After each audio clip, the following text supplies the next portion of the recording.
Good morning, conference. Can I bring you to order, please? Colleagues, can I welcome you back to the second day of our Scottish Labour Party Conference 2025. I hope you had an opportunity to enjoy our various fringe and social events last night, and are looking forward to enjoying another day of robust debate and speeches to take us in a new direction for Scotland. Firstly, can I ask Eileen Dinning, Chairperson of the Conference Arrangements Committee, to make her second report to conference.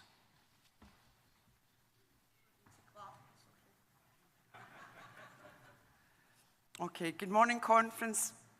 And like Simon, I hope you had an enjoyable day yesterday, and with Annis's brilliant speech setting out the new direction that the country needs and that Scottish Labour will seek to deliver next year.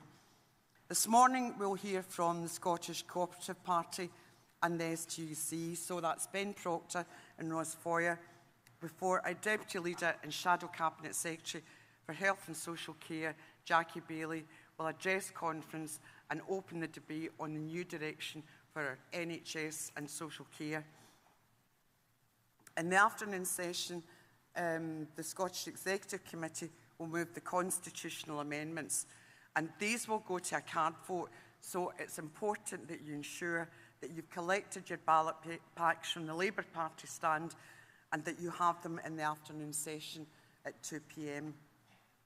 Following a short pause for the card vote, Neil Bibby, our Shadow Cabinet Secretary for Constitution, External Affairs and Culture, try and say that without wetting the wallpaper, okay, who will introduce the panel celebrating all that is brand Scotland, recognising the iconic landmarks, people and cultural institutions which make Scotland so fantastic.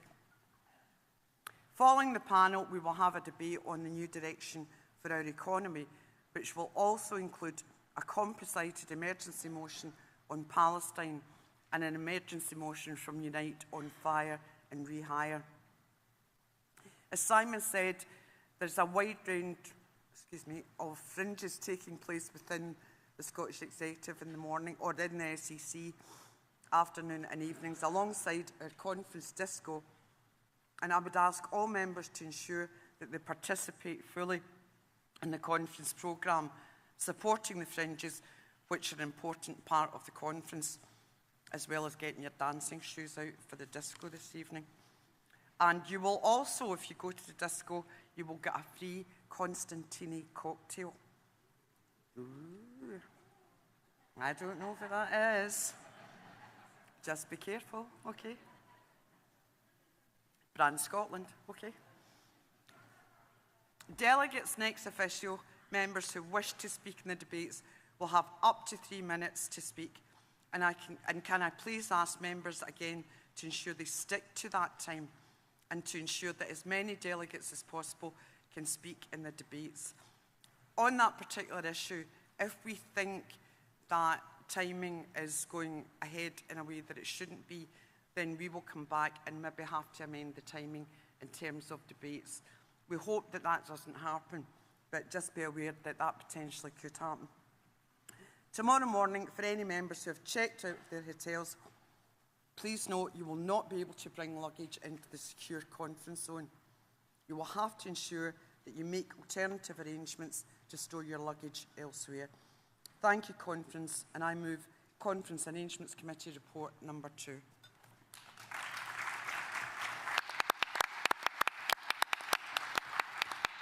Thanks very much, Eileen, for that comprehensive report and for the work that you've been doing throughout the conference and the committee. Conference, can I now invite Ben Proctor, Chair of the Scottish Co-operative Party, to come to the rostrum and address conference. Thank you, Ben.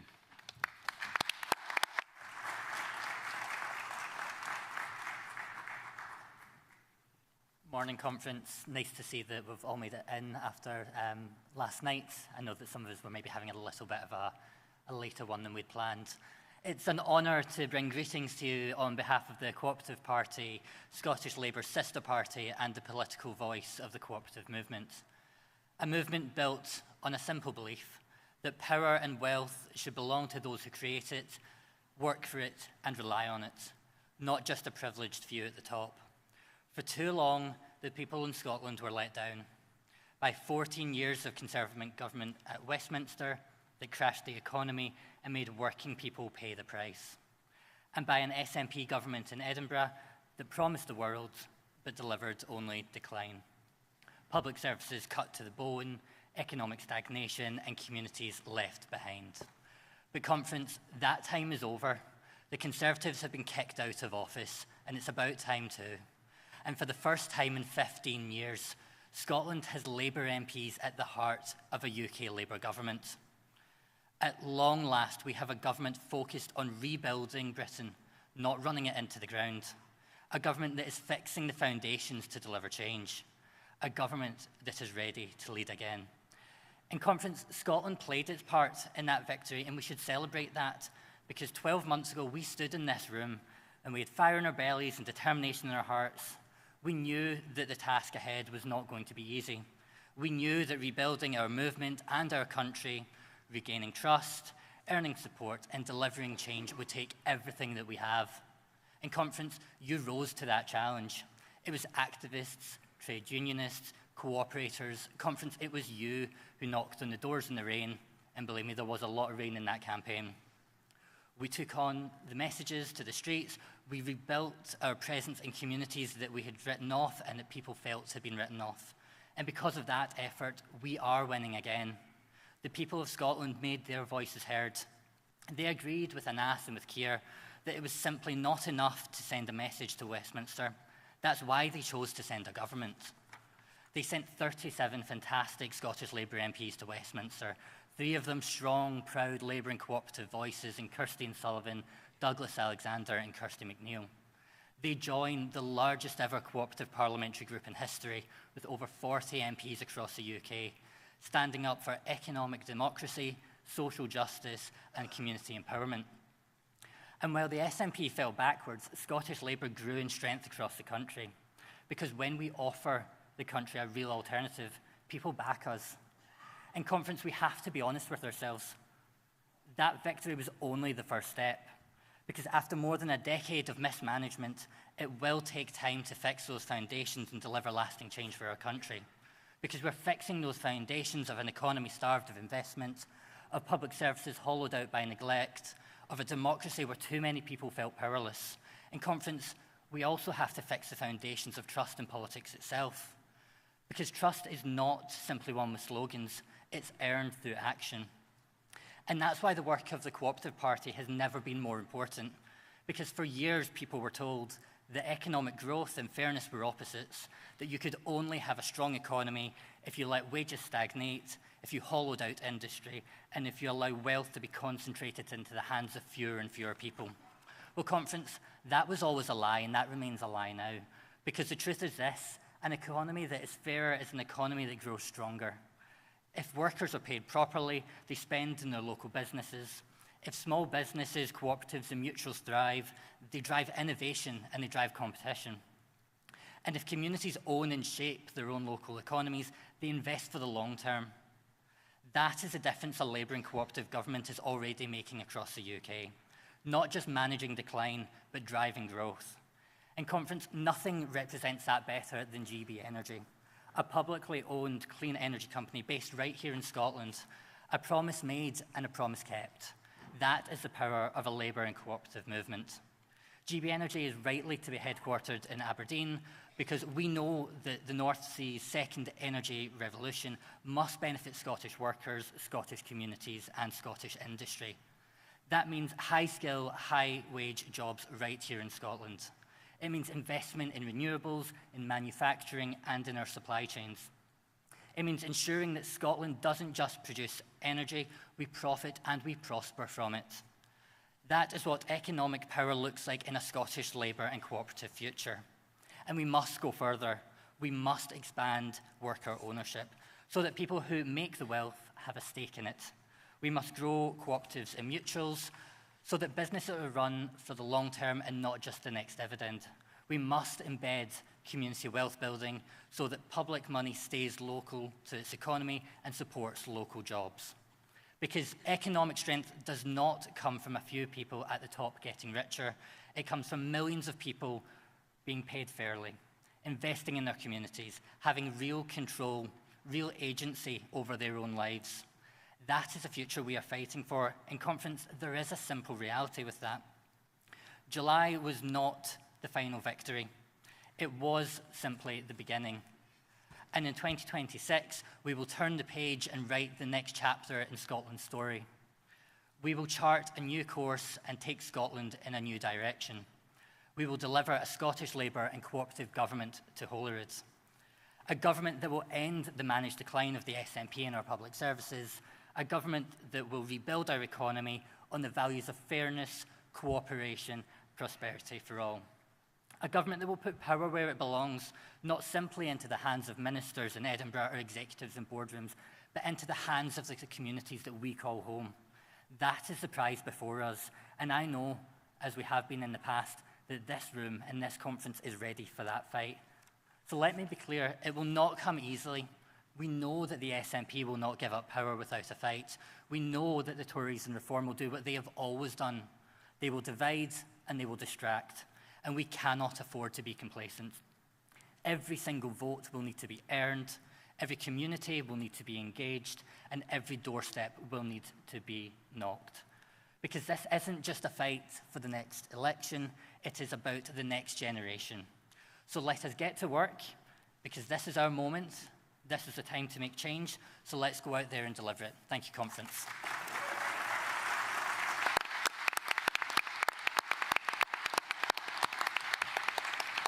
Thank you very much, Ben.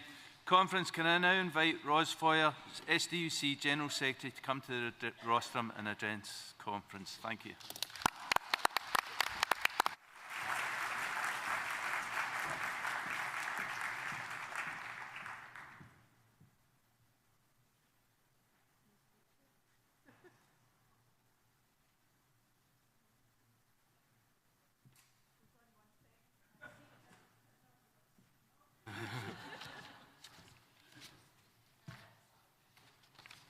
Somebody took my speech off me just as I was coming while I was standing there and said to put it on the...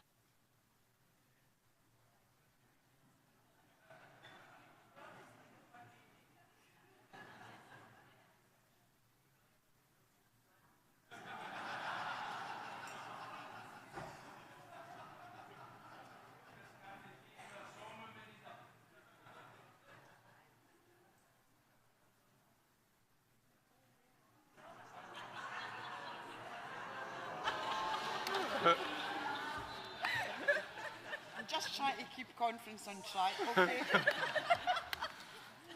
Right, thank you.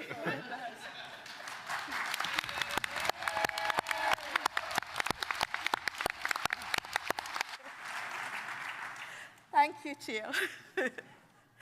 Friends, I'm here today to bring solidarity greetings to your Scottish Conference from our STUC General Council and from across Scotland's trade union movement. And let me begin by thanking Annis, Jackie and all of you, because together your hard work has helped kick the Tories out of power and deliver Labour into government. Your hard work has ensured that the party built by workers is now making the decisions on how to rebuild our country.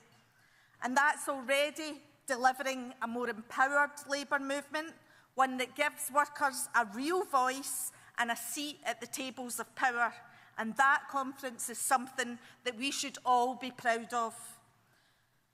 But as we all know, with great power comes great responsibility. And these are very, very challenging times indeed. The Tories might be gone, but their wreckage remains. And now Labour needs to get on with the business of delivering for workers on the ground, and it needs to do so without delay.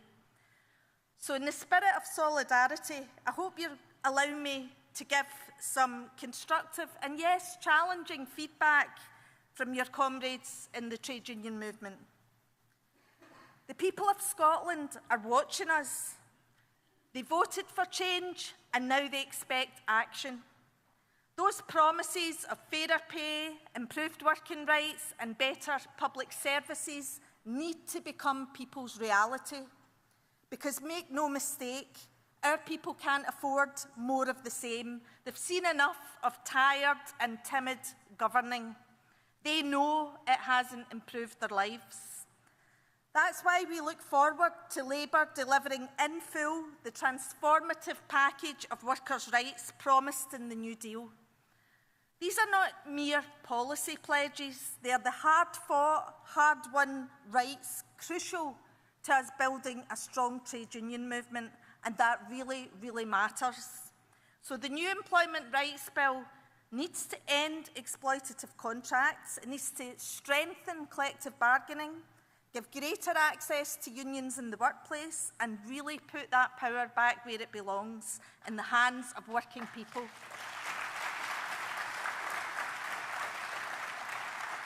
And let me be clear, making work pay is not an option, it's not a nice to have, it's a necessity. So Labour's minimum wage rises and honouring of public sector pay recommendations are very, very welcome, and we will see the benefits of that in Scotland.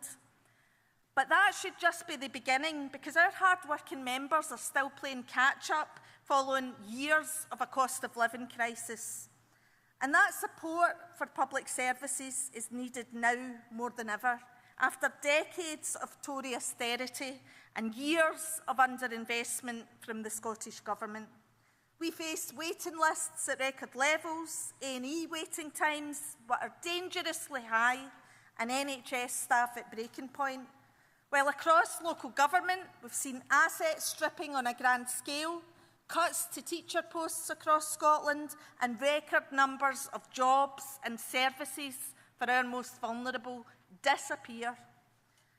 So Labour needs to offer us a positive vision for Scotland's public services, one based on long-term investment and joined-up practical thinking, without being corrupted in any way by the short-term fixes offered by the profiteers.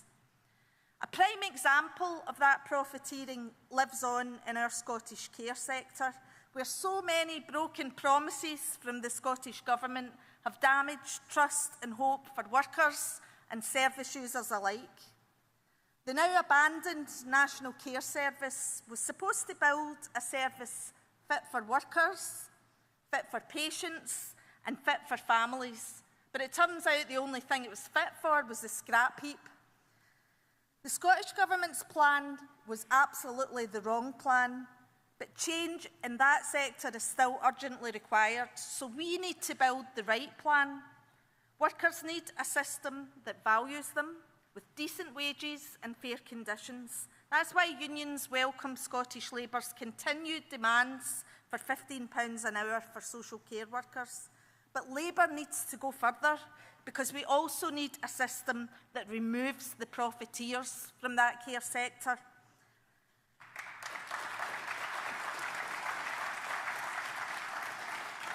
And the same thing goes for our public transport. We need to ensure that all public transport, trains and buses, are affordable, reliable, and actually serve the people by being fully within public control. These are our essential services. They shouldn't be reduced to a commercial enterprise for the rich to get richer at our expense. This is our movement's demand, and this should be Labour's promise. And when it comes to services essential as our energy, I know that many people here today are rightly outraged by the betrayal of Scotland's workers at Grangemouth. The very workers that we are asking to put their faith in a so-called just transition. For our movement, Grangemouth was a key test of whether the Scottish and the UK governments could work together to protect jobs, livelihoods, and an entire community. And I'm really sorry to say this, conference, but despite the valiant efforts in Parliament of their local Labour MP, Brian Leishman, who's fought tirelessly on behalf of that workforce, and despite the dogged determination of their trade union, so far both governments are failing those workers.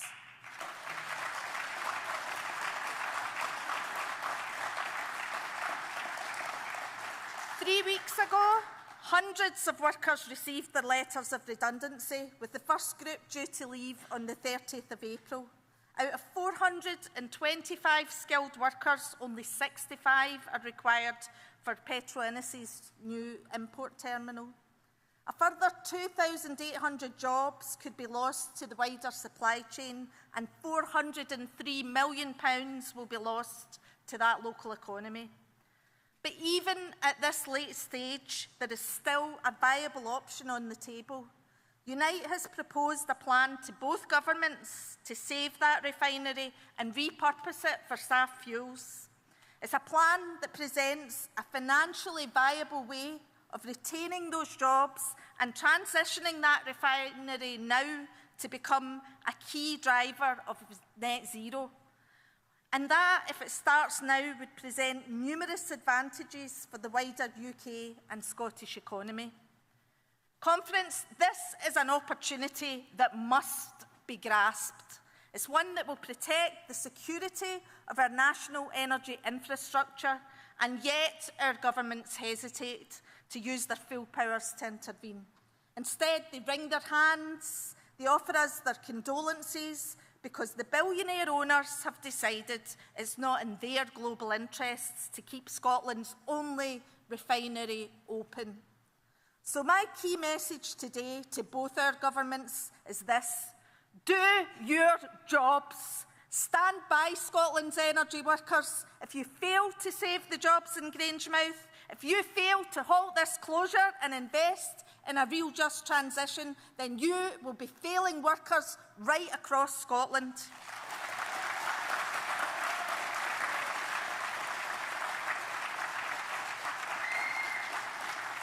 Progressive governments must take a stand against billionaires who treat workers as disposable, against corporations that profit while communities suffer, and for a real just transition that protects jobs, industries and livelihoods.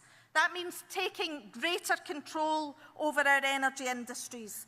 It means taking stakes in new infrastructure projects whenever public money is used. And it means public ownership of our energy systems.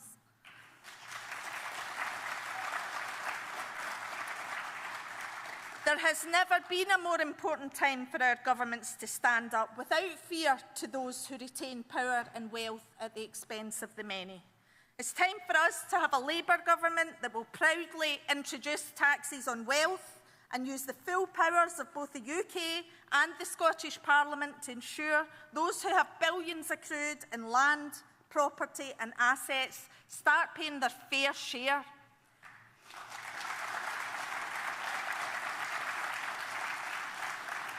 It's time to face the fact that we won't achieve social justice conference without fairer taxation of those with the most wealth.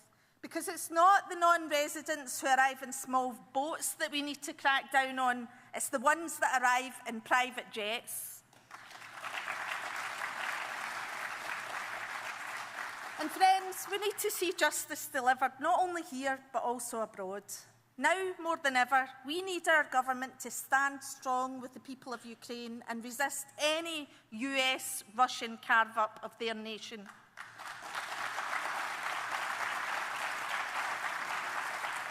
We need our government to stand with the people of Palestine and work for a lasting peace based on our movement's long-held principle of a two-state solution. We need our government to flood Palestine with aid, ensuring relief reaches all of those who need it most. And we need a Labour government that will work proactively with the international community to hold all those who committed atrocities accountable for their crimes. Justice must be served on all sides, and peace must be pursued with urgency and resolve. And it's with that urgency I say to you, Conference, that we're in the fight of our lives here too. The absence of ambition and action from successive governments is creating a vacuum in our communities, a space that right-wing forces like Reform are all too eagerly filling. Those forces are being emboldened daily by the increasingly outrageous Trump-Musk alliance in the US. So I must bring you a warning. If Labour doesn't deliver for working people, it's becoming chillingly clear that voters are going to seek answers elsewhere. The far right are making gains because they address how people are actually feeling. They're feeling exploited, they're feeling undervalued, and their trust is being broken in traditional parties, broken by years of unkept promises. So Labour must break that cycle and deliver fast on improving real living standards across our working class communities. And our whole movement needs to stand strong. The hatred and division of the right must be challenged. It's our role to unify, not divide, to sow seeds of hope and compassion, not contempt and fear. In practical terms, that means creating a welcoming space for everybody in our society, whether that be immigrants or trans men and women. They talk about a war on woke, but we must all wake up and realise that the greatest defence that we have against any rise of fascism is our Labour movement. And we need a Labour movement that is strong, that is united, that is unrelenting and uncompromising in delivering for the people that need it most. And if we do that, then we will prevail, because ordinary people, when we are united, are more powerful than we can dare to imagine.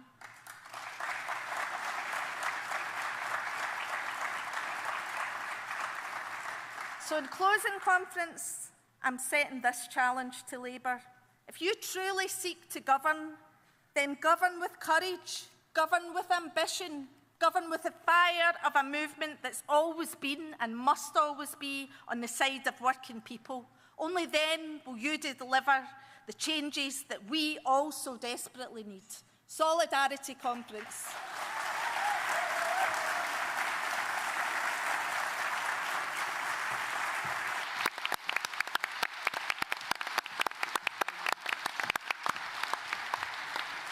Thank you, Ros. Conference, can I now invite Can Whitefield, Chair of the Scottish Policy Forum, to come to the rostrum to address conference. Thank you, Can.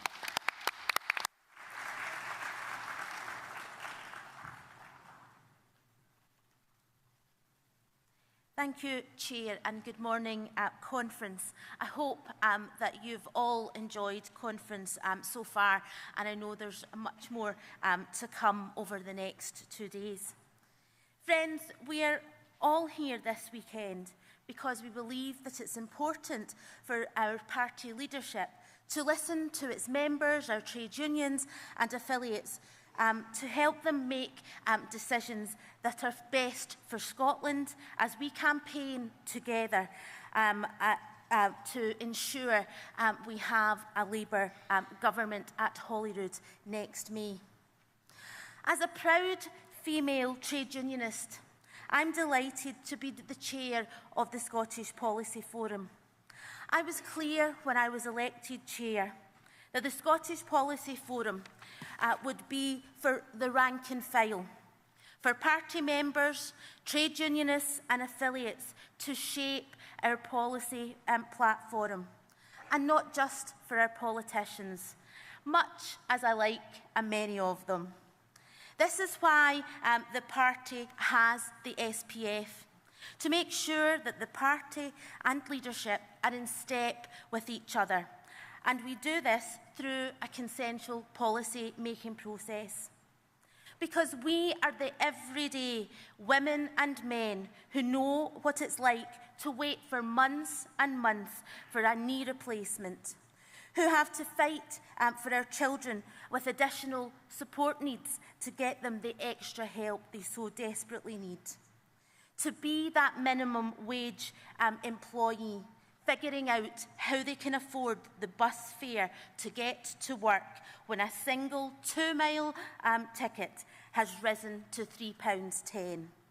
We are the ones who know what is broken in Scotland. At the election next year, the Nationalists will have been in power for 19 years. What on earth would the SNP do in another 5 years that they haven't had the opportunity to do in the previous 2 decades? Last weekend, the SNP had the brass neck to hold a day of action on the NHS. Really? They did. One day of action when they have presided over 18 years of inaction and decline in our NHS, despite the tireless efforts of ancillary workers, nurses and doctors to give patients the very best care they can, despite the inaction of the SNP government. And it's not just on the NHS that this SNP government are failing. If I was to stand here and list all the areas of failure for this SNP government, quite frankly, I'd be on this stage until next week. Which is why, Conference, we need a Scottish Labour government, because we have the fresh thinking and the practical ideas to give Scotland a new direction. And the SPF is a key part of that. We will complete our work by the end of October. We are on an accelerated timetable, but we have had our first stage consultation and received some interesting submissions to inform and challenge our thinking. We are now at stage 2, and the 4 SPF commissions are working on 8 challenge papers, which we hope to publish in April. Stage 3 will see the SPF drawing on all the submissions, motions from this conference and other information we receive to draft our final document, which will then feed into the party's manifesto. A manifesto that will set out an exciting vision for the people of Scotland, to offer them hope and to demonstrate that the type of Scotland that they live in right now doesn't have to be the way it is. Scotland can be different, Scotland can be better, and it will have a new direction with a Scottish Labour government at Holyrood. If you're sat here thinking that you have a good idea, then send it in to the SPF. If there's an issue that's close to your heart, but you haven't heard it talked about, then get in touch. If you've sat there over the last day fundamentally disagreeing with what is being said on the platform, then let us know. You can do that via email or at the party's information stand. Write out your suggestions and keep in touch. The Scottish Policy Forum is for all of us. I want to finish by thanking my 2 vice-chairs, the members, CLPs, trade unions and affiliates for their engagement in the process so far. I look forward to hearing from many of you. I want to finish by also thanking the fantastic Hazel McKeever, with whom, quite simply, the Policy Forum wouldn't function. Thank you, Conference, and take part.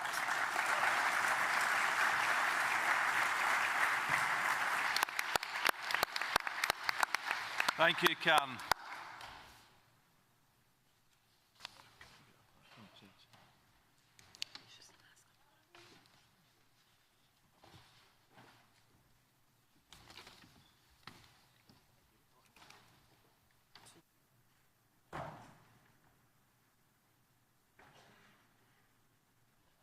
Conference, we will now watch a short video. It was here at the University of Glasgow where I was equipped for a career in public service. And it's that duty to serve the people of our country that still drives me every day. I graduated from here in 2005. 2 years later, while I was working as a young man in the NHS, the SNP came to power in Scotland. They came to power promising to deliver for the people of Scotland, but now almost 2 decades later, the question is this: do you really feel things are better or worse?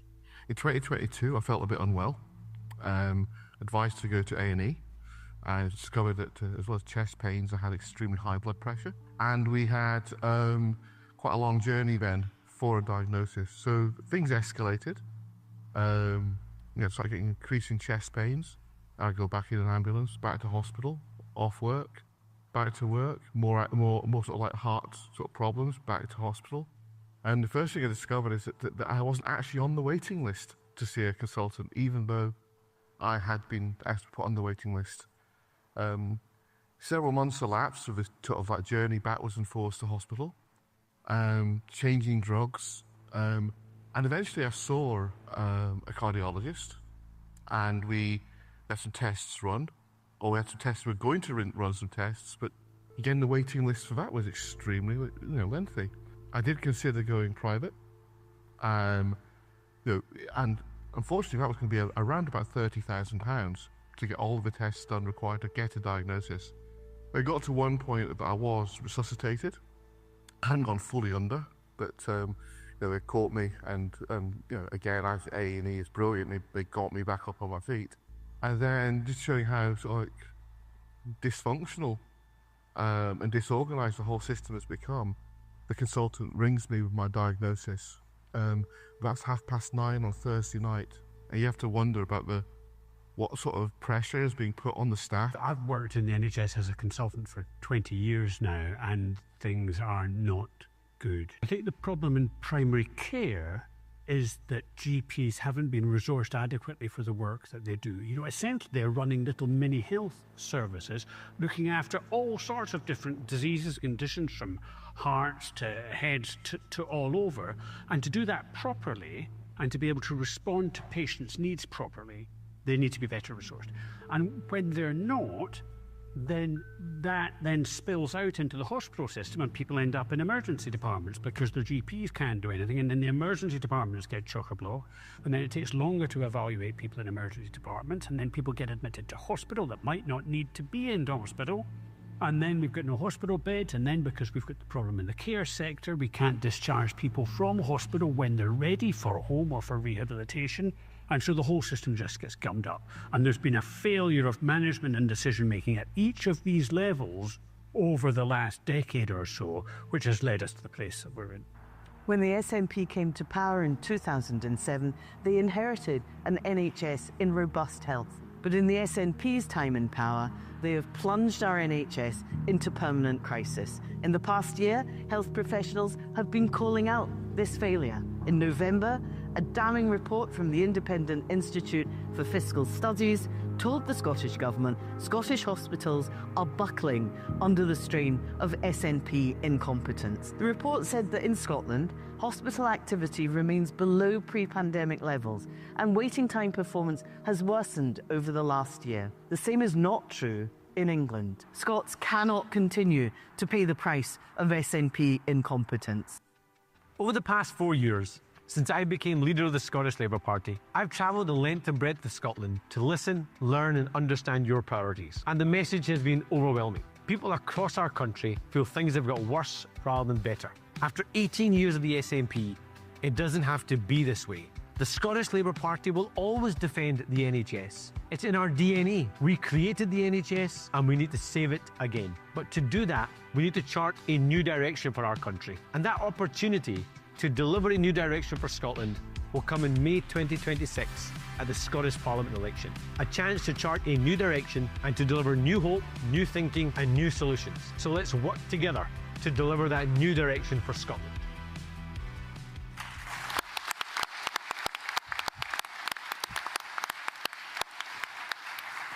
Conference, can I invite you to now please join me in welcoming Jackie Bailey, Deputy Leader of the Scottish Labour Party and Shadow Cabinet Secretary for NHS Recovery, Health and Social Care, to the stage.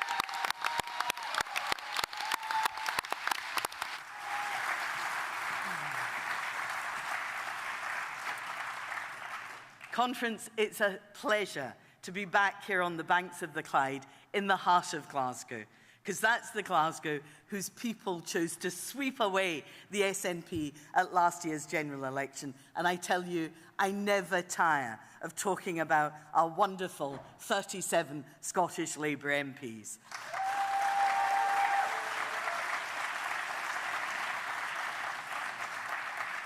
But let me start by saying thank you.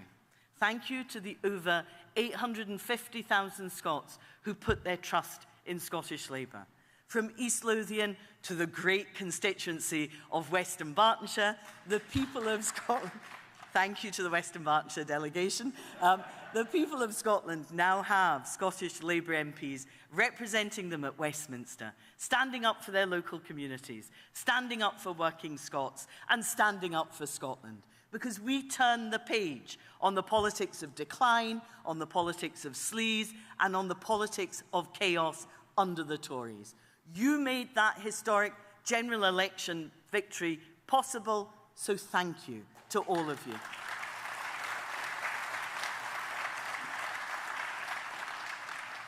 But conference, the hard work is not yet over. Far from it. We got rid of one incompetent government by removing the Tories from office, but we need to finish the job and boot the SNP out of Holyrood, because Scotland needs new leadership, new thinking and new solutions. We need Scottish Labour MSPs to give voice to the communities across Scotland that the SNP have both ignored and failed. We need Scottish Labour in government, fixing what the SNP have broken and focus on the people's priorities rather than party obsessions. And we need someone with the ambition, energy and purpose to lead Scotland. We need an Asawa in Butte House leading our country so that we can change Scotland together.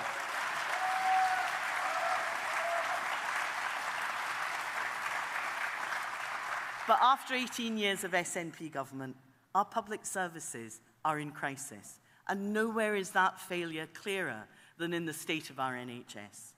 The SNP have betrayed our National Health Service. It is on its knees, and everyone, patients, families, dedicated staff, have been left paying the price because Scotland's NHS is no longer available and free at the point of need. Record numbers of Scots have been forced to use private healthcare because they have no other option. The fundamental contract that Labour established with the people of this country has been broken by the SNP. Shame on Nicola Sturgeon, shame on Humza Yousaf, and shame on John Swinney too for breaking something so precious. The Labour Party created the NHS. We will fix it again. And what the SNP have broken, we will repair. Whatever it takes, we will always, always keep our NHS free at the point of need.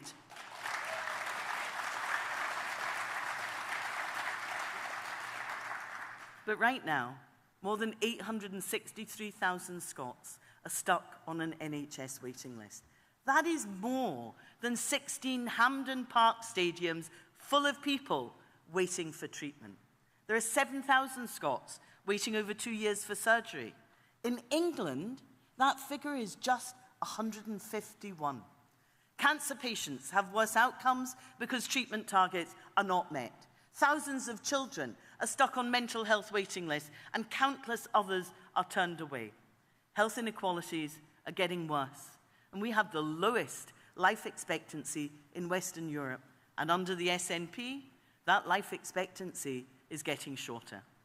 A&E services are under pressure. Patients are being treated in corridors, and staff, the jewel in our NHS crown, are stretched to breaking point. That is the state of the NHS in Scotland today, and there is only one party to blame, the party that has been running the NHS for the last 18 years, and that's the SNP.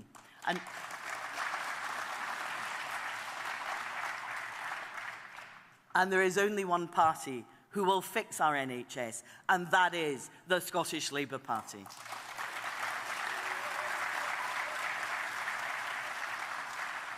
Now, I have to say, I don't expect that the Health Secretary, Neil Gray, is listening to this speech. Seems he doesn't really listen to anybody much. But anyway, Aberdeen play Kilmarnock in just a few hours. So if John Swinney cared about the NHS, he would order the ministerial Mondeo to turn back from Pittodrie and sack him. But it's not just Neil Gray who has failed patients and staff. The truth is, John Swinney has been at the heart of the SNP government for 18 years.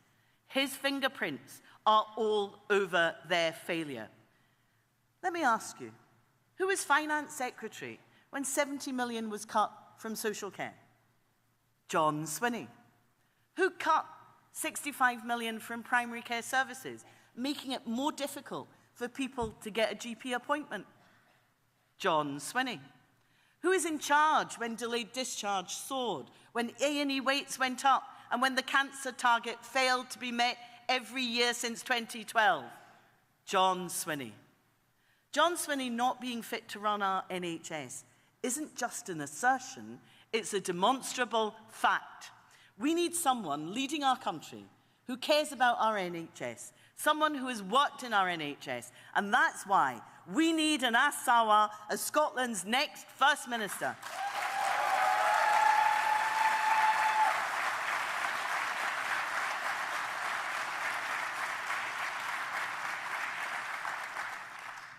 Now this party, our party, will never forget the purpose of our NHS, and that's the care of patients.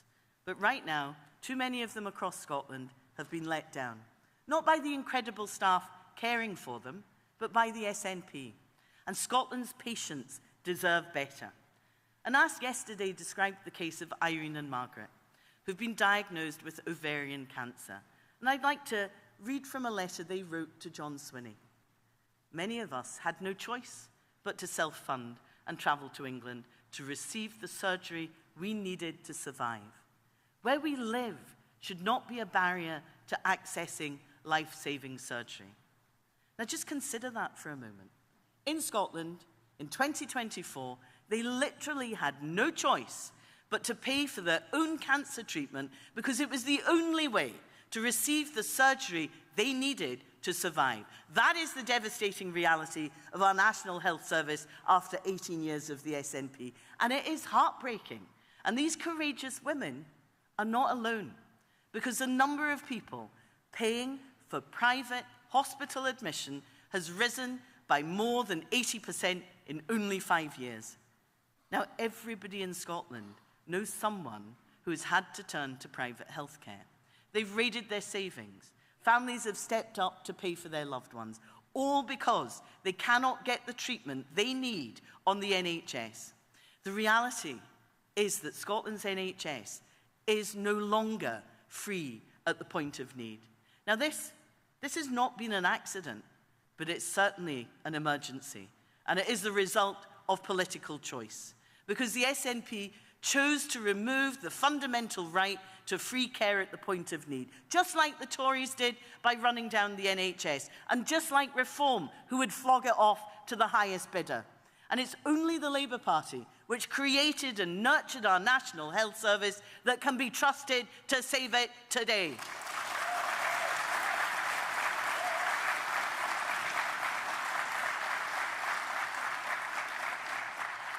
But it's not only patients who are being abandoned by the SNP's mismanagement, staff are too. And instead of taking any responsibility, the SNP use the staff as cover. To deflect criticism, they suggest that somehow we are talking down their work. How dare they? Because it wasn't staff who took the funding decisions. It wasn't staff who took the policy decisions. It wasn't staff who chose the path of inaction. It was, and still is, this SNP government. And last year I announced that a Scottish Labour government would establish a National Clinical Council, putting doctors, nurses, clinical staff at the very heart of government. We will work with staff. In contrast, John Swinney couldn't even be bothered to sit down with health trade unions to understand the challenges that its members face. Our NHS is nothing without the staff. So on behalf of our party, let me say to all of them, thank you. Thank you for your service.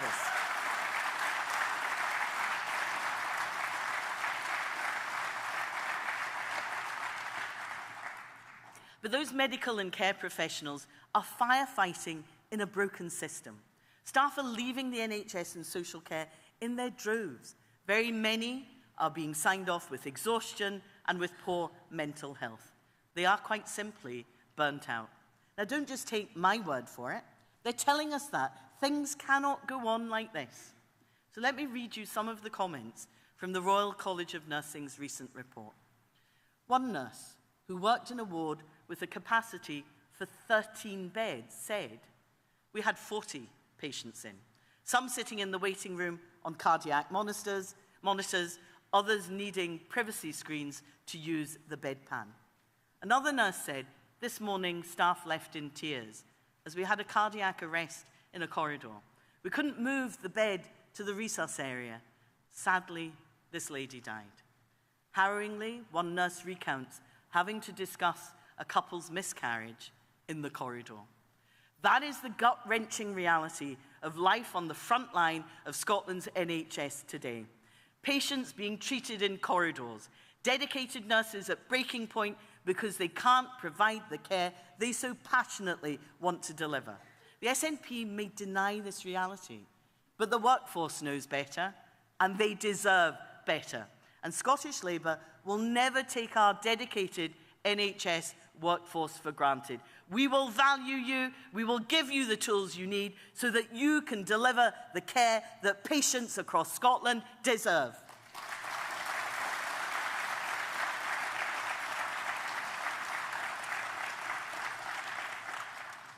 The UK Labour government delivered for Scotland an additional £1.5 billion this year and £5.2 billion for next year.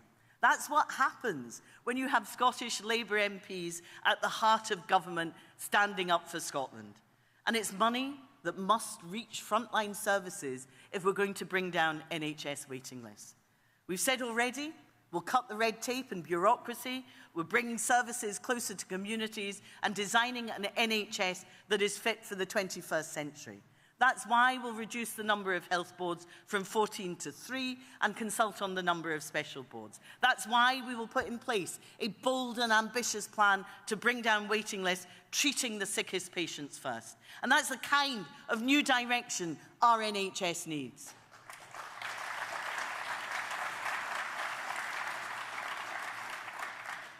But we also intend to transform primary care services. Under the SNP, GP funding has dropped from 11% of the health budget to just 6%. And at the same time, we have fewer GPs and more patients. The result is that Scots who need help from their GP surgery are literally left hanging on the line only to be told there are no appointments left. So Scottish Labour will renegotiate the GP contract so it delivers for patients and it delivers for GPs. We will end the 8 a.m. rush for appointments. We will bring back your family doctor, and we will ensure that anyone who needs to can be seen within 48 hours. That's the new direction our NHS needs.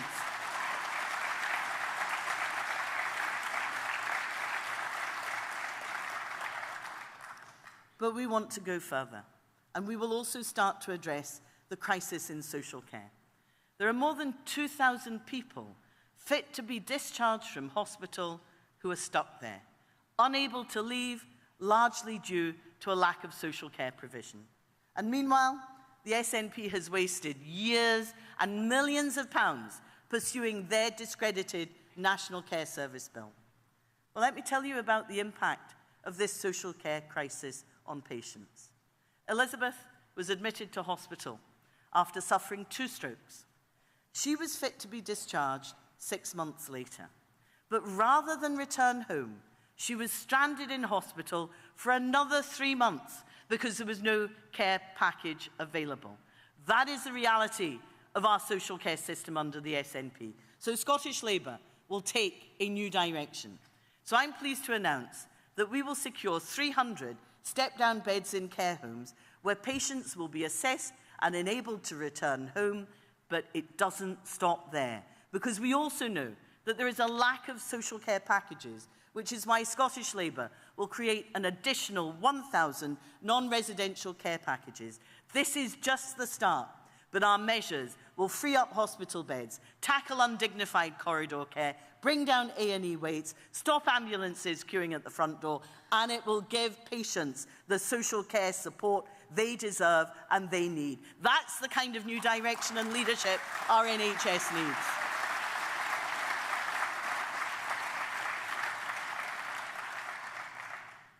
After 18 years running Scotland, there is nowhere left for the SNP to hide. The abysmal record on health is theirs and theirs alone. And patients and NHS staff are the ones paying the price. Scottish Labour will ensure that our NHS and social care sector have the staff to meet the needs of future generations of patients. We will deliver faster access to GPs. We will tackle long waits for treatment once and for all. We will invest in primary and social care to treat people closer to home.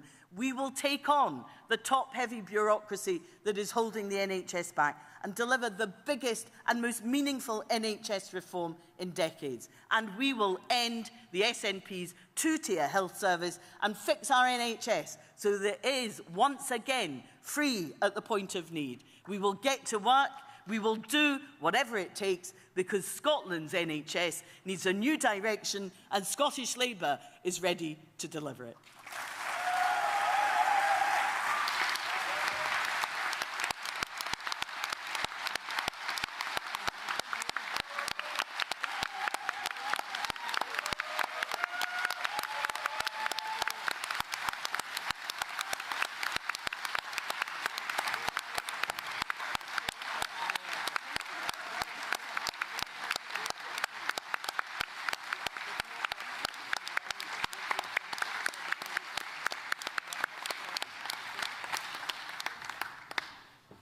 Thank you, Jackie.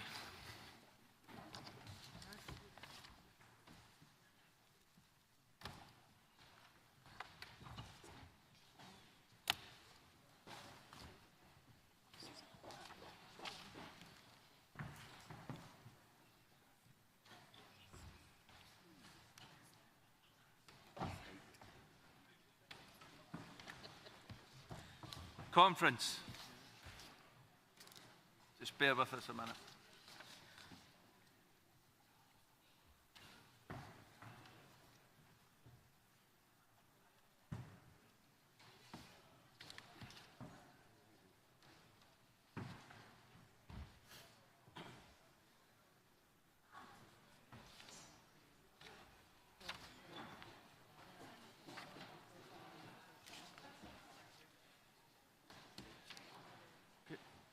Conference, we will now start our first debate session today, a new direction for our NHS and social care, and Jackie set the scene excellently. Can I begin by once again thanking our CLPs, trade unions and affiliated organisations for the number of motions received. Colleagues, if you're leaving, can I ask you to do so quietly, please. Copies of all motions to be debated at conference have been emailed in advance to all delegates via the delegates report. They can also be found in Appendix 1 of CAC Report 2. Delegates should have by now collected their ballot packs, but for those of you who are yet to do this, your pack can be collected from the information stand. During this morning's debates, conference will consider the following motions. Motion 14 on maternal mortality, submitted by Edinburgh Northern and Leith CLP. Motion 15 on improving menopause support, submitted by Glasgow Southside CLP. Motion 16 on fair funding for rural health services, submitted by Western Isle CLP. I'm afraid I ducked that one. Motion 17 on call for better maternity services, submitted by Scottish Labour Women's Conference, originally submitted by Hamilton, Larkhall and Stonehouse CLP. Motion 18 on health inequalities, submitted by Socialist Health Association Scotland. Composite Motion 4 on NHS waiting times, submitted by Cumbernauld and Concise CLP and Kelvin CLP. I will call each motion one after the other during the debate and invite speakers once all motions have been moved and seconded. Speakers are welcome to speak on any of the motions moved in this debate. Each delegate moving a motion has 5 minutes to speak. A seconder has 3 minutes, although I will accept formal seconds from the floor. All delegates speaking in the debate have 3 minutes.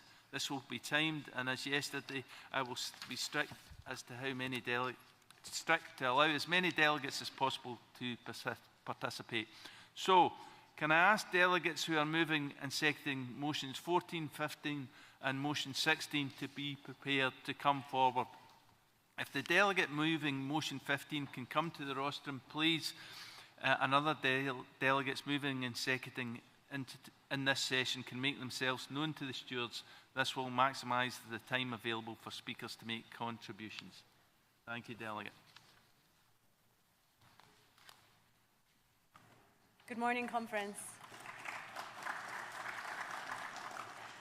I am Dr. Rosie Callender, delegate from Edinburgh, Northern and Leith, and this is my first time speaking at conference.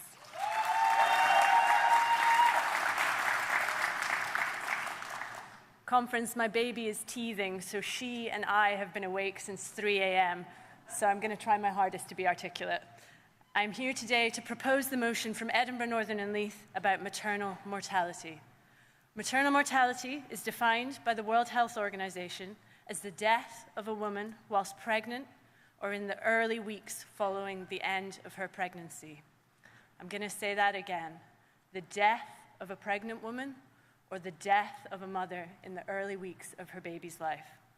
Words cannot begin to describe how much of a tragedy this is for any family. I'm going to talk to you about this issue, how Scottish Labour can tackle this issue, and why it is important you support this motion today. On the global stage, Scotland is a safe country to give birth in, and the actual numbers of women dying are low. However, a worrying trend has emerged since 2016, and under the SNP government, rates of maternal mortality are beginning to rise.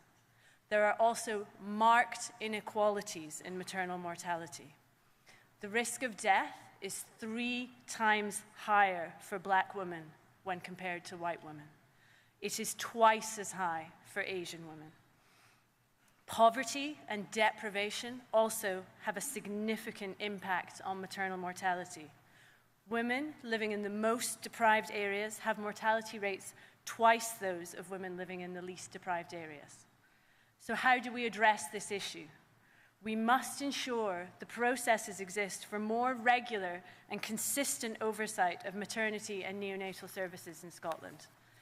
This motion calls on Scottish Labour to make monitoring of Scottish maternity services a priority, to track changes in outcomes over time, and to identify undue variation across different health boards and across different population groups.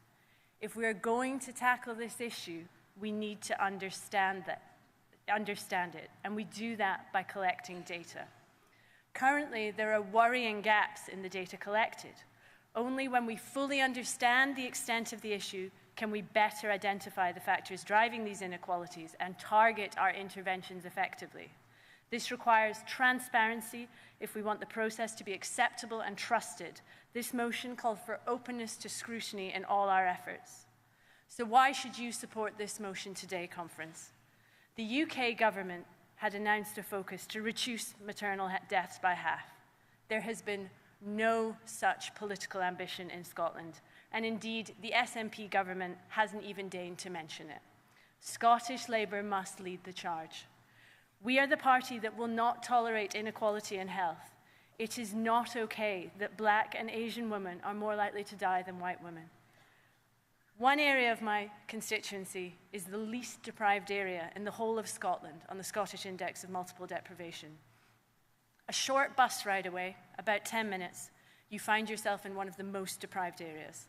How can it be that women living so close together can have such vastly different health outcomes?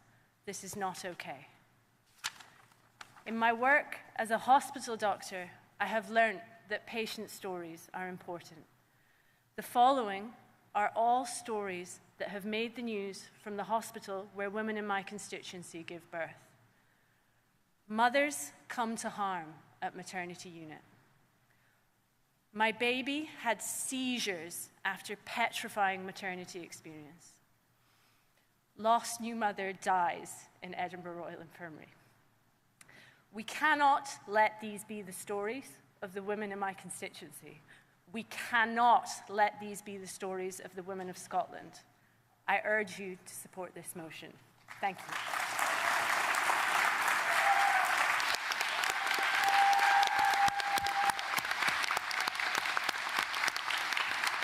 Thank you very much for that very powerful speech. That's been seconded from the floor. Can I ask the mover of motion 15 to come to the rostrum, please?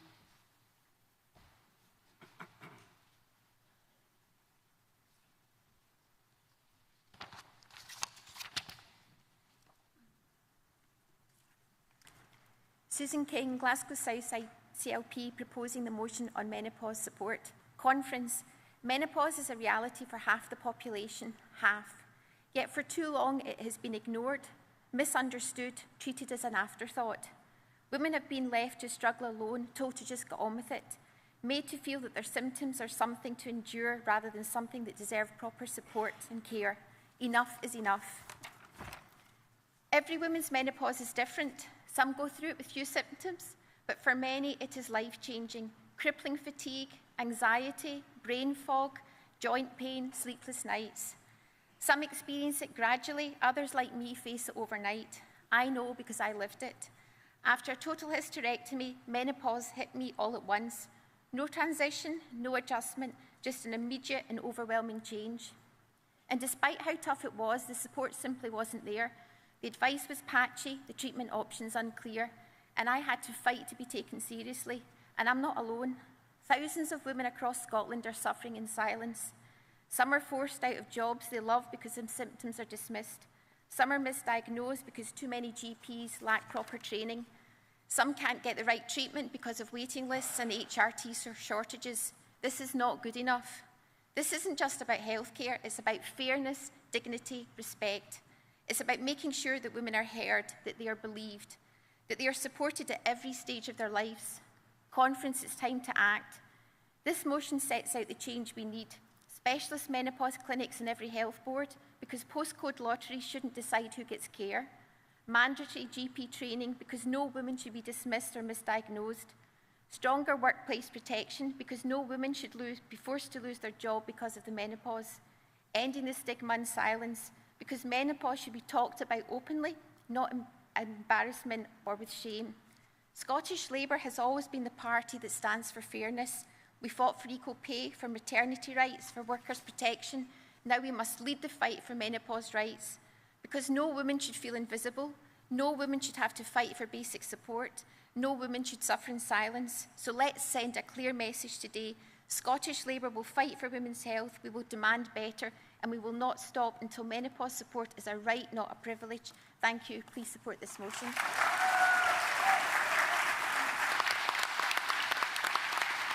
Thank you. Can I now ask the seconder of the motion to come to the rostrum?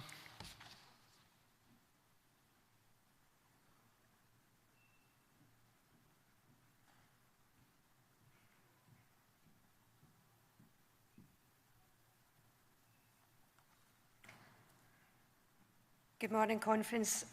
My name is Evelyn Ann Wilson and I'm a Unison delegate, seconding motion 15, improve menopause support.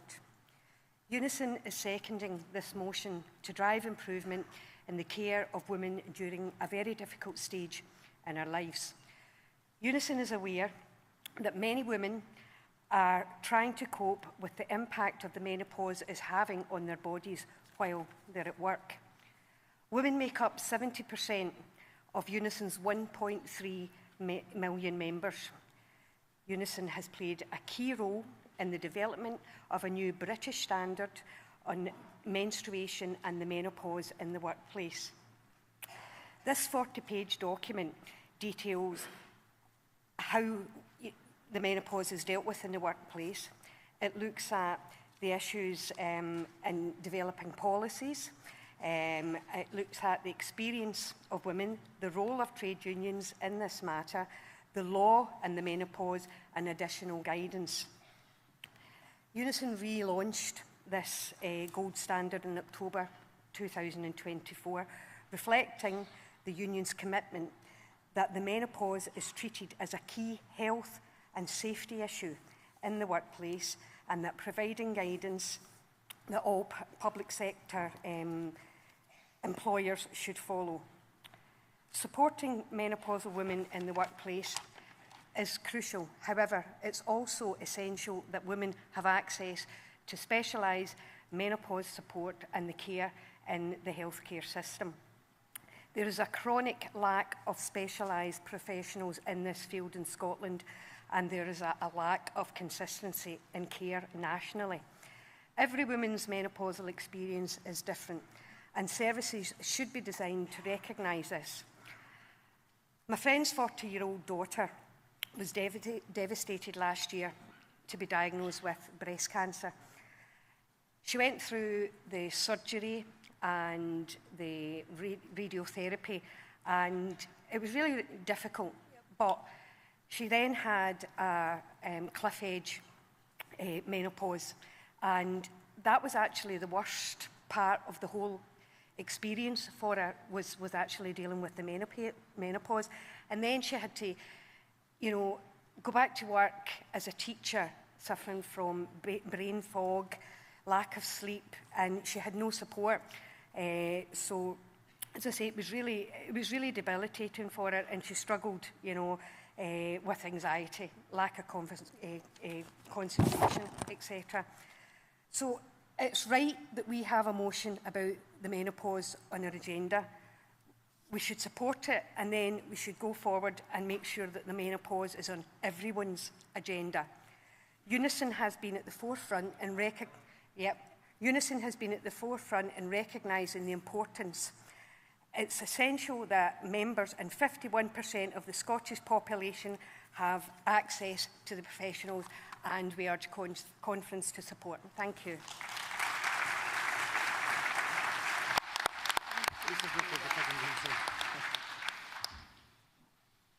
Can I now ask the delegate moving motion 16 to come to the rostrum, please?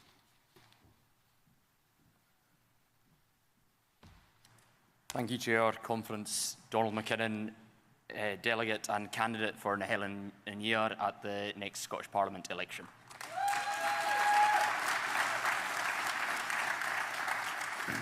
Moving motion 16. Conference. Healthcare services in Nahelin and Year and across rural Scotland are in crisis. Centralisation of services has led to an erosion of local provision and the need for people to have to travel long distances for even the most basic services. This was highlighted by a recent report by the Scottish Human Rights Commission, which revealed that islanders were being failed when it came to healthcare. Delivery of healthcare in rural and island settings is challenging, and we cannot expect all services to be available in all areas. But what must be non-negotiable is that everyone, whether they live in Glasgow or South Uist, should expect to have access to the same medical care and ultimately the same health outcomes. To achieve this, suitable patient transport is crucial. That requires adequate transport services, ferries and planes, and sensible decisions on treatment locations. Reasonable escort arrangements must also be in place. Patients travelling for appointments often need to be accompanied. It is not reasonable to expect those requiring medical care to attend life-changing health appointments alone. Receiving news miles away from home alone is not something anyone should have to experience. I want to share some real examples from patients in Uist and Barra. A retired gentleman from Benbecula was asked to attend Western Isles Hospital in Stornoway for a CT scan. This required flying with his daughter as escort at a cost of over £700. The scan took less than 15 minutes. This was followed by a 5-hour wait at the airport in Stornoway to go back home. He was then told to attend hospital in Stornoway again for an ENT appointment. He refused, not willing to go through the same ordeal again, and requested an appointment at the Uist and Barra Hospital, leading to a 10-month wait. A mother in Barra repeatedly requested to be treated in Glasgow over Stornoway. However, the health board rejected her requests. The journey from the Isle of Barra to Glasgow is a single 1-hour flight and can be done in 1 or 2 days. The journey from Barra to the hospital in Stornoway, on the other hand, is 140 miles. That's the same as the distance from this conference hall to Aberdeen. But the journey from Barra to Stornoway includes 2 ferry crossings, miles of single-track road, and no fewer than 4 causeways. Patients should be able to input into where they receive treatment. A man in Barra had to cancel a dermatologist appointment for cancer screening at St Brendan's Hospital in Barra due to icy weather on the day of his appointment. The next available appointment for him was in 6 months' time. Infrequent clinics are leading to long wait times for people in the islands. Where possible, we need to see a restoration of service provision in our communities, reducing this need for travel. But where that's not possible, we need adequate patient transport. Patient transport arrangements are currently failing islanders. Mainland travel is challenging, relying on ferries and planes, and often days away from home for even straightforward consultations. While inter-island travel is also creaking. with the current Stornoway to Benbecula air service provided by a small aircraft not suitable for all accessibility needs. This two-tier NHS cannot continue. We must have an urgent review of patient transport services across rural and island Scotland. This needs to be a collaborative approach between Transport Scotland, health boards and local authorities to provide the best possible outcomes for patients and their families. Conference, I ask you to support the motion. Thank you. Thank you, Delegate, and good luck with the campaign. That motion's been seconded from the floor, so can I ask the Delegate moving motion 17 to come to the rostrum? Thank you.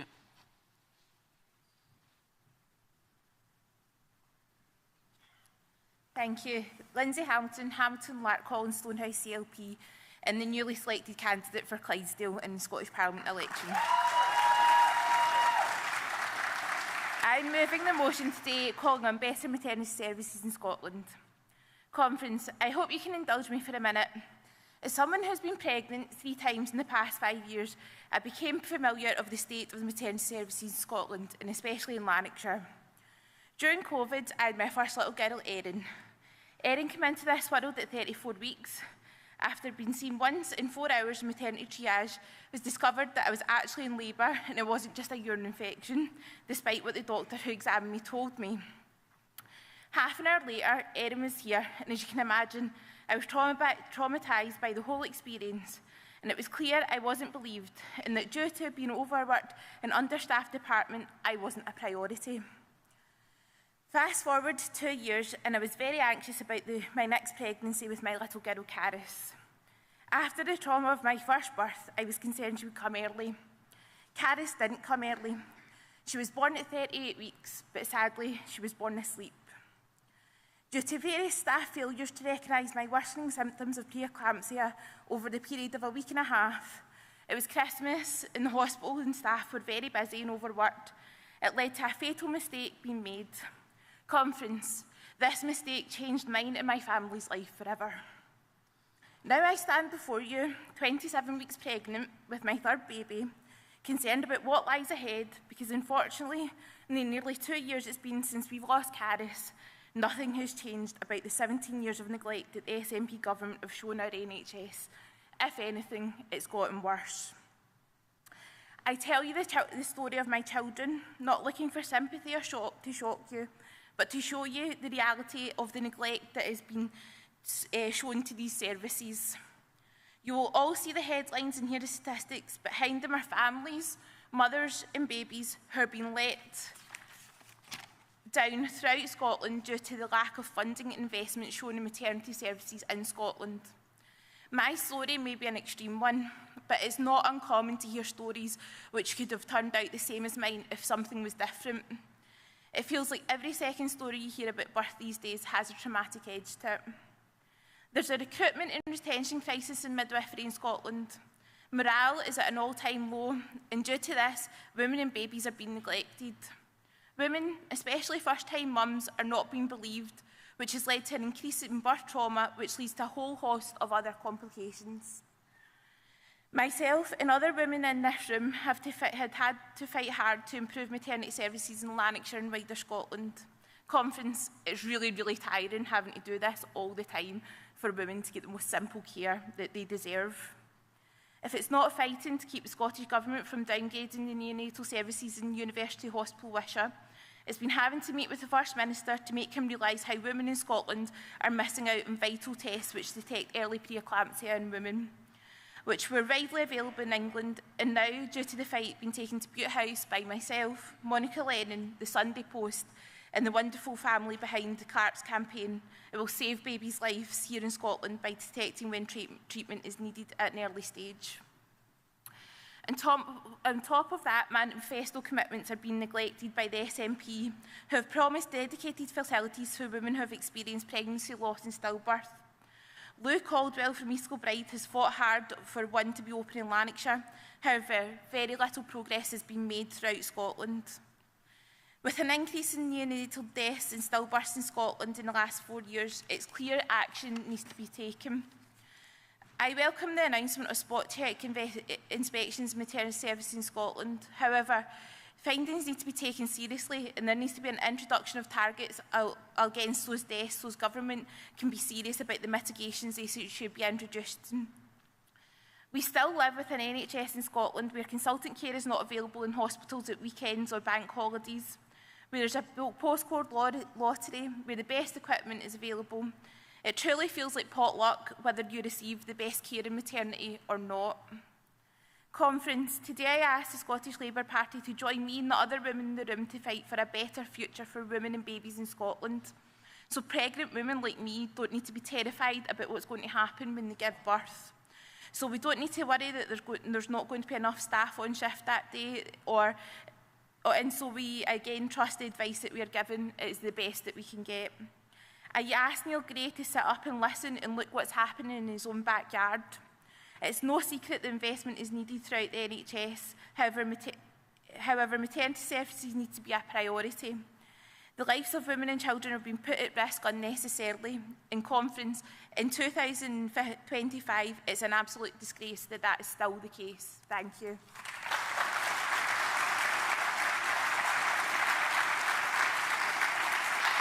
Thank you, Lindsay, for sharing that powerful speech, and we wish you all the best with your birth and for the campaign. Thanks very much. Can I now ask the seconder of motion 17 to come to the rostrum? Thank you. Hello, my name is Helena Gray. I'm the CLP delegate for Uddingston and Bells Hill, and I'm seconding this motion. In order to do so, I'd like to share with you my own birth story. Back in 2018, I also gave birth at the same hospital as Lindsay. I was a first-time mum, and naively, I didn't think that anything could go wrong. I didn't know how to advocate for myself, and I hadn't been with my partner, now husband, for very long at the time either. I remember being sent home several times, being told I wasn't far enough along, and to let my labour progress at home. Eventually, it was unbearable. I remember walking through the hospital, and nobody helped me. My mum had already run along to the ward to tell them I was coming because we hadn't had time to phone. They insisted I sit in the early pregnancy unit waiting room with people who were waiting to find out if their pregnancy was still viable, until a consultant walked past the room, saw the look on my face, and ordered someone to set up the room for me. As it turned out, I was 5 centimetres dilated. In the end, I had been in labour for 48 hours. My epidural had failed, and I was too exhausted to give birth without intervention. I had to have an episiotomy and forceps-assisted birth because my baby was in distress and his heart rate was dropping rapidly. The midwife expressed that I shouldn't have been given diamorphine so early on, and that was why his heart rate kept dropping. After all of this, I was sent to a 4-bedded room to share with 3 other women. Each had as distressing a birth story as myself. I will never forget a consultant berating a clinical support worker just outside of the room because, and I quote, "I've just had to tell a family that their baby didn't make it, and she didn't have time to help her." I cannot put into words how gut-wrenching that was for us to hear as new mums holding our tiny babies. I understand that tragedies happen, but this was not something to discuss on the floor so openly. I wish I could say that all of this was worth it. My PTSD, my physical and mental wounds, that I have a healthy little boy at home, but the truth is I don't. My son is disabled, and I still don't know if his traumatic entrance into the world was a factor in this because we've been on a waiting list for 4.5 years to see a specialist. I ask you to back this motion today for yourselves, for your partners, but most of all for your children. Stop making our children pay for the mistakes of overworked and under-supported professionals. Let's improve maternity services for everyone in Scotland, no matter their age, race, class, or status. Thank you for listening.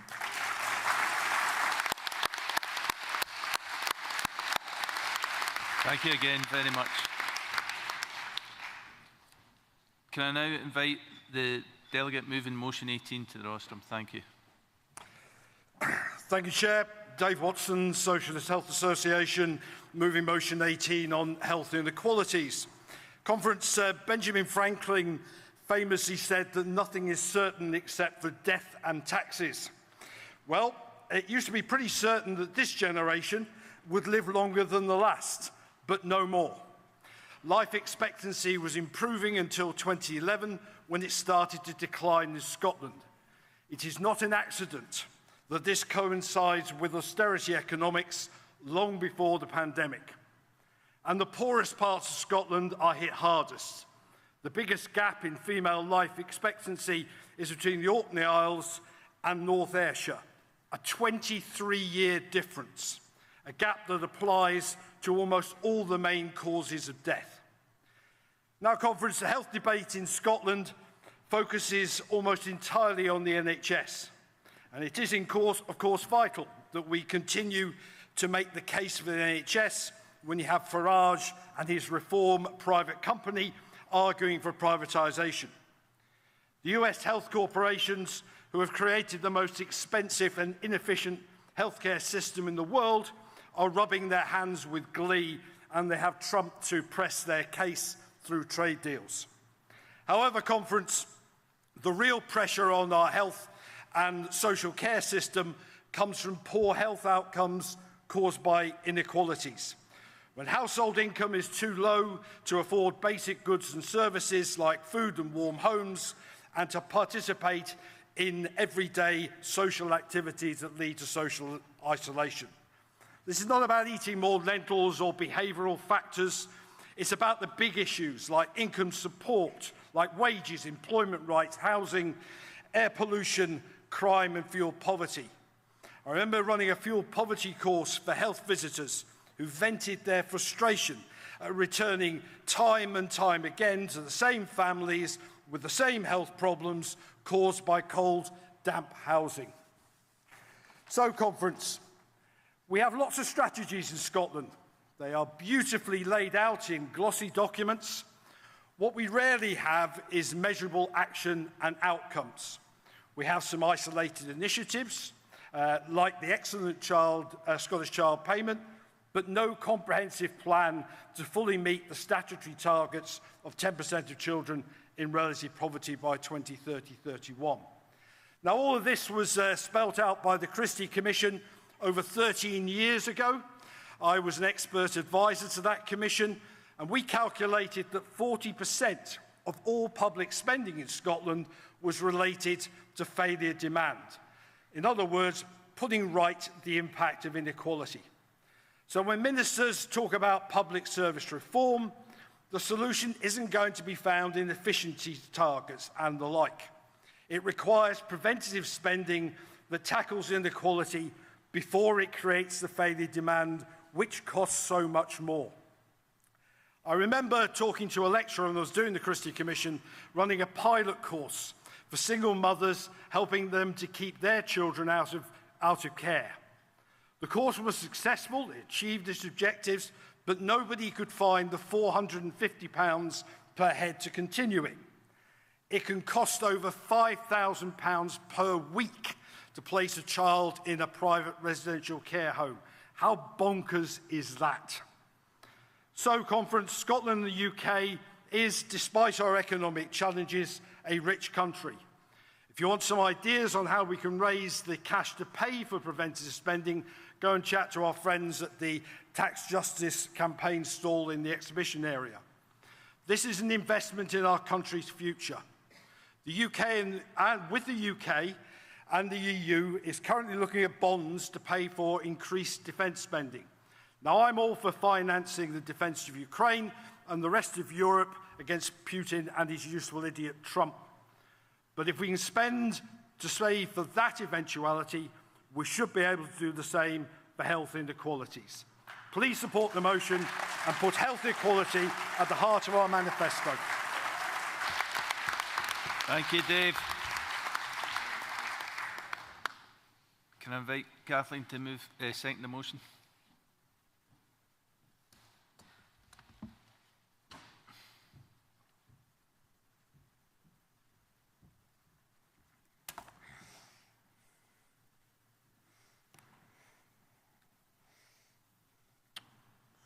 Kathleen Kennedy, Unison, second and motion. I see no evidence of health inequality changing. It's getting worse. We need to focus on the policy of our young kids. Children, families, always be paying for it forever. And spoke yesterday about only having free health boards in Scotland. That will free up some money, definitely, but hey ho, I hope it happens. We need to tackle the issue now impacting our future.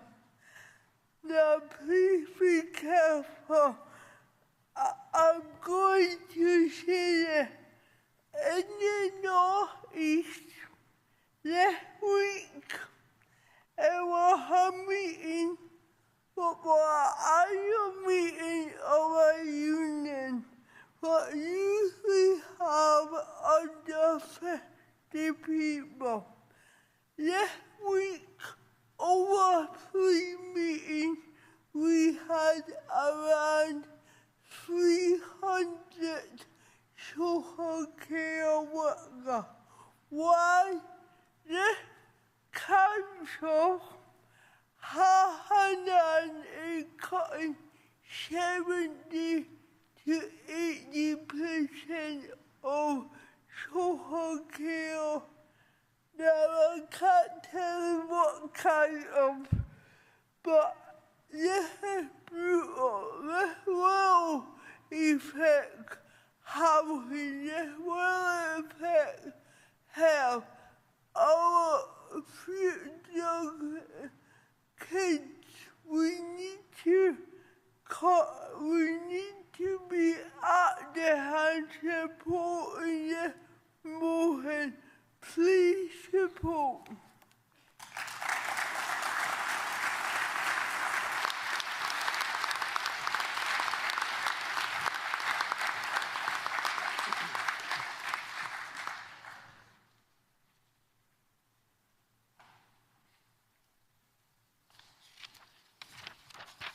Can I now invite the delegate moving Composite Motion 4 to come to the rostrum?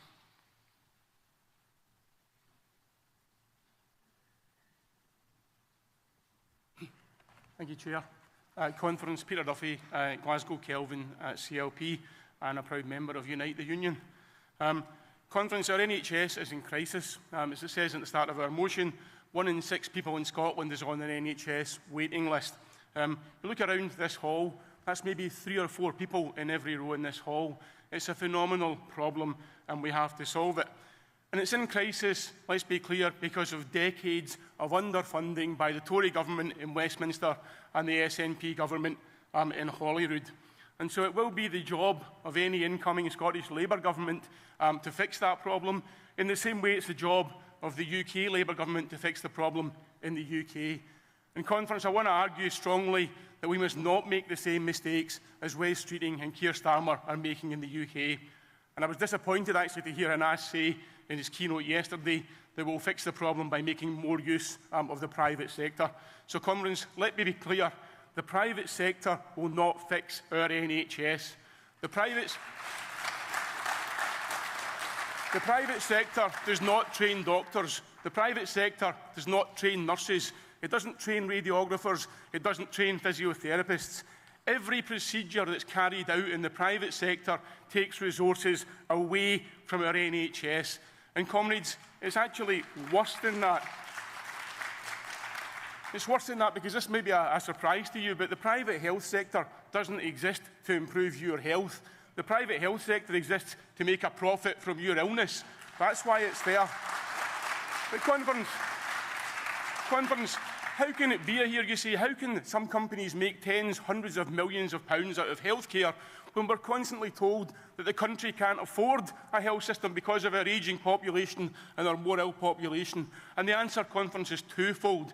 The first is that the private sector cherry-picks the procedures that it wants to carry out. You won't see anyone with a chronic or long-term health condition being treated in the private sector because there's no profit in that. And the second point that it does, comrades, is it makes profit by pushing down its costs, which is the pay and conditions of the people that it employs, maybe not for its top-tier doctors, but for its cleaners, its porters, its ancillary staff on lower wages. So, Conference, comrades, that is not the way to fix our health service. We need to fight to save our health service, but we need to fight for an NHS that is publicly funded, publicly owned, publicly operated, and democratically serving the needs of its communities. That's the NHS that this party founded, and that's the NHS that we must fight to save. Thank you, Conference.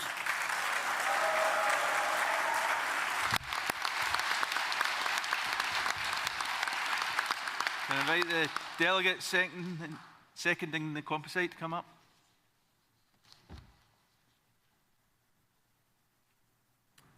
Hello there, Conference. Laurie Morgan-Klein from Cumbernauld and Kilsyth CLP and proud member of Unison. I'm speaking to second the motion today. This crisis is touching our entire country. There is not a family that does not have a loved one languishing on a waiting list. There is not a household that's unaffected. And that includes me and my household. I was diagnosed with multiple sclerosis 2 years ago. And to get to that point, to receive a diagnosis, was a long and drawn out one. It was my dentist that put the referral in to get an MRI when I went to him to discuss why half of my face was suddenly numb. And to get that MRI, which was in fact delivered within 6 months, but by an NHS service that was commissioning private sector work, which is an important thing to note about long-term conditions, is that actually we have mixed provision, and what we need to do is, if I had not been able to get that within 6 months, would it have been 18 months before I finally had the slot? And that was out of health board treatment as well. So what we need to do is do anything possible to break this backlog. But that MRI wasn't the end of that journey, because when I finally got to see a consultant months down the line, there was only one, where I live in Lanarkshire, there was only one MS consultant urologist specialist. The consultant urologist specialist that I saw was in fact a specialist in motor neuron disease. Now that was undoubtedly great for the health board meeting its waiting list target, that I wasn't no longer waiting, but that was a further 6 months before I could get to see a neurologist that had a specialism in MS, and that I could talk about disease-modifying therapies that would put a stop to me becoming more disabled. And I'm one of the lucky ones, Conference, standing before you today. There's no STUC. My eyesight has been fairly secure since those early days. That disease-modifying therapy has kept things stable. But throughout that, my disease-modifying therapy is supplied by national agreements where pharmaceuticals are supplying that medicine directly to me, which avoids me having a very painful process of trying to get that through GP services. And that's the other aspect. It's that the staff that have administered my care, the MS nurses and the whole neurology team in Lanarkshire has been fantastic. They have been stellar. But they are apologetic because they know that they do not have the numbers to deal with the pressure that's waiting them. And there's more patients out there, and I read daily on Facebook and other places about other people who are undergoing MS research into whether they've got MS, and also people who are in the early stages, really hoping that they don't wake up with further disablement, really hoping that they can hold on to what they've still got. So this is really important. And I speak about my personal story here, but our new Labour MP for Cumbernauld and Kirkintilloch, Katrina Murray, this is coming right through the inbox. So Conference, I really ask you to back this motion. There are so many thousands of households that are affected, and it was so welcome that yesterday Anna Sarwar made the commitment that we would do what we can do. Thank you, Conference.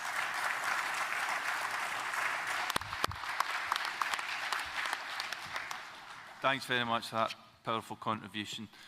And thanks to all the delegates for moving and seconding these motions. Can I now ask for delegates who wish to speak in this debate session to raise their hands? I will take speakers in groups of 3. Please make your way to the side of the stage when you're coming up to speak. Speakers will be allowed 3 minutes, and as previously mentioned, this will be timed to allow as many delegates as possible the opportunity to speak. Thanks. Okay. Davina.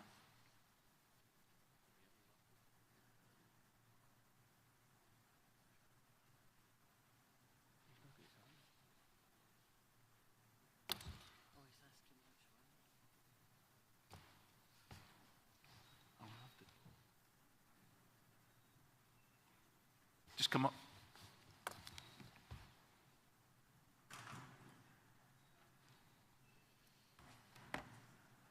Thank you very much. I'm Catherine Vallis. I'm one of the Glasgow Kelvin delegates here to speak in support of our composite motion with Cumbernauld on NHS waiting lists.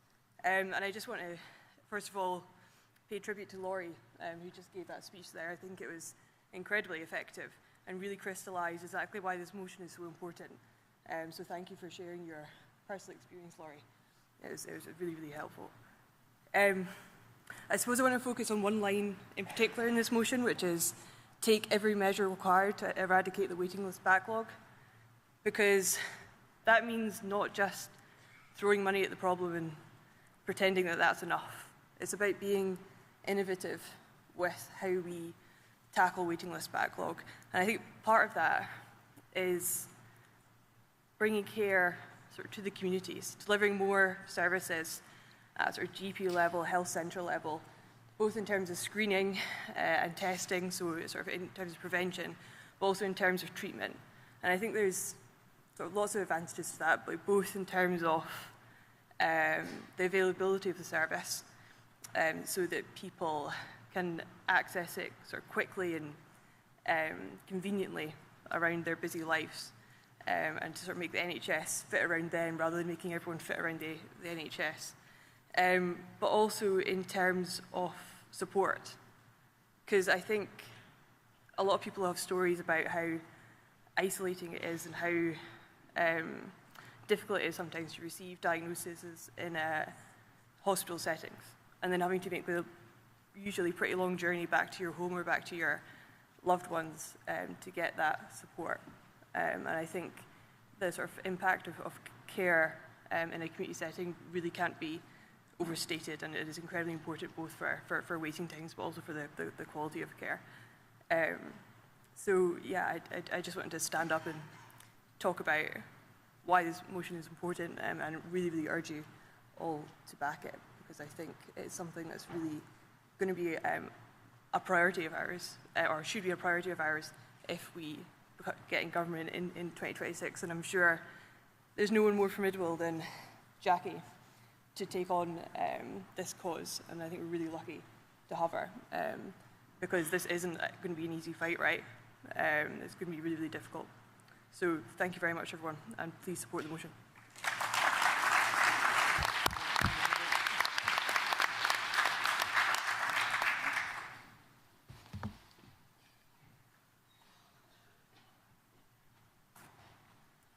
Good morning, Chair, Conference, Councillor Dr Davina Rankin, Unison, speaking in support of Motion 14, maternal mortality. Conference, as we all know, the NHS has been failed by the SNP government for almost 2 decades. But in particular, maternity services have been neglected and under-resourced. And already today we have heard how trusts across Scotland are struggling to provide the care that women and babies deserve. While this motion talks about the impact of poor maternity care on all women, I'd like to focus my comments on the experiences of black women. You heard already that black women are almost 4 times as likely to die during pregnancy and childbirth when compared to white women, and black babies are twice as likely to be stillborn. While these are truly shocking statistics which don't make the headlines and have changed little over decades, we really must remember that behind every statistic is a woman and a baby, a family, friends and communities that have all been devastated. Historically, black women's voices and lived experiences have been absent from service design and delivery. Research aimed to understand why outcomes were poor found that black women faced staff that were offensive and openly used racist language, who often dismissed their concerns and had a poor understanding of clinical presentation of conditions in black women and babies. Black women also faced racially based assumptions, such as black women having higher pain thresholds and a lower level of education. But Conference, I believe that to truly understand the experiences of black women, it's important that you hear our voices. And instead of just talking about the causes, I want to talk about the impact these decisions have in women's lives. So I've got a few quotes for you, and they come from the recent research study I mentioned. A black woman said, "I ended up having to go into surgery because my daughter's heart rate started to drop. I feel like we only got to this stage because the first midwife had dismissed me for hours when I was trying to tell her that something was wrong." Another woman was quoted as saying, "The midwife said in a mocking manner, moments after I gave birth, 'Well, we'll see you here next year anyway.'" On a first visit to a midwife, a black woman was quoted as saying, "On my first visit, the nurse said to me she was shocked I even knew who the father was, as people like me usually don't know." These are all shocking, but examples that are real and live on our NHS today across Scotland and the whole of the UK. I want to leave you with one last quote, and I suspect it's the most shocking that you'll hear today. It's from a black woman who had been worried about her newborn baby's heart and her breathing and had her concerns dismissed. She talks about her baby, and I quote directly, "She was struggling to breathe after birth. I was told that this was a normal thing for newborns, so no checks were done to put my mind at ease. After about 20 minutes, my baby stopped breathing. Efforts were made to resuscitate her, but she later died in the NICU. This is what black women face on a daily basis in our NHS. Please support."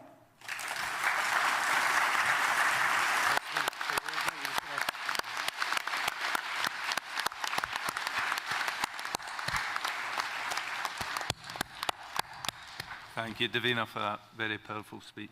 Delegate. Thank you for all the deeply powerful contributions this morning. Kenny Christie, Dundee City East CLP, second time speaker, first time iPad user. So wish me luck. I stand to speak in support of motion 18 on health inequalities. Conference, I believe it's vital that we use all the tools in the toolbox, recognising that not all positive interventions on health inequality take place in traditional healthcare settings. I wanted to highlight and take a moment to reflect upon the extraordinary contribution of community groups and community centres, some of them local authority led, but mostly in the third sector. The incredible work of places like Maxwell Centre in Dundee, working on a day-to-day basis in food insecurity, access to benefit support and advice, and supporting mental health. Innovative Cans in Karate, extending their work into communities working with all ages to address health inequalities, with people of all ages through their charity Cans in for Life. Then there are community groups and community centres who work every day to deliver person-centred support, often doing this gently and discreetly based on nurtured and trusting relationships in environments that are relative and comfortable. In order to improve outcomes, these organisations need to be properly resourced, supported and protected, and their crucial community-facing work recognised. It's therefore frightening for communities in the east of Dundee, for example, that the multifaceted and caring Douglas Community Centre in my area, that the SNP-led council have been consulting on not whether to, but how to close this valued service, which supports health inequalities, along with a number of neighbouring facilities, chop up bits of them and move them into the new super school campus. Community activists and visible and local strong Labour representatives in the community, such as Labour councillor Dorothy McHugh and local MSP Mercedes Villalba, have been active in giving voice to this assault on communities, further extending inequality. They've spoken up where local SNP representatives have chosen to stay quiet. And hopefully councillors listen and save not only the Douglas Community Centre, but invest in all such facilities that work to address health inequalities every day. Finally, I'd like to add that a great thing about conference is all the fringe events. It was deeply insightful for me to attend the Engender Fringe event yesterday and understand better how crucial and valued voices of those with lived experience are central to these discussions and planning for taking action on health inequalities, particularly regarding the gendered aspect of poverty, health inequality and disability. We need decision makers at all levels to understand the needs, priorities, the intersectionality of health inequalities, and crucially, highly value the power of people and places that support this vital work. I urge conference to support the motion. Thank you. Delegate, listen, this is a crucial debate. I've got time for one more.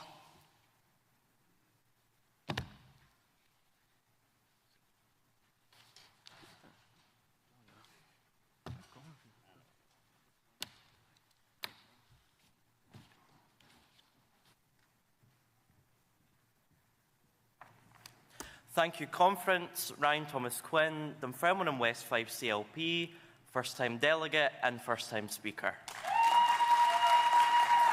I rise in support of Composite Motion 4. The SNP have been in control of the NHS my whole life. As a 17-year-old, me and my peers have never seen a functioning health service. We have faced long waits for emergency care.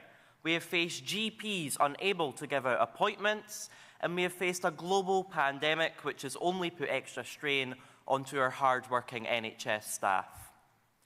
We've had 4 Scottish Health Secretaries in 4 years. The first covered up the death of a child from an infection in a cancer ward.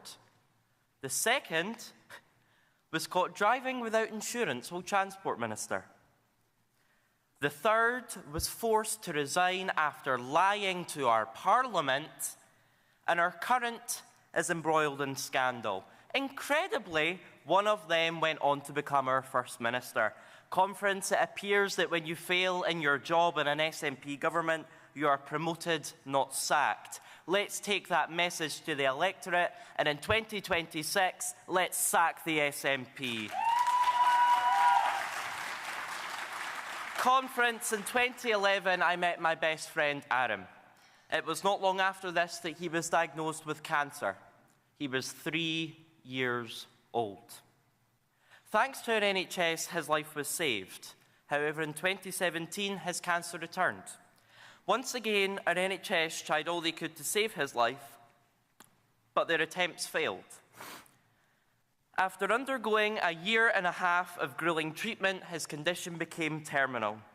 Aaron passed away on the 30th of May 2019. He was just 11 years old. I rarely agree with Humza Yousaf, but I did agree with something he said while he was Health Secretary in the Scottish Government's cancer strategy for children and young people. He said, receiving a cancer diagnosis at any point in an individual's life is never easy, but receiving one at such a young age is especially difficult. Standing in the city that he represents in our Parliament, I'd like to take this opportunity to ask him this question directly. If that is the case, why did you not do more as our Health Secretary and First Minister to support children like my best friend, Aaron? Conference, the strategy goes on to say that it affords us the opportunity to provide world-class cancer care for our children. However, with 1 in 6 Scots on an NHS waiting list and 20% of Scottish children under 16 diagnosed with cancer dead within 5 years, I wouldn't say that this strategy is working. Would you? Conference, the NHS clearly needs a new direction. And I believe that new direction is returning Jackie Bailey as our Health Secretary and electing Anna Sarwar as our First Minister. Only a strong Scottish Labour government can deliver the new direction that our country and NHS so desperately need. Please support the motion. Thank you. Thank you.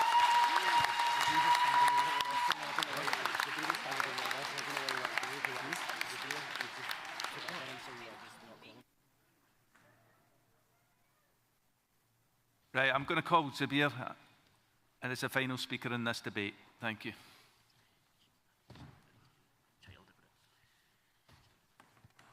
Conference, Zubir Ahmed, one of your newly elected 37 Scottish Labour MPs.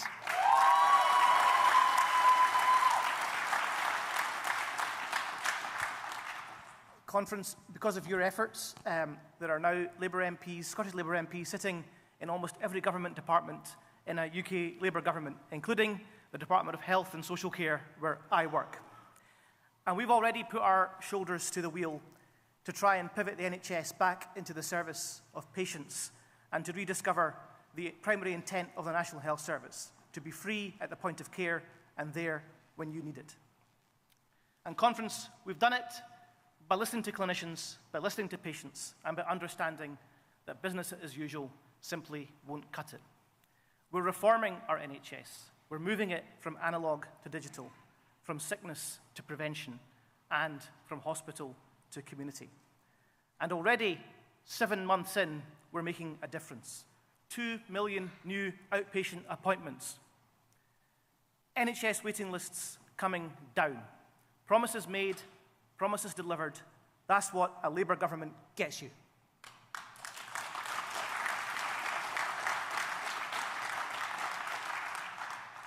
But friends, in Scotland, the NHS is still stuck in this permafrost of incompetence.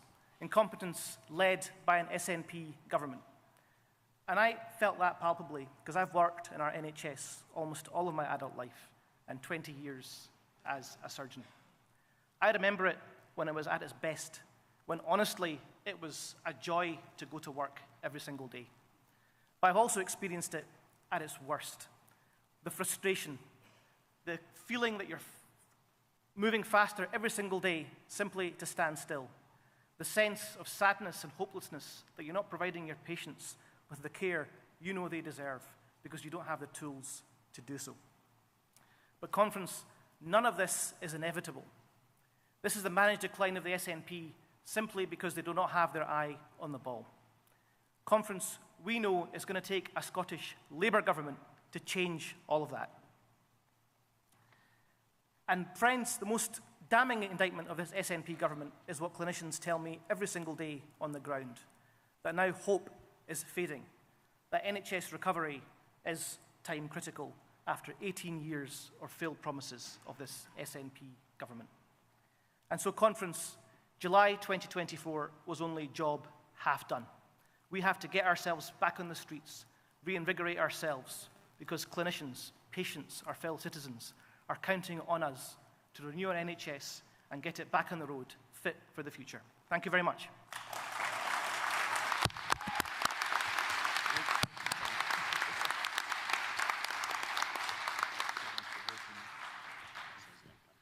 Conference, please join me in welcoming our Health and Social Care panel to the stage.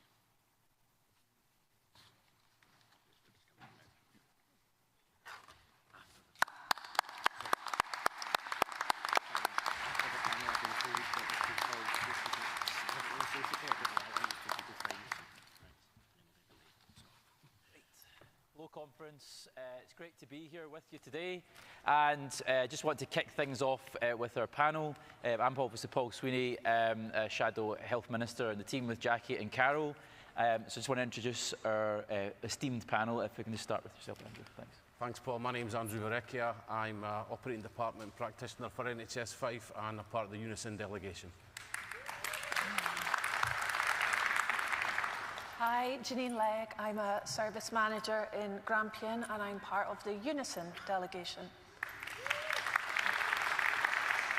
I'm Oliver Thomas. I'm a Kidney Registrar in South East Scotland, currently in Kirkcaldy, and I'm the delegate from Edinburgh North and Leith CLP. So we've got many years of accumulated experience in our National Health Service sitting here on the stage. Andrew, can you just maybe tell us a bit about what things were like in the NHS when you first started and how you've seen things change over the years, and we'll extend the same question to our fellow panellists as well. Thanks, Paul. Well, I was 18 when I started in the NHS. I'm 54 now. I've seen massive changes. You could fill the whole debate around that, but just to say, I feel the change I see most is I've never known pressure. I've never known people to be under so much pressure and stress as I do now compared to back then. It's unbelievably high. I would have to agree with Andy. 25 years I was in the NHS as last October, and I've never known it as bad as it is now in terms of staffing and lack of funding, definitely. Really concerning. I've only done 12 years as a doctor. And I suppose it's not so much what has changed, it's what I expected to change that hasn't. I think we're still using the same version of Windows as when I started 12 years ago. We're still using pages and fax machines and paper notes and things like that. So I think it's more what hasn't changed that has surprised me in that time. That's interesting, and all accumulating in levels of stress for staff, of course. And we've heard, of course, recently the Royal College of Nursing about corridor care in hospitals, the crisis there, that staff are feeling, moral injury because of what's been done to them in terms of the logjam in the hospital system. And of course, this announcement from an ASIC conference yesterday about ending that 8 a.m. rush for GP appointments is key to linking the efficiency of primary care through our hospital system and then out into social care back into the community. Perhaps maybe just offer some reflections on how that kind of flow of patients through the hospital is key to getting the healthcare system back on an even keel. I think it's key, because if you're not seeing if people can't see their GP at that time, where are they going to come? They're coming to acute hospital sites and A&E, which is then causing the backlogs that we see in the corridor care that we are unfortunately experiencing. And that 8 a.m. Model doesn't fit for everyone. There must be thousands of people. My own brother is disabled, has learning difficulties. He doesn't fit into that box when it comes to getting GP appointments for him. He has very complex health needs, as will many, many thousands of people in the country, Paul. So I would welcome an end to that. I'd be really pleased to hear Anas talk about that, because it's just not sustainable and it's not acceptable. Absolutely, and we've seen it just get worse since the pandemic. Correct. Jim, you maybe have a similar experience of seeing this in the hospitals, that the people are piling up at A&E because of this issue. It is, and it can't go on. It actually can't go on. In North East Scotland, we kind of, when it was +2 for corridor care, we all pulled faces. That wasn't acceptable. It went to +4. Now we're risk assessed for +6. You have elderly people using bedpans in corridors behind screens. It's just not acceptable. How could anyone think that's a standard of care? You know, we're not aiming for a gold standard. We're just aiming for a dignified standard of care for people. I have colleagues continually talking and upset about having to witness things like that. You've got patients and visitors walking past people in beds. Where is the infection control measure for things like that as well? It just can't go on the way that it is. Unbelievable, Jean. And Oliver, your own experiences in the hospital setting? Yeah, I think that point about it being the secondary care hospital is where you come if you can't get into the other parts of the system is absolutely right, and that is the challenge, because I work in secondary care hospitals. The lights are always on, 365 days a year. We are there. We are the provider of last resort. So if you can't get in to see your GP, your dentist, anyone else, you have to come to us, and we will look after you. Of course we can. But the service isn't designed for that. It's not set up for that. We need to make sure that people are being seen in the setting that is most appropriate for them, wherever that is in the community, and that is about integrated care, and that's about making sure that one part isn't pulling up the drawbridge to protect its services at the expense of somewhere else. Because I think what we need to be really clear about is the corridor care, the overcrowding in the A&E, the ambulances queuing up outside, is a choice. That is a choice that has been made by those people who are currently running our health service. The SNP have decided to focus all of that risk in A&E. That risk could be spread elsewhere, that could be managed differently, but they've decided, no, we're going to, at the expense of the A&E service, but all of that risk concentrated in that area. And as a result, it's causing huge unsafety. And this is where the staff are burning out. This is where the staff are finding it really tough, because they are being forced to do a job that they know is inadequate to the needs of their patients. That is why staff are burning out, because all of that risk is in one area. It can't possibly be managed, and it's almost like they've been left. A&E has just been left. So, no, it's too late now. We can't fix this. We're going to worry about other bits. Suffer. And that's what's particularly offensive when government ministers say any criticism of the NHS is a criticism of NHS staff. In fact, NHS staff who are actually at the forefront of the problems and are burning out as a result. And we've heard that the one thing that you've all identified is a big change for the worse since you started your careers is that issue of staff stress and burnout. And just wanted to reflect on Labour's own plan for a proper workforce plan and a retention strategy and how to deal with that issue. You know, we see many of the people I went to university with are off to Australia who are medics. They think it's a better work-life balance, for example. How do you think that will make a difference if we have a proper workforce plan and a decent retention strategy? What's your own reflections on that, Andrew? I think, Paul, my own view is that if you want to retain staff, you want to retain NHS staff, first thing, everyone here's got a view on it, but the one thing that you need to do, we need to have faith and trust in leadership. And I'll give you an example of where I personally don't have faith and trust in the leadership. Only this week, Neil Gray has reneged on part of the NHS Scotland Agenda for Change pay deal from 2023, our reduced working week. We are supposed to be reducing year on year 30 minutes every year for 3 years to get a full-time post down to 36 hours. Neil Gray has reneged on that this week. We are not dropping that 30 minutes this year, and he says we will drop and our next year. But how can we trust him? How can our negotiators, our unison negotiators, because unison policy is clear, we went into that in good faith, and Neil Gray has reneged on that. So I would say for an incoming Labour Scottish Government, do what you say you're going to do, and don't renege. Give us the faith and confidence in you that you will deliver what you say you're going to do, because Neil Gray has not delivered that. He's reneged on that, and I don't see how we can trust him now, frankly. It's hard to win back. I think if you're talking about recruitment and retention, I think that's part of the issue. I think you need to look at that, but I also think you need to look at the environment in which we work. You know, the estate is very old. It's been not invested in for a number of years. Our digital, as you've described, our digital solutions are backwards. Nothing links together. People spend so much time filling out paperwork, trying to put systems together. All that time is lost because they're not providing patient care while they're doing all these other things. And as I say, our buildings are falling down. You know, in the northeast of Scotland, over 50% of the estate is over 50 years old. Community hospitals are crumbling. So even if you could staff community hospitals, what would you put people into, because they're non-compliant and the premises are really, really poor? And you know, once was a career that was at the pinnacle of society, you know, the idea of becoming a physician. Yet when many people are doing that career, they're now really realising the morale is at rock bottom. People were leaving in droves because of the poor working conditions, as has just been described. I mean, Oliver, what's your reflections on that with your colleagues? I mean, it's a scandal because it's incredibly expensive to train a doctor, and that is a huge investment that Scotland is making in these doctors, who are then leaving to the benefit of other health services. So we need to get it right to retain our investment as much as anything. But for me, the challenge is not being given the autonomy to do the job I want to do in the way I want to do it for the benefit of my patients, because the system is getting in the way. The system is there are too many patients, there is too much admin.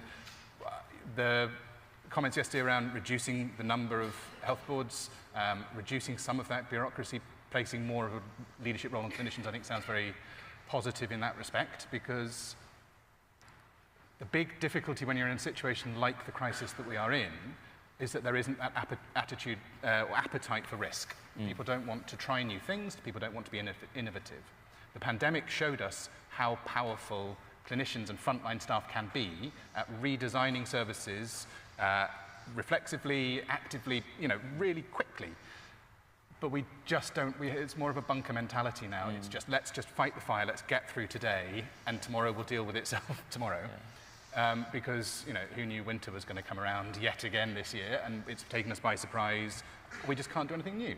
So that's what I would like. I would like to see a system where there is an opportunity to do the job that we want to do, but also to be innovative, to be experimenting, to be trying new things in a way that we just can't now because we're spending so much time firefighting. A huge waste of human potential in improving our system for the benefit of the whole community. It seems clear that that's something that's critical, that needs to change. And reflecting on, you know, we're just around 400 or so days from the next Scottish elections, and a huge opportunity if Labour were able to form a government next year, which we're all striving towards. And if we were to form a government in the 100 days, is a critical period to shape that narrative of how we can improve our society. And the NHS is so core to Scottish policy. So just to kind of draw things to a conclusion, if there were one thing in your fantasy football list of things you want to do to improve the NHS in those 100 days, what might it be? Maybe start with you, Oliver.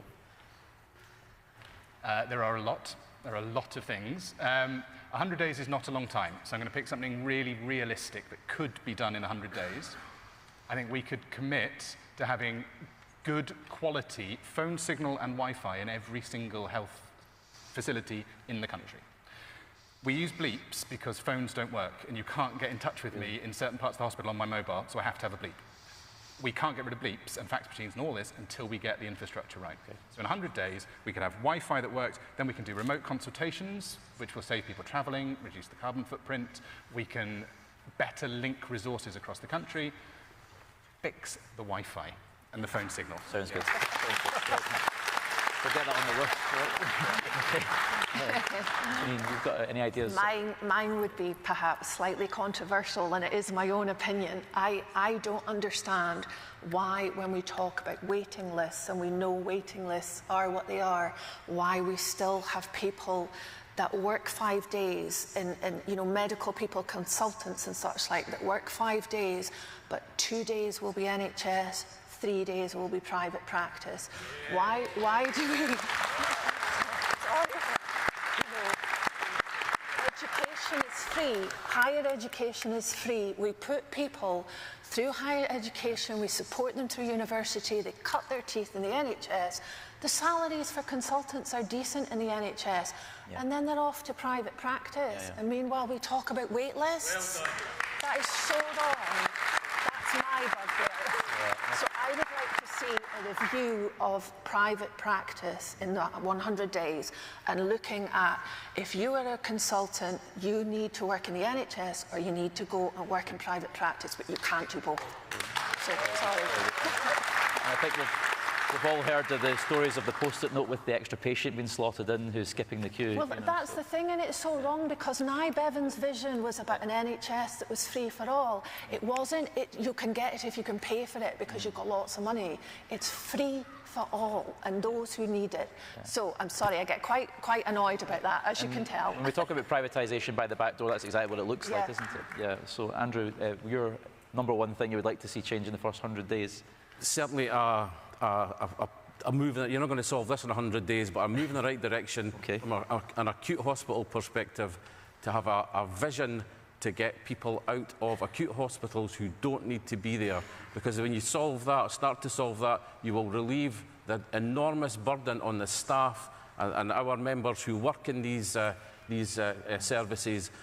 Will go some way to alleviate the burnout. There's far too many people in acute hospitals who don't need to be there, and that's we then see the knock-on of corridor care and the distress that causes for the public, for members of the public, and for staff. So a step in that direction. You're not going to solve it in 100 days, Paul, but please keep that at the forefront. I think you know, it's a really expensive doom loop that we're in at the moment with acute hospitals. We spend more on acute hospitals than any other developed country, but the least on prevention and community care. And I think the first thing we can do, that we discussed at the start of our conversation, was that 8 a.m. rush. Trying to improve access to the front door of the GP can certainly help keep people away from the A&E departments and into the acute hospitals. So a lot of really interesting ideas, certainly a little flavour of what we're trying to capture in our manifesto. Hopefully it's been a useful and interesting conversation for the audience as well, and we'll carry on with our debate. Thank you very much. Thank you.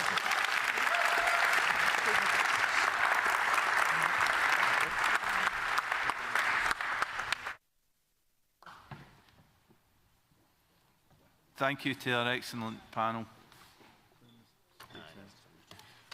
Just give us a minute while we take the chairs away.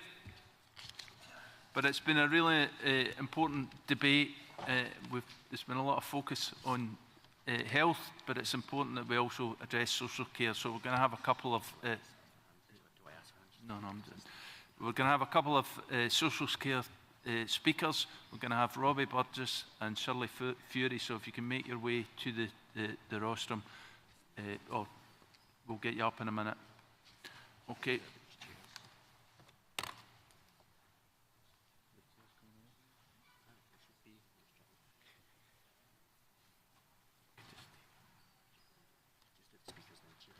Okay, we'll just take Robbie and then Shirley, and then we'll clear the stage. Okay, Robbie, if you can come to the rostrum.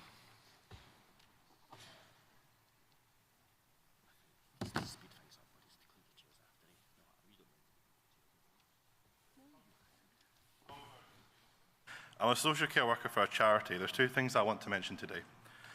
Firstly is the increase in violence and aggression social care workers and social workers find themselves. Conference, I became a part of a statistic last year after myself was assaulted at work. Unison found that violence incidents were reported by Scottish workers increasing in social care has risen by 20%. A survey that was carried out by Community Care found that a social care worker is attacked every 30 minutes. And we are just told that as a part of a job by our managers and people that work in the sector.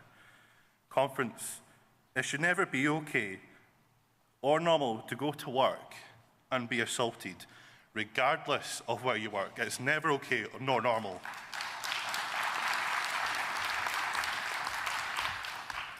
Secondly, conference, I want to mention the funding, which links to my first point. Conference, us in social care, even in social work, have had increased workloads over the years or need to loan work more often due to our sector not being funded properly by the government. Conference, social care is more than it looks. To some people we look after, we are family to them, perhaps a medical advisor, and mental health counsellor too, and much more. Conference, I love my job regardless, but social care lacks serious funding. In 2023, the Scottish Government removed 38 million from its budget with no consultation with workers or unions. This was meant to be allocated to social care workers to improve their sick pay, maternity pay and paternity pay, as some social care workers don't get sick pay or don't get full sick pay. Conference, social care has been in crisis for years alongside NHS. As social care colleagues, some of us are on the minimum wage and some charities are on the verge of collapse without proper funding. Our social care system needs a new direction and needs better funding and improvements for the workers, but for those we also care about.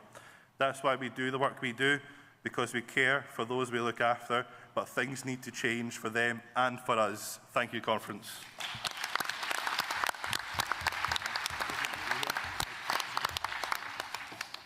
Sorry, Conference, I don't think Shirley's here. No, I'm sorry. Okay, well, thanks very much for that, Robbie. Important we had that voice. Can I now ask Carol Mockin, MSP Shadow Minister for Public Health and Women's Health, to close this debate?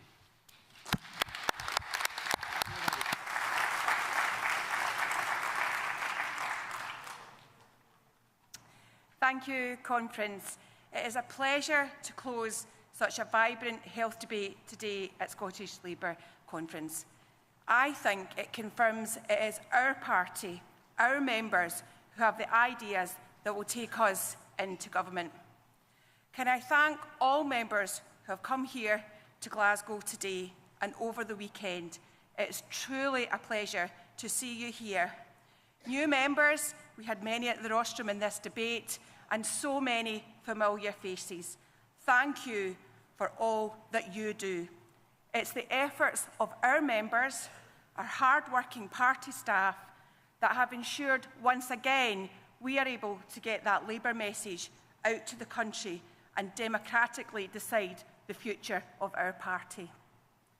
I proudly stand before you as your spokesperson for public health and women's health, ready to take on the challenges ahead. You have heard throughout our conference from my colleagues that we are committed to producing a manifesto and a campaign for government that reflects your values and the pride that we have in the Scottish Labour Party, a party that proudly played its part in creating the NHS.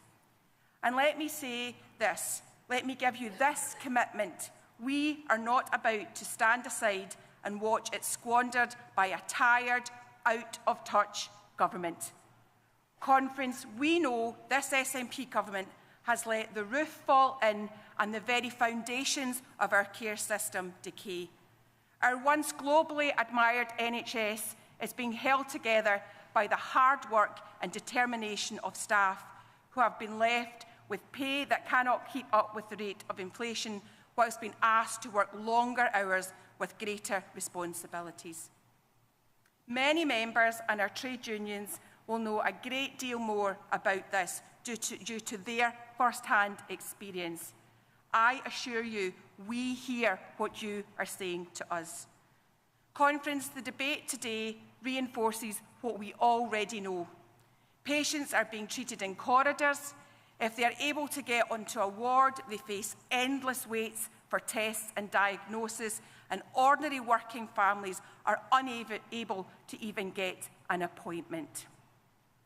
When we were in government, such a reality was unimaginable, but this is the reality in an SNP-run health service. Can I take this opportunity to thank my colleague Paul Sweeney for chairing the panel today, and thank you to the wonderful panel members. It is Scottish Labour who are listening to those on the front line, and today we have heard about some of the consequences resulting from the SNP's utter failure in health and social care. If I may, I want to raise the voices of women, but can I say I think that was so powerfully done from the delegates here today. When it comes to women's health, there are broken promises and missed targets, and these have become just commonplace. Maternal mortality rates across Scotland continue to rise. Menopause support remains inadequate, and the quality of maternity services is on the decline. In broader services, significant health inequalities persist across most health outcomes, and it is no secret these disparities create substantial challenges for our health and social care system. In social care, turmoil and failure to reform means that on the SNP's watch, things simply continue to get worse. Despite the protests of the current government, the truth is delayed discharge has risen to record high. We have seen a reduction in care homes, and thousands of Scots are waiting for assessments and care packages. In conference, as an additional insult to the people of Scotland, the SNP's handling of the National Care Service Bill is nothing short of scandalous.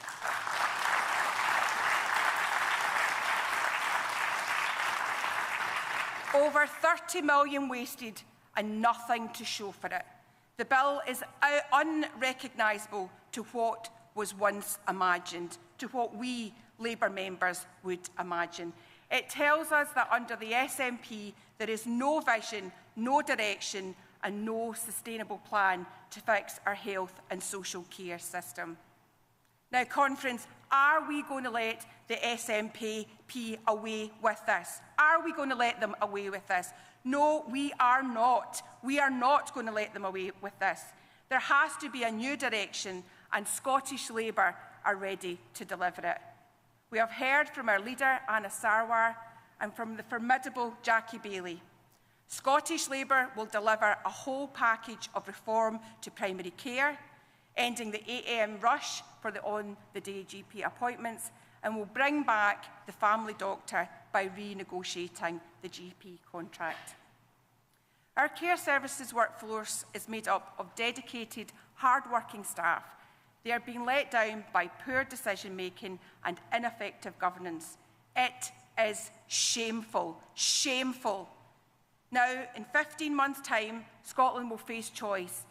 Do we continue with the managed decline under the SNP, or do we change direction? The status quo is not an option. After 18 years in government, the SNP has nothing left to offer. They are exhausted, incompetent, and out of ideas. Conference, there are better days ahead if we're bold enough to strive for them. You are central to that, just as you were in determining the outcome in our incredible election success last summer. That was not a one-off. It was not a one-off. We can do this. We will do this again. Scottish Labour are heading back to power, and when we do, we are going to get the NHS and social care back on its feet. It is our historic responsibility. Thank you, conference.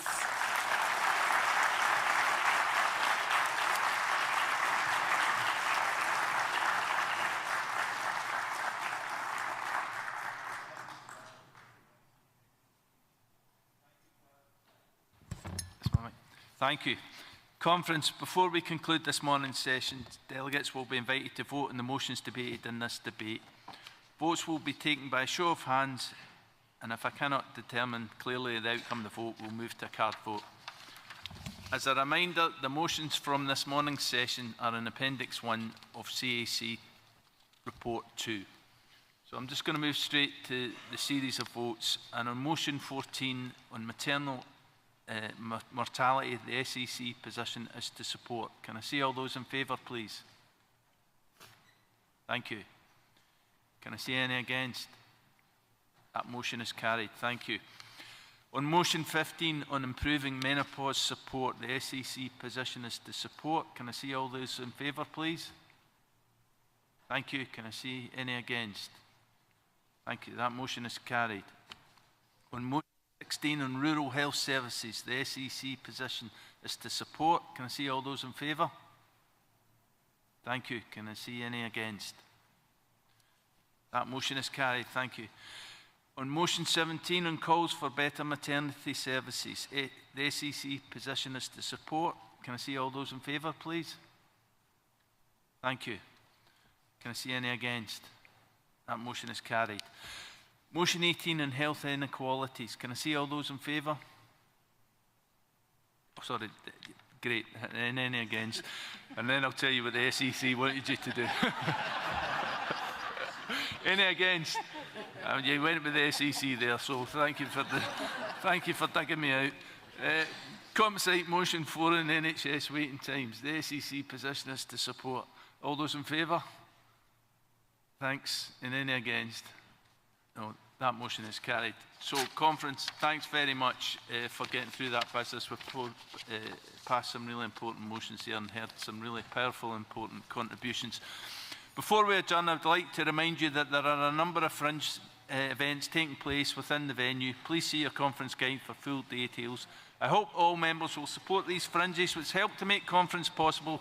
Stewards are on hand to direct you should you need directions. In addition, please visit the exhibition stalls.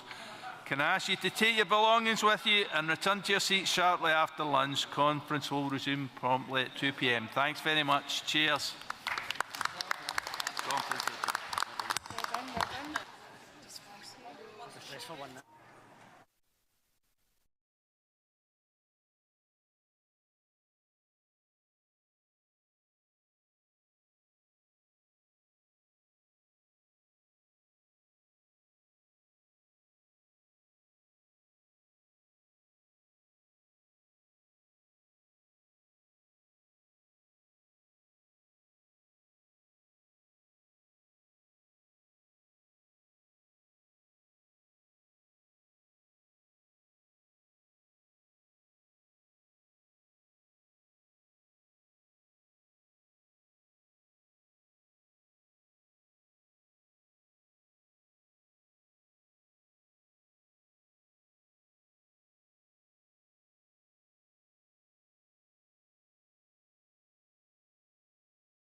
a good lunch and enjoyed some of the fringe and the exhibition, but can I bring you back to order for the afternoon session? This afternoon we will be looking at the constitutional amendments which have previously been emailed out to you or have been available at the information stand. Can I please invite Suzanne MacLeod to move the rule changes on behalf of the SEC? Thank you, Suzanne.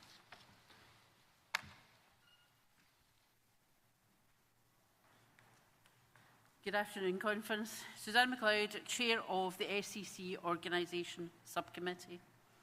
This afternoon, Conference will consider a package of rule changes which have been drawn together by colleagues from CLPs, trade unions, affiliates, local government and the Women's Committee to modernise and update the Scottish Labour Party rulebook, to bring it into line with the standard and best practice, and to ensure that all parts of the party are fighting fit and campaign ready, fully focused on winning the next election. First of all, can I thank all those who have contributed to this process so far. The first part of the work was presented to Conference yesterday, and you'll have seen that in the Conference standing orders as agreed as part of the CAC Report 1. The amendments that we're considering today will be moved and voted on in a single block. Constitutional amendments must go to a card vote, so can all delegates please ensure that they have the paperwork ready. When we move to the vote, tellers will come round with the ballot boxes and the results will be announced tomorrow in the CAC report. Alongside some technical language updates and removing unnecessary or redundant wording, you will see that we have put forward changes which allow CLPs the flexibility to make sure that their executive committees are working, functional bodies, delivering for their constituencies and representing their communities. Ensuring that our trade union colleagues are guaranteed a seat at the table with the trade union liaison officers now a core officer position. Providing space for functional officers that represent the diversity of our movement and other officers as the CLPs see necessary. We're also clarifying rules on how and where CLPs can collaborate across boundaries, working together as multi-constituency CLPs, ensuring that the CLPs are functioning and effective, providing members in every corner of the country the opportunity to come together within the party and get out and campaign in their communities. There are also updates to the language around the election of members to the Scottish Executive Committee, providing clarity where necessary and giving the SEC the flexibility to amend regional groupings to ensure that members amongst these areas are as equal as possible and providing all members an equal voice on our Executive Committee. Conference, on behalf of the SEC, I move the rule changes. Thank you. Thank you very much, Suzanne. Is Conference content to move to the vote? Great, thanks. We're now going to have a card vote. As Suzanne explained, we need to have a card vote to put these rule changes through. The SEC is recommending that you vote to put them through. So can I ask tellers and scrutineers to come to the front of the hall to collect the ballot boxes? Okay. Delegates, within your packs you will find several card votes. The pink vote is the one needed for this amendment. Card votes are either for the motion or against the motion. And as I say, the SEC recommendation is to vote for the motion. Once you've completed your card vote, please hold your card vote ballot in the air once you've decided how you're voting, and the tellers will come round and collect the papers. So, we're on the card vote. It's the pink one, and the SEC is recommending you vote for. And when you've cast your vote, hold it up in the air, and we'll collect it as soon as we can.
what we're having, no, sorry, it's a pink ballot paper we're casting just now. It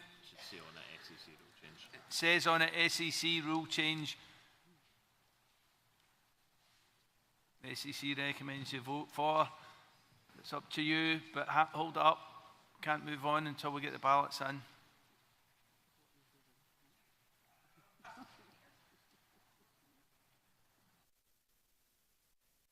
Oh, thanks very much.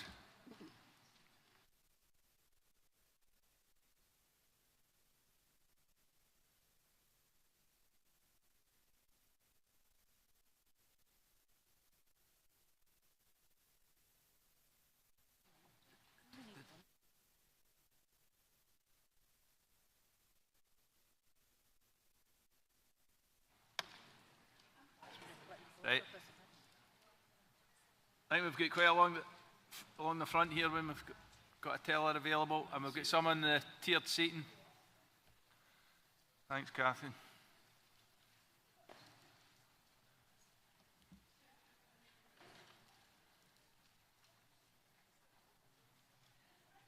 Okay. What's called? Emma. Emma, sorry. We've got along here, please. Anybody else? We've got some kind of collected here. One more over here. I'm going once with this. I'm going twice with it once we've got the GMB in. The mass ranks of the GMB. Okay? No. No. One more. One more. Another one.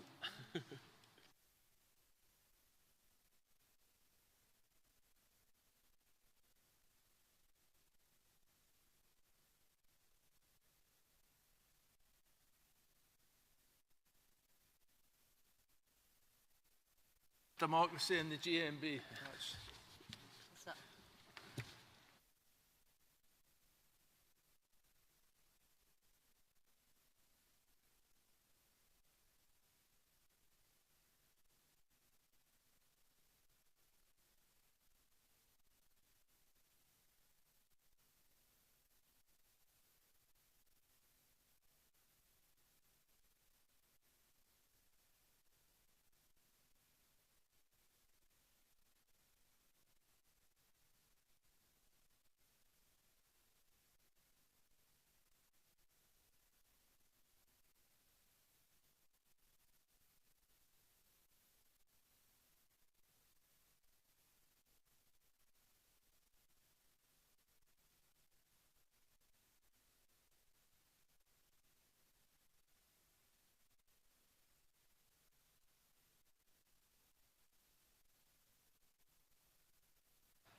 Thanks, conference. Thanks for your cooperation with that card vote. The card vote will now be counted and will be announced later in conference.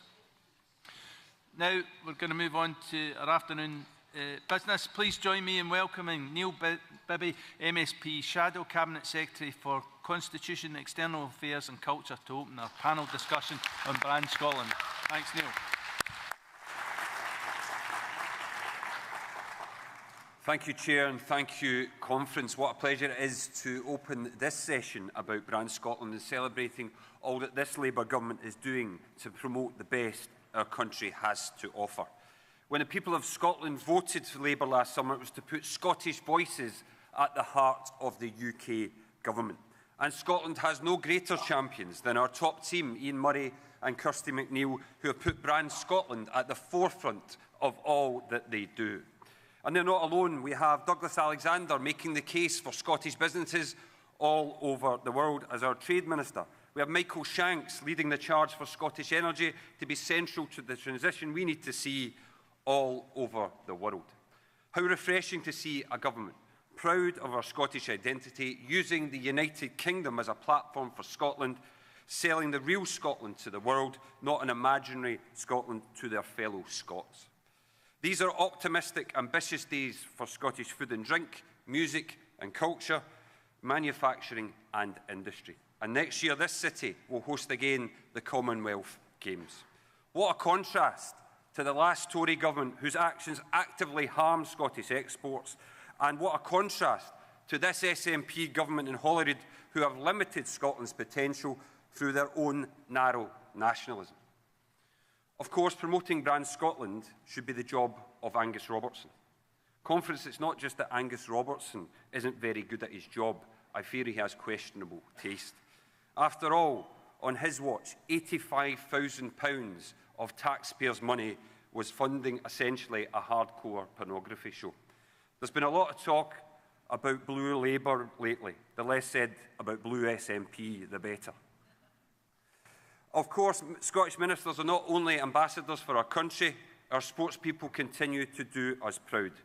We may not be celebrating Donald Trump's Scottish roots, that's one export which didn't quite go to plan. But as US President, he will host two great opportunities to see the very best of Scotland. First, North America will host the 2026 World Cup, and we will all be hoping that the men's national team can make it there for the first time in 28 years. And then we have the 2028 Summer Olympics in Los Angeles, where Scottish athletes, swimmers, cyclists and other sports people will compete for Team GB, hoping to follow in the footsteps of Duncan Scott, Alan Wells, Catherine Granger and, of course, the amazing Sir Chris Hoy, who continues to be a class act.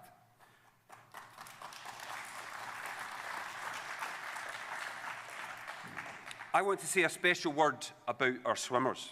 In Rio, Tokyo and Paris, Scottish swimmers have hauled in 3 gold medals and 6 silver medals. It's an extraordinary achievement which should inspire every young Scot. But Conference, can I share something with you about the reality under this SNP government? It's estimated that at least 1 in 4 children leave primary school unable to swim. And this is only getting worse. The cost of swimming lessons has risen by 29% since the pandemic. Is the SNP concerned that so many children are able to develop the basic skill which could improve their health and save lives? When I asked them for the exact numbers of children who can't swim, no idea was the response. Well, Scottish Labour is concerned about it, and Scottish Labour wants to do something about it. That's why we are announcing a new Chance to Swim plan for Scotland's children to give every child the chance to learn the basic life-saving skill of swimming.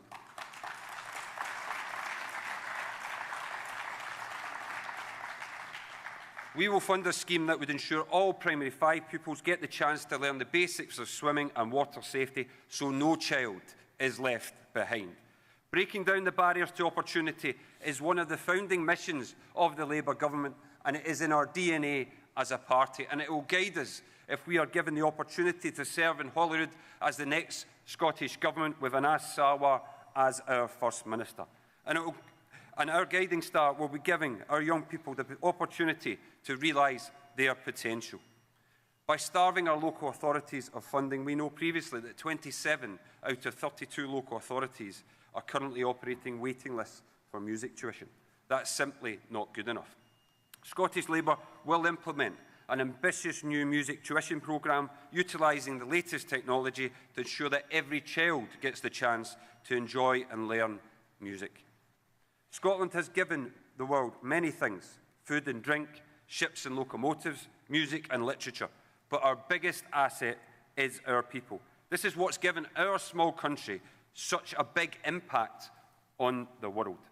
A Labour government in Scotland, backed by a Labour government in the UK, working together, not against each other, will invest in our people, in our skills, in our health and in our pockets. But also in the small things, the things that can make such a difference: the chance to learn to swim, the chance to learn how to play an instrument, a chance to realise your potential, to be your best self and expand your horizons. If the SNP government are afforded a 19th year in government, nothing will change. Scotland will continue to go backwards and opportunities will be limited. Instead, we go forward as a Scottish Labour Party which is ambitious for our country, ambitious for our young people. They might not all be Duncan Scotts or Paolo Nutini's, but Scotland will be a better place for their talents if they are allowed to shine.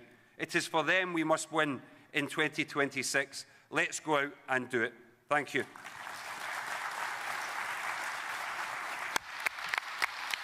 Thank you, Neil. Excellent stuff. Conference, we are now going to watch a short video on Brand Scotland. Welcome to the south of Scotland, home of Scotland's national bard, Robert Burns. Burns is laid to rest here at St Michael's Kirk, but in his short 37 years he penned a rich legacy from Old Lang Syne to a man's a man for all that, and his values of social justice, equality and the rights of common people are celebrated around the world to this day. Like any self-respecting Scottish fridge, mine has this in it, but it's also got amazing produce from Midlothian, like haggis from McSween's, like beer from Stewart Brewing, and like bars from Stowe's. Edinburgh isn't just Scotland's capital, it's a global capital of culture and tourism. And never more than in August, when we're home to the Edinburgh International Festival and Fringe, and become the most important city in the world for culture and the creative industries. Here in East Lothian, we don't just have magnificent beaches, fantastic golf courses, the Bass Rock, one of the wildlife wonders of the world. We've also got genuinely brilliant businesses that want to export and trade right around the world. Fáilte go dtaithíoch lámhór. Welcome to the home of Harris Tweed. Here in the Western Isles, we have some of Scotland's most iconic brands. Uisce Beatha, whiskey, Bratan, salmon. Some of Scotland's biggest exports come from the Hebrides. And Dualchis, heritage. We specialise in finding people's island roots and welcoming them here. And we look good while we're doing it. Welcome to Luss. On the Highland fault line, this most wonderful conservation village is in the heart of Scotland's first national park at Loch Lomond. For me, there is no better example of Brand Scotland. Paisley, Scotland's biggest and best town, and the town that Fred built, home of the world-famous Paisley pattern, as worn by Beyoncé recently at the Grammys and being worn less well by me just now. From Paolo Nutini to Gerard Butler, we've got great people, patter as well as pattern, and all this is a stone's throw away from Glasgow Airport. There are fewer Scots that have had such a global impact than the big yin Billy Connolly himself. He has taken Scottish humour right around the world. And actually it's one of the greatest honours of my life to be there at the Glasgow City Chambers where he was awarded the Freedom of the City, and honestly, it's the most incredible speech I've ever heard. This fridge, like Scotland itself, is bursting with amazing products. We've spent the last 20 years selling Scotland to the Scots. We need to be selling Brand Scotland to the world.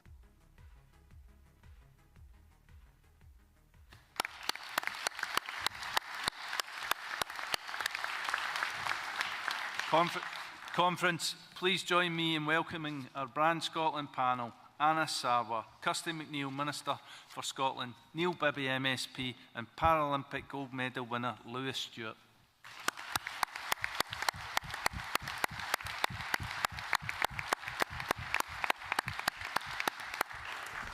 Hi everyone, it's really great to be here. I'm Kirsty McNeill, I'm the Minister for Scotland, and I'll be chairing our Brand Scotland panel today. I'm joined by some truly fantastic guests. So on my right, we have Anas Sarwar, MSP, the leader of Scottish Labour and Scotland's next First Minister. Big it up for him, please. We have, and you've just heard from him, we have Neil Bibby, our Shadow Cabinet Secretary for the Constitution, External Affairs and Culture. Big it up for Neil, please. And then at the end we have Lewis Stewart, who is a Commonwealth Games champion, which makes him certifiably the fittest person in this hall. Big it up for him, please. So we're going to spend some time this afternoon reflecting on what Brand Scotland means for Scottish Labour's offer. But to kick that off, we're going to have a quick video. Now, we are not going to be turning around to look at it because we can see up there, so we're not ignoring all our amazing colleagues who are going to be talking to us about landmarks and locations.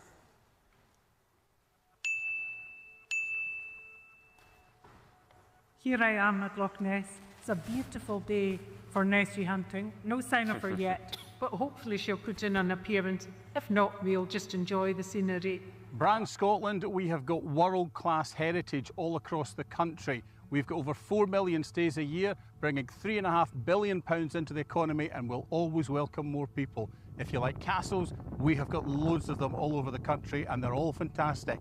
But the best one, right here in Stirling, at Stirling Castle. Our canals in Falkirk, regenerated under the Millennium Link, connect the Falkirk Wheel, our world-renowned Kelpie sculptures, and the recently reopened Rosebank Distillery. Thanks to the growth deal, exciting regeneration is coming, including the Scottish Canal Centre and a new Forth and Clyde Canal Art Trail. This investment will create jobs and bring more people from across the world to our town. I can't wait to see it. Here on Dundee's waterfront, we have two amazing Scottish icons, the Royal Research Ship Discovery and the V&A Dundee, bridging the discovery of science and the design of future industries for the whole of Scotland. Edinburgh isn't just Scotland's capital, it's a global capital of culture and tourism. And never more than in August, when we're home to the Edinburgh International Festival and Fringe, and become the most important city in the world for culture and the creative industries. Here I am at Glasgow International Airport, the gateway to Brand Scotland, where technologies of the past meet with technologies of the future at a new innovation zone backed by this Labour government.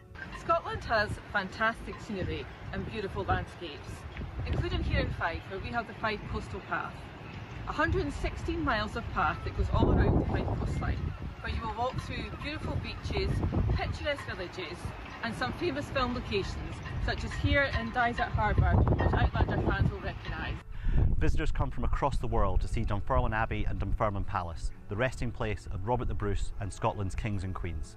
This is Scotland's newest city and Scotland's historic capital. It's a key part of selling Brand Scotland and selling Scotland to the world. If you're talking about Brand Scotland, it doesn't get more iconic than our fantastic city of Edinburgh.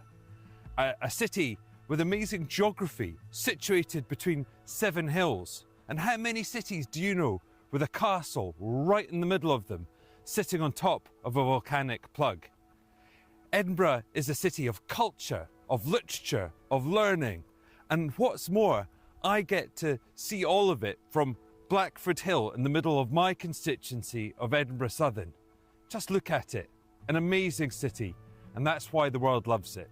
Here in East Lothian, we don't just have magnificent beaches, fantastic golf courses, the Bass Rock, one of the wildlife wonders of the world. We've also got genuinely brilliant businesses that want to export and trade right around the world. After decades where as Scots we've too often talked to ourselves, we need to be selling Brand Scotland to the world. Welcome to Luss. On the Highland Fault Line, this most wonderful conservation village is in the heart of Scotland's first national park at Loch Lomond.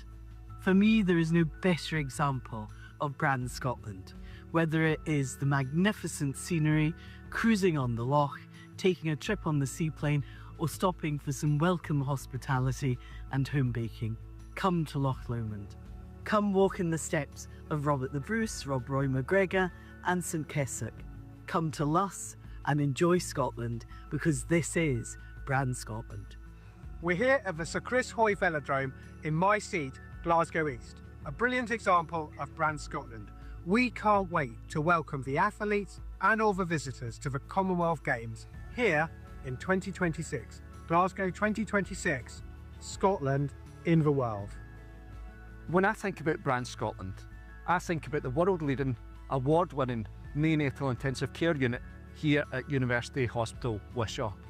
They do teaching and training and share their research with the world, but more importantly, they save lives. They saved my daughter Rose's life and the lives of hundreds of premature babies from all over Scotland, and we should do everything we can to support them.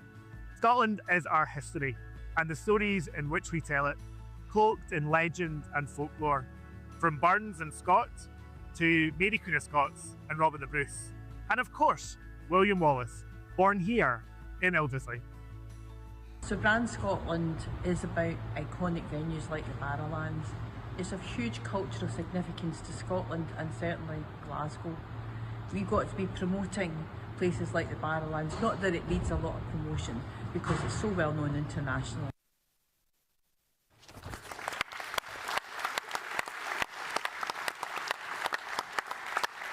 So what we really see there is, I think what everyone in this room already knows, that kind of Scotland's physical geography, Scotland's landscape, is really full of combination of really intense natural beauty, probably more than anywhere else on earth, but also triumphs of human ingenuity and culture, things that we've made ourselves. So I might turn to you first and ask, how do you think we get the balance right when we're promoting Brand Scotland between the physical that we've inherited and the cultural that we've built?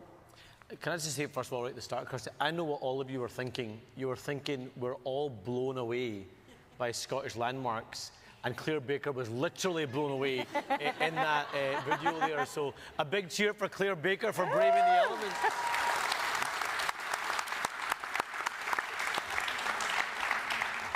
think it's a great question, Kirsty. And look, the way I think about our landmarks is, look, part of it is even within Scotland.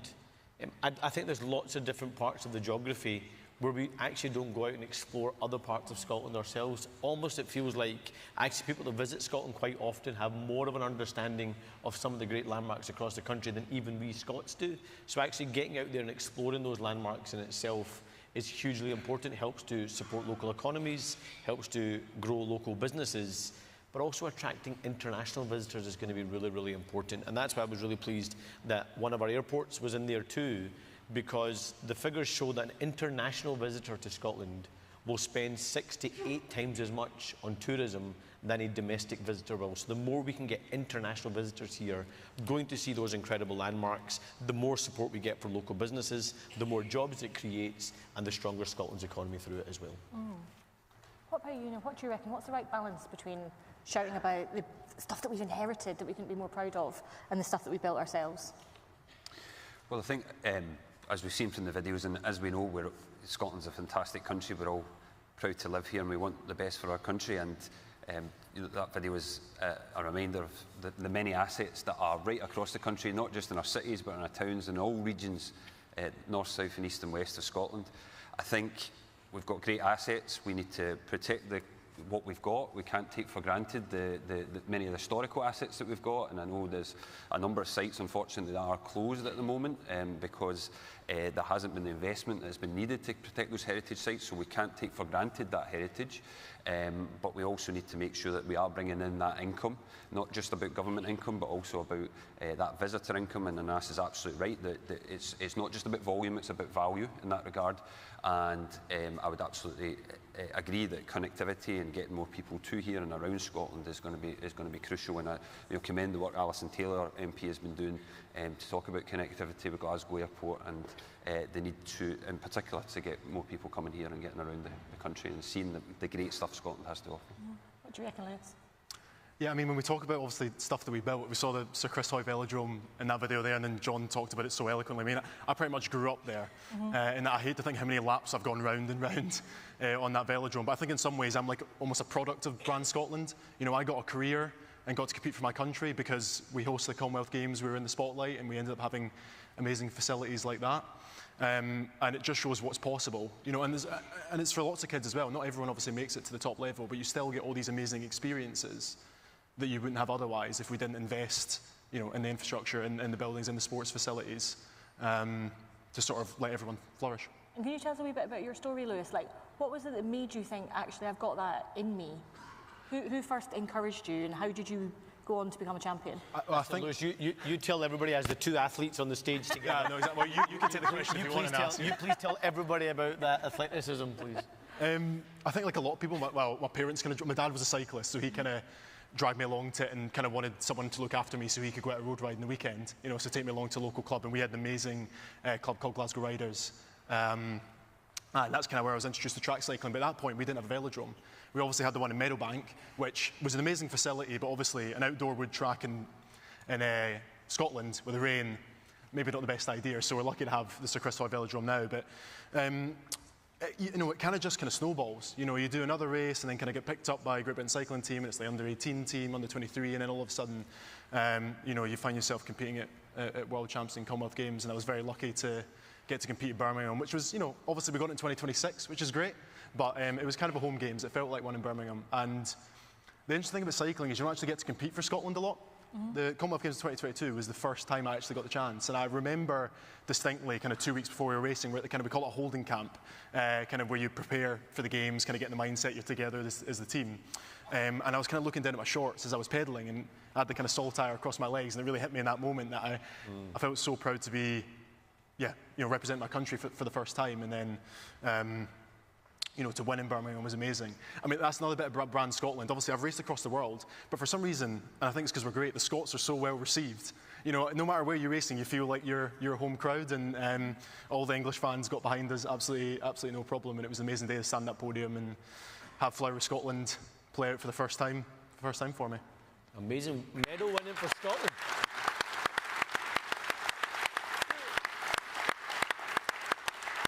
Pick up on Anas's question about whether we do enough to look at what's on our own doorstep. Can you put your hand up if you've been to the National Museum of Flight in East Lothian? You put your hand up. I know this is not a brand Midlothian panel, but can you put your hand up if you've been to the National Mining Museum in Midlothian? Okay, what about New Lanark? Oh, okay, interesting. So Lots of co-operative members in the audience. Well, so I got married at New Lanark because obviously the sort of spiritual home of cooperativism, and half the guests went, oh, like the spiritual home of cooperativism, and half the guests went, oh, school trip, because it was just a sort of really nice, nostalgic thing for them. Who's been to the National Museum of Rural Life in East Kilbride? Okay, who has bagged Monroe's? Who's been to the Riverside Museum? Who reckons they can name every UNESCO World Heritage Site in Scotland? Ooh. I bet you can't. Okay, so there's just been a new one. Can you, Kirsty? Well, I can actually. I can, because there's just a new one that has been announced under this Labour government. But that's a piece of homework for you. All right, so if we're going to champion Brand Scotland to the rest of the world, we need to know and cherish what is on our own doorstep. Absolutely. So please make sure you visit by the time of next Labour Party conference. Please make sure you visit each of the UNESCO World Heritage Sites. Please visit and cherish each of our national museums that are in our National Museum network, and cherish our network of industrial museums that has working class history in our industrial museum network, and it's not getting enough cherishing, I would argue, from people in our movement. So that's a bit of homework for you before next May. So on that theme, and ask, what's your favourite museum in the whole of Scotland? Oh my goodness, this is where he gets into bias, and I've got to pick Kelvin Grove. Because partly, and I'm going to show my Glasgow bias here, is Kelvin Grove actually has the highest footfall of any museum, but gets nowhere near the same level of support from a Scottish government as our museums in Edinburgh do. And this, might upset Daniel Johnson, our colleagues on the other side of the M8. But actually, we've got to make sure we're supporting all. I can see one of our Edinburgh MSPs is shaking their heads furiously at me already. But we've got to cherish all our sites, which is really important. So I'm going to pick Kelvin Grove, but you're right. I should make sure I'm getting out and visiting museums right across the country, and we'll make a point of making that happen. Neil, what about you? What's your favourite? Favourite museum would have to be Paisley Museum, but it's currently closed at the moment. But going to have a major refurbishment and open as a new museum in the coming year or so, and thanks to investment made by the previous Labour-run council as part of the bid for UK culture status. We've got other fantastic museums in the West as well. I think the Riverside Museum you mentioned is fantastic for kids. It's absolutely critical we maintain free museums, which was delivered by the last Labour government, ensuring that open access to children from all and people from all backgrounds. So we've got other great museums in Paisley, Smarshaw Cottages, Weavers' Cottages, talking about how life was like for the weavers. And I think that industrial heritage is really, really important to remember, not just the landmarks, but the people that have built Scotland and the working people that have built Scotland. Lewis, what about you? I think I'd have to go with the Transport Museum, and I've got a bit of a funny story about that. So my family historically have all been in the police, and I was there with my grandpa, and he was really excited because they had, obviously a little police section, and we're kind of walking over, and he looks at the car, and he's like, oh, look, that's the same police car as mine when I was in the police. And then we're walking over, and he's like, wait a minute. That's the same number plate as my police car when I was in the police, and he realised it was his own police car. Oh, wow. So I got a special place in my heart for that, and also it's actually one of my best mates' bikes is in there. So I tend to go visit that sometimes. And it's right next to my flat as well. So. And I might stick with you, Lewis. Favourite spot of kind of natural beauty, if you were wanting to showcase Scotland's physical geography to a visitor, what's a must-see? I mean, so I grew up in Stirlingshire, so we were very lucky, obviously, last year to have our 2023 to have cycling world champs. It was kind of spread between Glasgow and Stirlingshire, and obviously we're talking about landmarks, but obviously Scotland itself is a landmark. We have these beautiful roads and scenery for stuff like road cycling. Obviously, track cycling is sort of my thing, but honestly, anywhere along the Campsies, and now all the roads have been resurfaced because of the cycling world champs. So my dad was very happy, but honestly, anywhere outside the Campsies way, I've got I just love Dumgoyne, next to Glengoyne Distillery, because that's where I grew up, so it's got a soft spot in my heart. Neil, what about you? Well, I'm biased. I would say West is best, but obviously Loch Lomond is a wonderful, beautiful part. You got married there, of course. I did indeed. So did my parents. It was absolutely. Loch Lomond means a lot to me. It's fantastic place. I also think the west of Scotland more generally, down the Clyde, the Firth of Clyde, we've got Largs, Millport, places like that, beautiful scenery, and the Costa del Clyde. It's a fantastic part of it.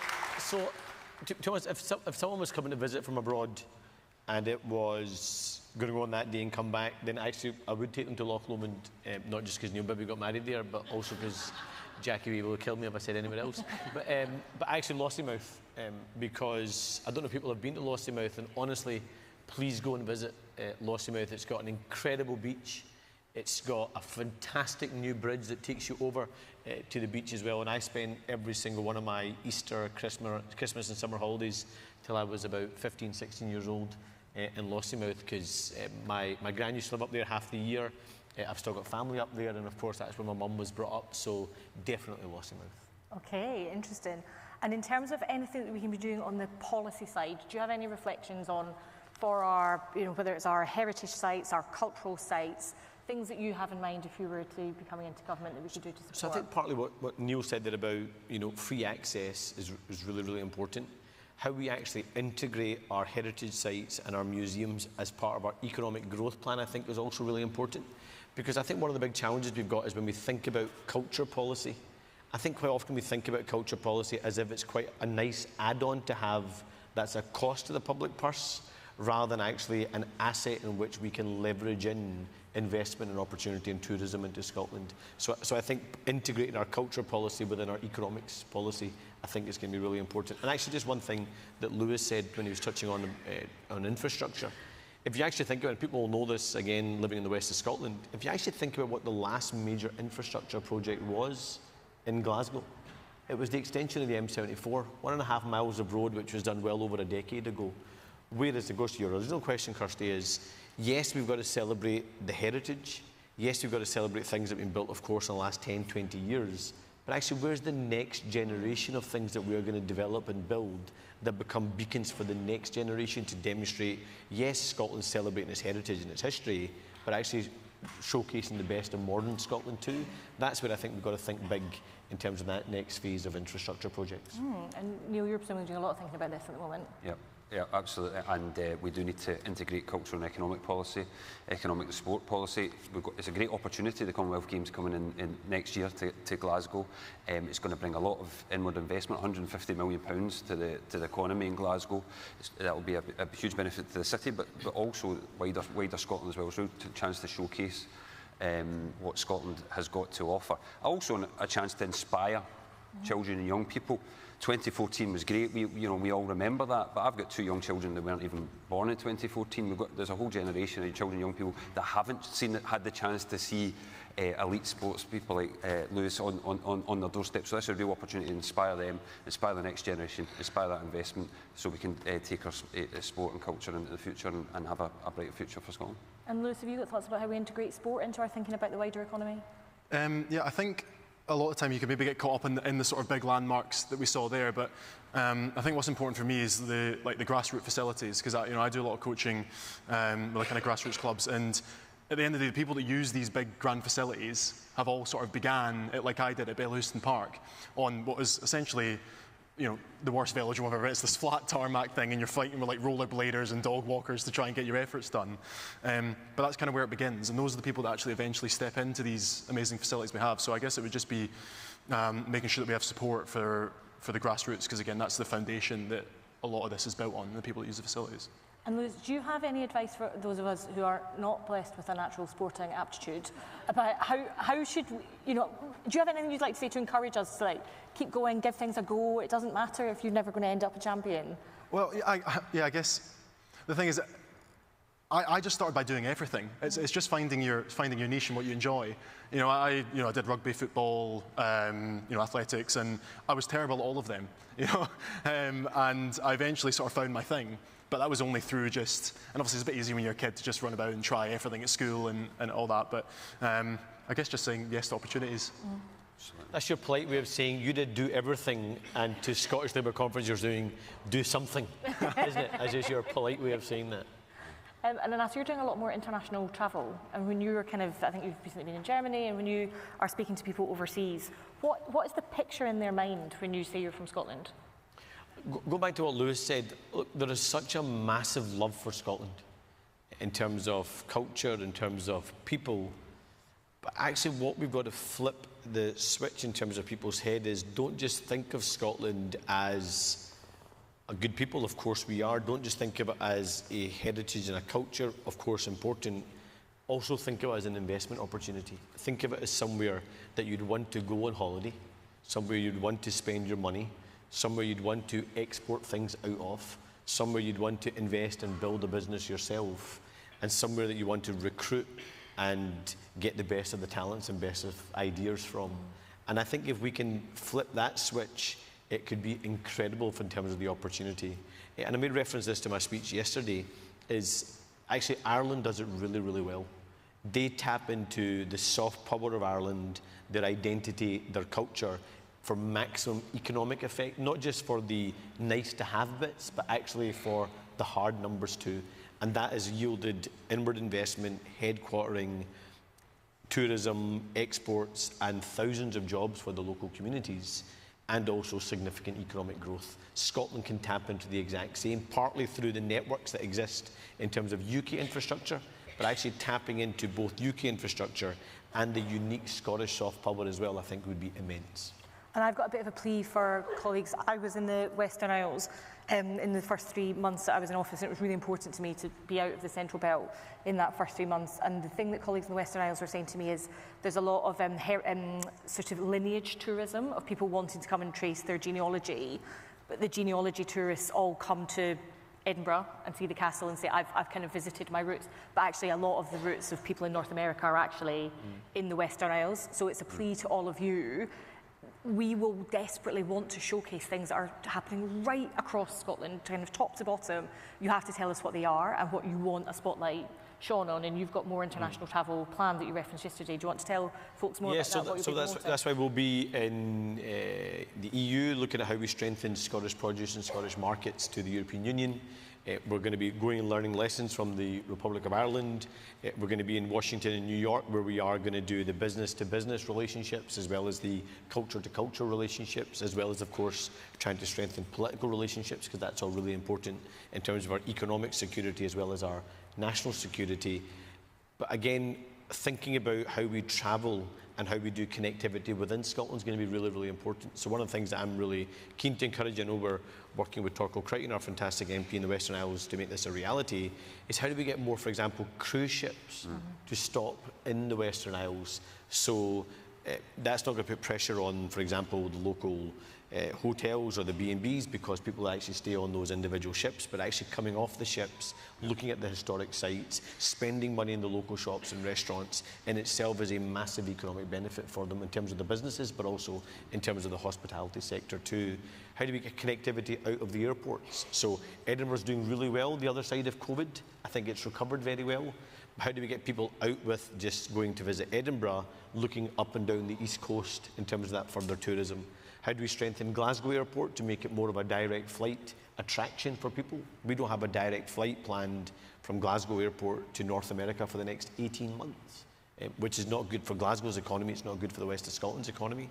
How do we attract those direct flights into Glasgow, and then the connectivity to get out of Glasgow as well? And that's partly whisky trails, it's partly heritage trails, it's partly golf trails.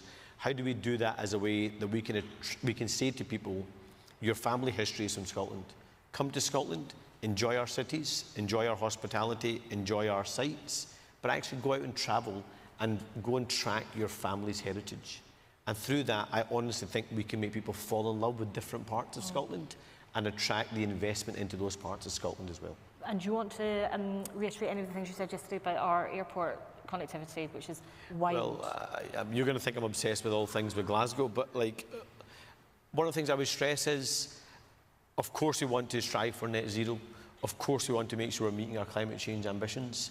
But we have got to accept that people want to be able to travel the world, and we should always support them travelling the world because it's good for them, their knowledge, their skills, their expertise, but also to pull people here. But we also need people to travel in, so they are doing trade here, they're doing business here, they're building relationships here and exporting out of here.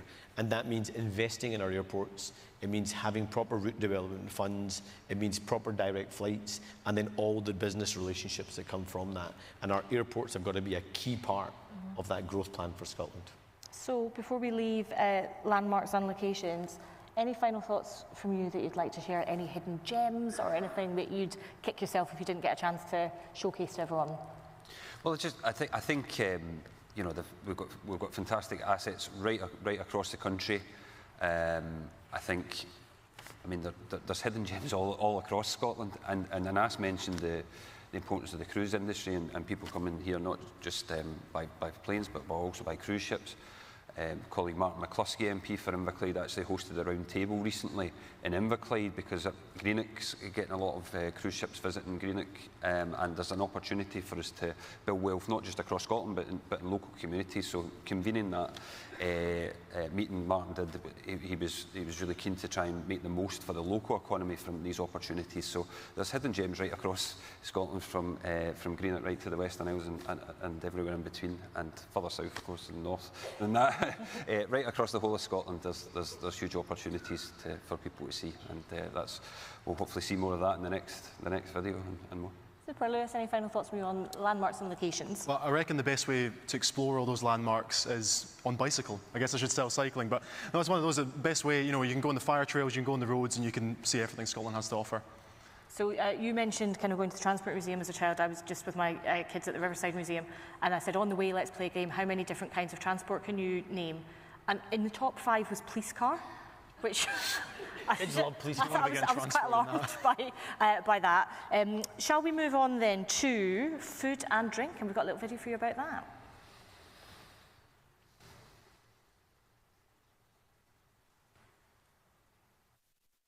The East End of Glasgow, the home of Tennent's Lager. For more than 450 years, this site has been producing tremendous beer for sale in Scotland and across the world. Brewing has actually been taking place on this site since the 16th century, but the lager that we know and love today came about in 1885 when Hugh Tennant went to visit Bavaria and he tried a Pilsner-style beer, brought it back and brewed the UK's first ever lager. Tennent's is Glasgow's oldest business, and it is a fine example of a Scottish export and a brand identity that is known around the world. Almost 400 people work here today, brewing the water of Loch Katrine and selling it across the world. The iconic Big Red Tea is instantly recognisable as a brilliant Scottish export success story. The Scotch whisky industry supports over 40,000 jobs across Scotland. Many thousands of those jobs are here in West Dunbartonshire, from Chivis in Dumbarton to Auchentoshan in Clydebank. Scotch whisky is enjoyed around the world. We don't just want to sell Scotland to itself, we have a new approach, selling Scotland to the world. Slange. We're visiting the Lennon Bakery in Stockbridge, an incredible example of what makes brand in Scotland so special. This bakery has not only brought the community together over a shared love of delicious pastries, but strengthened the local economy. Small businesses are the heart of our communities, reflecting Scotland's brand itself. I've just tasted it. Fantastic. Delicious. Like any self-respecting Scottish fridge, mine has this in it, but it's also got amazing produce from Midlothian, like haggis from McSween's, like beer from Stewart Brewing, and like bars from Stowe's. Now, my porridge bars don't normally live in the fridge, fairly obviously, but hopefully you get the point. This fridge, like Scotland itself, is bursting with amazing products, and getting them out into the world is what Brand Scotland is all about. For more than 100 years, Equus has been making proper Scottish ice cream. Based in the heart of Lanarkshire, Equus continues to scoop industry awards. I could waffle on all day about my favourite flavours, but why not treat yourself to a taste of Brand Scotland? I'm proud to be a Labour and Co-operative member for the Lothians and for our fantastic capital city, Edinburgh, because Brand Scotland is crucial to our work, to marketing companies that produce products in Edinburgh. Hi, I'm Rhoda Grant, and this is a Stornoway Black Pudding. It's got a protected geographical indicator because it is so special. It comes from the Isle of Lewis. There are other brands available, obviously, but all of them are fabulous, and it's good to have them protected. I've just been at Halls of Scotland here in Prestwick. They're the largest producer of pork in Scotland, and they're hoping to add a new state-of-the-art packing facility that will add 150 jobs right here. And they're also asking us to eat more Scottish pork. So I'll be writing to Scottish supermarkets to say, let's back Halls of Scotland and our businesses here in Ayrshire.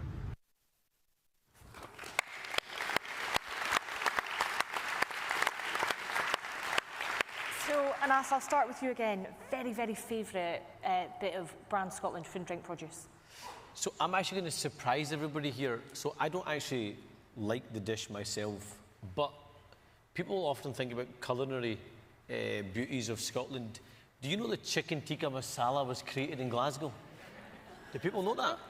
That is a true story, and it was created by, actually just by sheer coincidence, that my grandparents' farm back in Scotland where they originated from, their neighbour was also a family that migrated to Scotland and settled in Glasgow, and they created the Sheesh Mahal restaurant. And the Sheesh Mahal restaurant created the chicken tikka masala because one night they ran out of curry sauce and they put chicken in with tomato soup, mixed it, and that became the chicken tikka masala that is now spread right around the world. Actually made in Glasgow, not in Asia. That is astonishing. There's also a claim that macaroni cheese was invented in Glasgow. Do you think that one's true? That's probably more Paisley, I think. Neil, what's your favourite? Well, you can get a macaroni cheese pie at the Paisley Pie Company if you. That's definitely made in Scotland. Favourite dish or drink as well, was it? Yeah.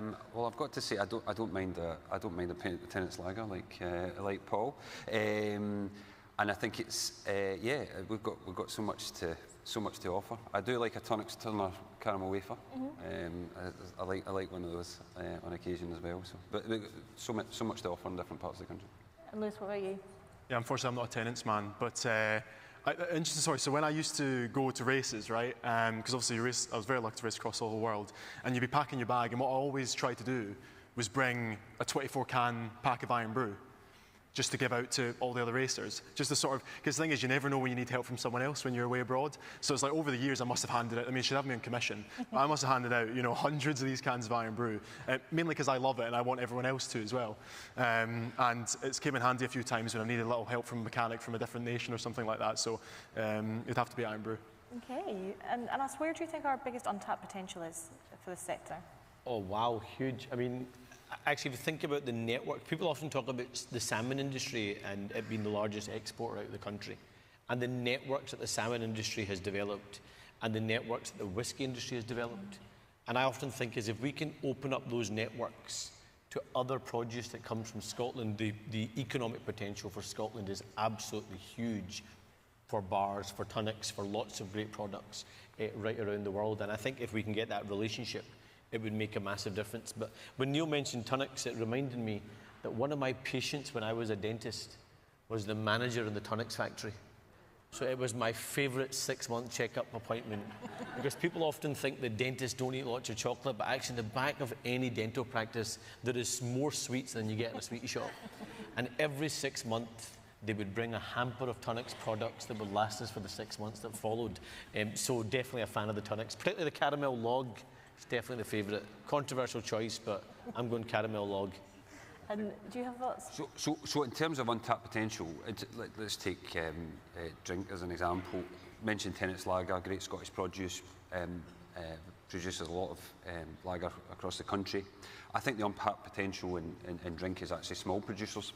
We've got many fantastic brewers, small independent brewers right across Scotland who produce fantastic beer, and I think we need to do more to promote that. That's one of the reasons why I took forward my Thai pubs legislation in the last Parliament, was about ensuring that there was access and choice, guest beer rights, to ensure that...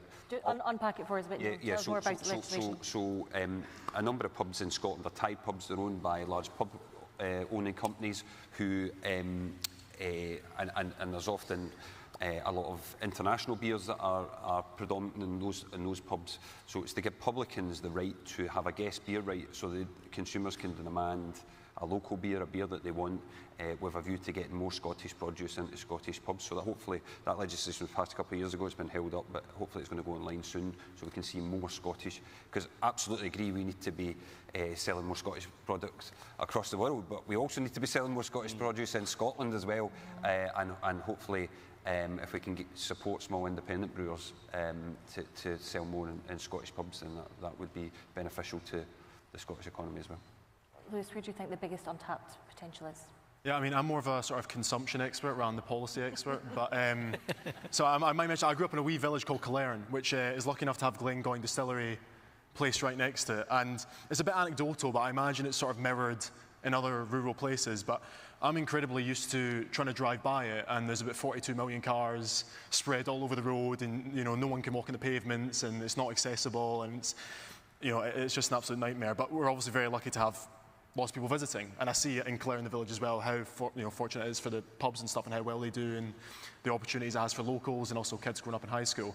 But it seems like there's perhaps a bit of an, again, infrastructure kind of access problem in these kind of rural places where perhaps the roads aren't as well built out, there's not as many car parks. It's a lot harder for people to get to these spots and enjoy them. And as on the policy side, I guess sort of sectorally, the two sectors that are adjacent to food and drink are kind of hospitality in the high street and farming and fisheries. And I wonder if there's any reflections you have. You touched on quite a lot of that yesterday. Are there sort of policy ideas that you want to kind of help excite people about? I think if you think about particularly the hospitality sector and you think about town centres, high streets and city centres, I think the culture has fundamentally shifted about what drives footfall towards these places. But I don't think our planning system or our licensing system has caught up with that change of culture. And I'll tell you what I mean.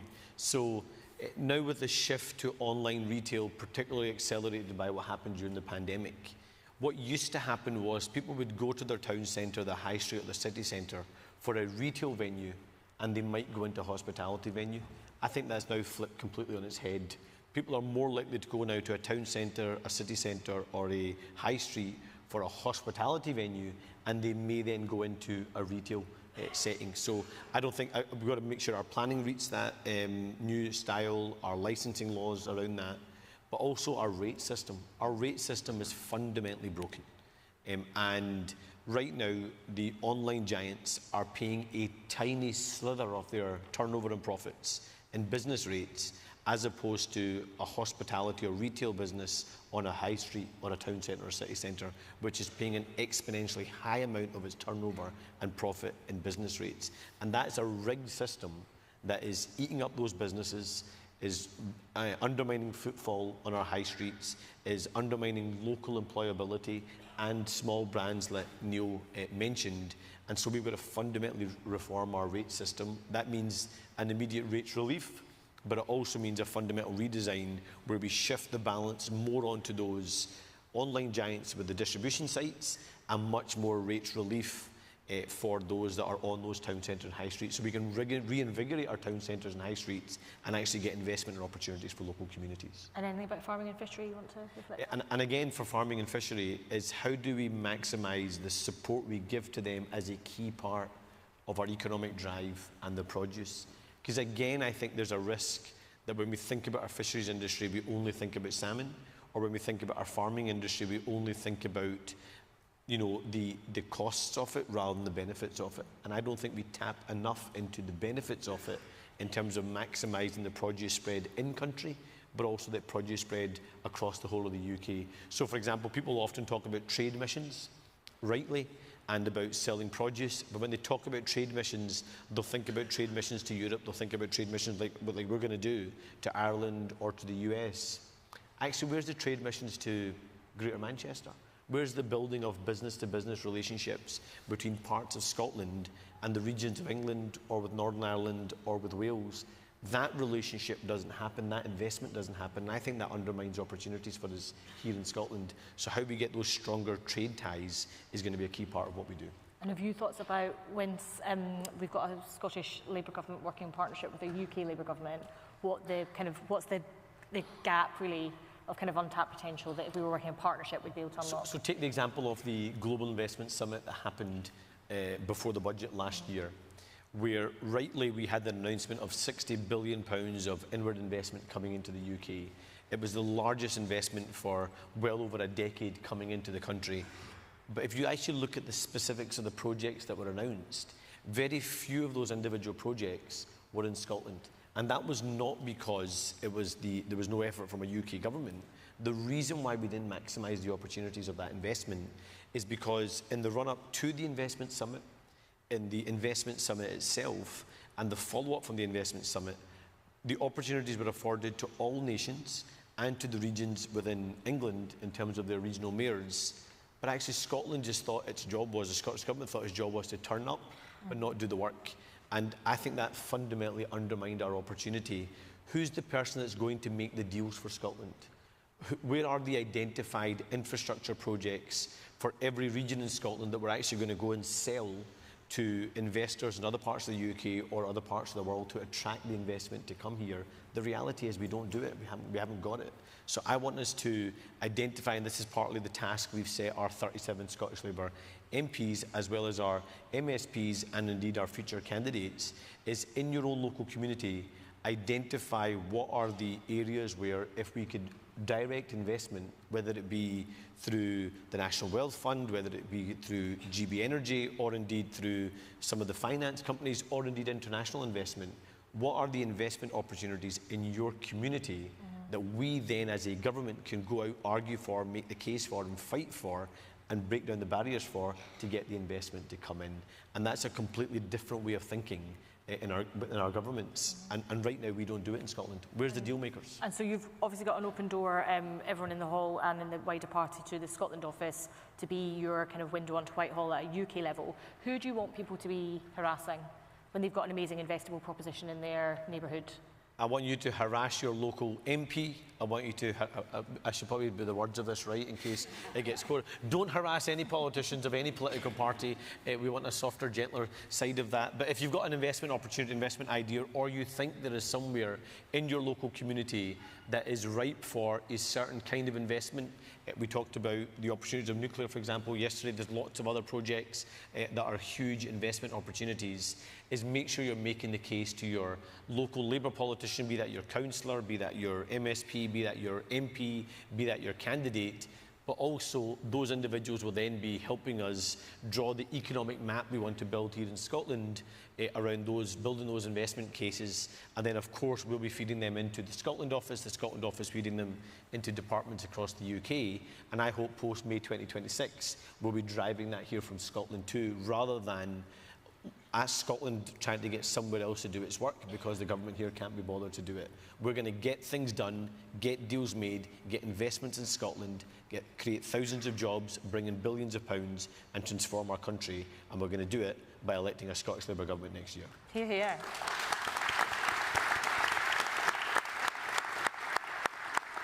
Neil, in terms of your portfolio, how do you think it's best leveraged for food and drink? So I would agree with obviously everything that Anas has said there, and I think the other big event in terms of 2026 is obviously the election is the biggest event, but the other big thing that's happening in 2026 that will affect food and drink is the trade and cooperation agreement review with the EU. We know because of the complete mess that the Tories made of Brexit, it has had a real damaging effect on the food and drink sector, and particularly on small and medium-sized businesses who have wanted to export to the EU. They've been caught up in red tape, they've been caught up in delays. The new UK Labour government's obviously trying to reset the relationships with the EU, and we're trying to seek a veterinary agreement to try and ensure that there's less delays and less costs and less hold-ups for our exporters trying to get into Europe. And that has predominantly hit small, medium enterprise businesses which we have many of them in Scotland, and we've heard stories about products melting at in Dover because they can't get into Europe, and product going to waste. Which that's a waste of food. That's wrong, let alone being a bad cost for business. So I think that reset of relationships is key. That trade relationships, new trade agreements is key. We've got Douglas Alexander as our trade minister leading on that, which is excellent, and we need to see progress in that area. And I think the example is if we can have a Scottish Labour government and a UK Labour government working together in cooperation for Scotland's businesses on the same page with the same agenda, then that can benefit Scottish food and drink. Because for too long we've had two governments, the SNP and the Tories, who've been working against each other.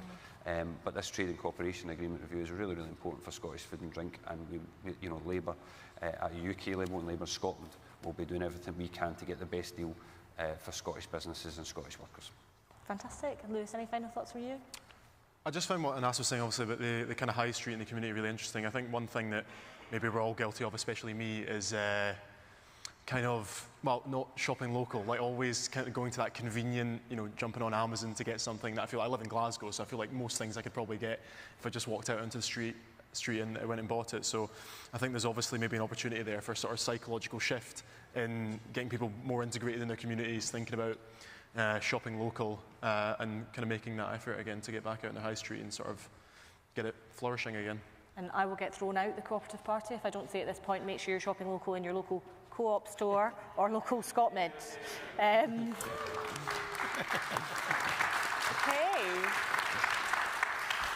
So our final You'll still be a Scottish Labour and cooperative candidate after that, Kirsty. Don't worry, you're fine. You're fine. Our final segment that we're going to be thinking about is culture and history, and I think we've got a final video for you about that too.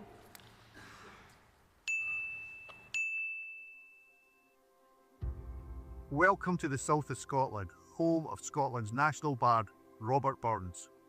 Burns was born in Alloway in Ayrshire before eventually moving to Dumfriesshire, first of all Ellisland Farm and then to his final home here in Dumfries. Burns is laid to rest here at St Michael's Kirk, but in his short 37 years he penned a rich legacy from Old Lang Syne to a man's a man for all that, and his values of social justice, equality and the rights of common people are celebrated around the world to this day. There are fewer Scots that have had such a global impact than the big yin Billy Connolly himself. He has taken Scottish humour right around the world. And actually it's one of the greatest honours of my life to be there at the Glasgow City Chambers where he was awarded the Freedom of the City, and honestly, it's the most incredible speech I've ever heard. I've had a fantastic visit to McCallum's Bagpipes here in Kilmarnock, who are not only renowned for producing high quality bagpipes, they are highly regarded in the piping community for their craftsmanship. And is there anything more Scottish than bagpipes? Experience the heart of Scotland with Kilmarnock's world-renowned McCallum's Bagpipes, echoing our rich heritage across the globe. Ever since the Enlightenment, Scotland has had a global reputation as being a place of learning and of science. And I think nowhere sums that up better than here at the Royal Observatory, which is in the middle of my constituency of Edinburgh Southern on Blackford Hill. It's an institution that has made groundbreaking discoveries, discovering the biggest ever cosmic explosion and creating the biggest infrared map of the Milky Way. And it's part of the University of Edinburgh, which is at the absolute forefront of Scotland's science and research output. So when I think about Brand Scotland, I think about Scotland as a place of science, innovation and research. The Brand Scotland icon is the famous Robert Burns. I'm here at his birthplace in Alloway. His legacy is timeless and his words have ingrained Scotland into the hearts of many. It is the passion and the verses of a red, red rose that we use for Valentine's Day. Or is it Auld Lang Syne that unites us every Hogmanay?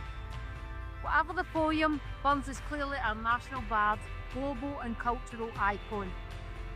His work champions Brand Scotland, spreading our rich culture and heritage across the world.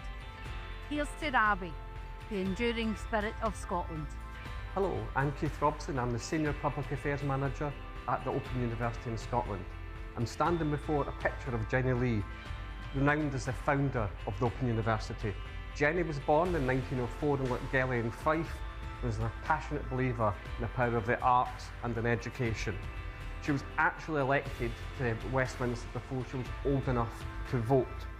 And to quote from her at the time, "There it is, a great independent university which does not insult any man or woman, whatever their background, but offer them the second best. Nothing but best is good enough." And that is why we believe Jenny Lee is a Scotland brand icon. Paisley, Scotland's biggest and best town, and the town that Fred built, home of the world-famous Paisley pattern, as worn by Beyonce recently at the Grammys and being worn less well by me just now. From Paolo Nutini to Gerard Butler, we've got great people, patter as well as pattern, and all this is a stone's throw away from Glasgow Airport. Mary Barber was a socialist who understood that to bring about change, we have to build a movement.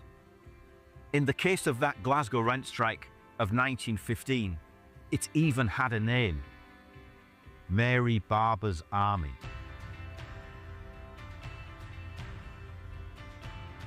Fáilte go dtaithíoch lámhór. Welcome to the home of Harris Tweed. Here in the Western Isles, we have some of Scotland's most iconic brands. Uisce Beatha, whisky, Bratan, salmon, and Glávór. Some of Scotland's biggest exports come from the Hebrides. And Dualchas, heritage. We specialise in finding people's island roots and welcoming them here. And we look good while we're doing it. This is the Western Isles, the home of Brand Scotland.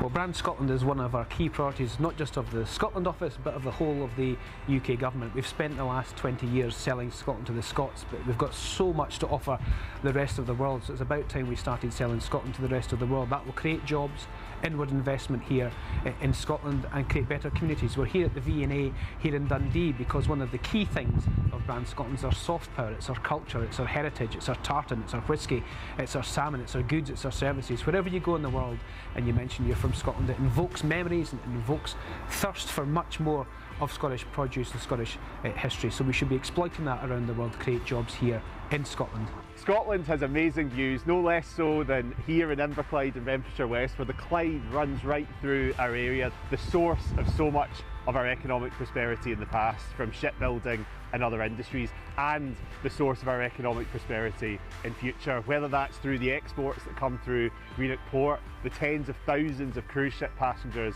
who come here every year, or this area as a hub for renewables. Scotland and Inverclyde and Renfrewshire West have so much to offer. From the birthplace of Mary Queen of Scots to its industrial and engineering heritage that powered a nation, Bathgate and Linlithgow constituency has shaped Scotland's past and continues to build its future. That same spirit drives innovation in technology, green energy and a thriving business landscape. We're at the heart of Scotland, looking out to the world.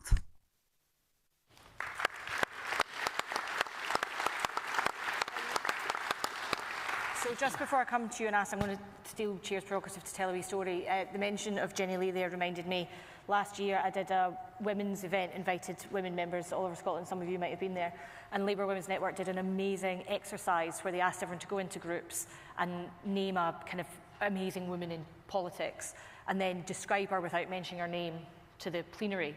And so someone had done Jenny Lee, so they stand up going, an amazing kind of mining heritage and la la la. And someone, their group was standing up saying to the rest of the room, she's the most frightening person in Scotland. I actually can't imagine what I'd do if I ever got on the wrong side of her. And as they were explaining that, in walked Jackie Baillie. And every single person in the room had to pretend that they didn't know who was being described. So immediately everyone else in their grounds had been going, oh, that's obviously Michelle Obama, that's obviously Jenny Lee, that's obviously Barbara Castle. And they were just like, no idea, absolutely no idea. And to be fair to her, Jackie eventually said, it's me, it's obviously me, which was enormously to her credit. So Anas, I'm going to come to you first because obviously the backdrop to our conference is there's a lot of discussion about the rise of reform, about populist politics. We've dealt with our own kind of form of nationalism here in Scotland. How do you think we get the politics right of national pride that doesn't tip into nationalism?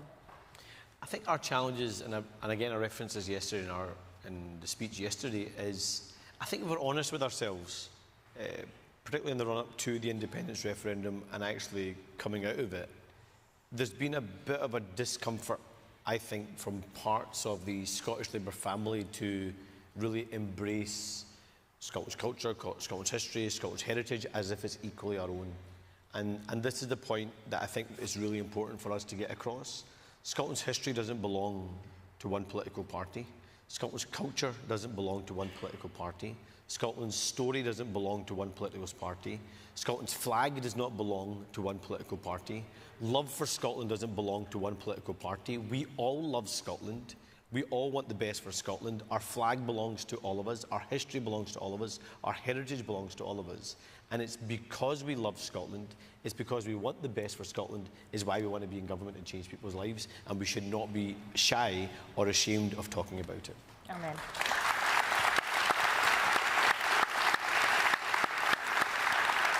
Neil, have you got reflections on that? How do we handle this particular moment in politics where these forces do seem strong and getting stronger? Well, I absolutely agree with Anas that the country belongs to all of us. We should be a welcoming, open and inclusive country. And we want, I come back to what I said earlier about we want a Scotland to be a Scotland of opportunity. I actually think Scotland will only stand tall on the world stage when every child and young person stands tall at home, and we need to give opportunities for young people. They might not turn out to be the Commonwealth athletes of the future, but then we need to give people those opportunities. We do need to give people hope. We need to tackle hate with hope and give people hope for the future, give people opportunities, young people opportunities, and build a better Scotland. And we're starting to do that at a UK level. We've changed at a UK level, but so many of the issues that people care about, health, education, justice, housing, transport, are all still under the control of the SNP Holyrood. So that's why it's absolutely vital that we elect Anas as First Minister and have a Scottish Labour government, so that we can give people hope and build a better Scotland. And reinforce that we're all on the same side, and we're all for Scotland. And we will certainly all be for Scotland at 5:15 tonight, I think, or 5:15 tonight, when Scotland are playing England at the Calcutta Cup in the rugby.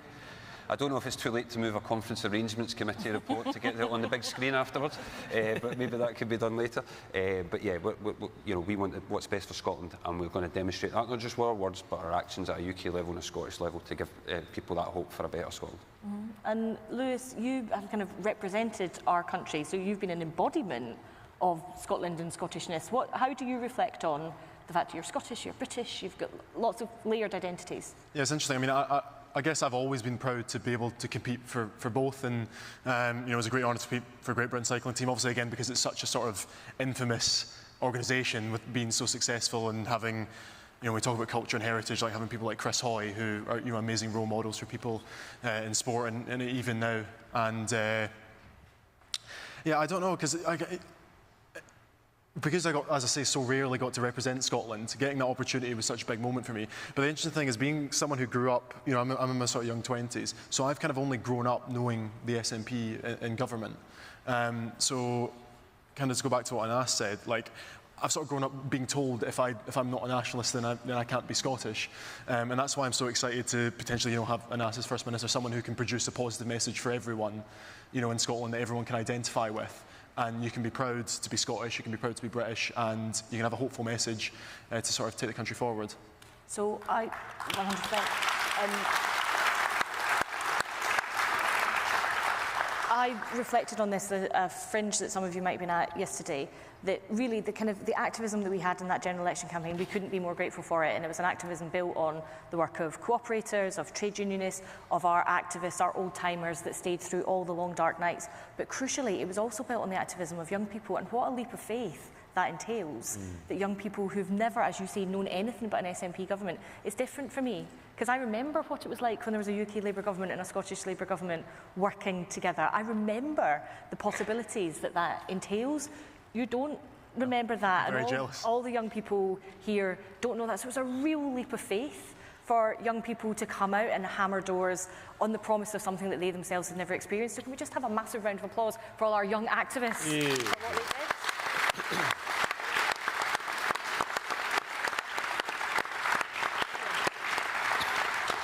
I meant all of you, it was superb. And as a sort of allied question, we heard quite a lot about kind of Scotland's history and heritage, and it's such a powerful source of pride and inspiration for all of us. But how do we find ourselves inspired by the Jenny Lees and the Mary Barbers of the world and the UCS working, and how do we hold on to that history and be inspired by it but not trapped by it? How do we keep facing forward? I think the big thing from it is I imagine all those huge figures in Scotland's past will have confronted huge challenges and people telling them it couldn't be done, it's always going to be this way, change isn't possible, hopelessness. So we feel a sense of political hopelessness when we look at what's happening with the current Scottish Government. But I imagine there's generations over time that felt a sense of hopelessness. But those giants that preceded us didn't stop. They didn't think, OK, this is the way it's going to be, so we're not going to make the sacrifices, we're not going to try and persuade, we're not going to try and make the case, we're not going to try and win the argument, we're not going to try and win power. They all did because of the courage of their convictions, the courage of their values, and believing that something better was possible. And I think all of us have got to hold on to that. And it goes back to the point you made, Kirsty, and it's a point I was making at some of the receptions that I was at last night, is people talk about how do you keep a hold of that hope and the energy. The reality is, for so many people, of course, perhaps less so for some of the youngest members, but actually for so many members, if we kept it going in the darkest days of the Scottish Labour Party, where it looked like we could never come back, we were, our survival was questioned. If we kept the light on in those darkest of days and kept going, kept chatting the doors, kept delivering the leaflets, kept making the case, kept making the arguments, despite losing election after election, if we could do it then, imagine the opportunity now when the light is on, when there is a sense of hope and there is an opportunity.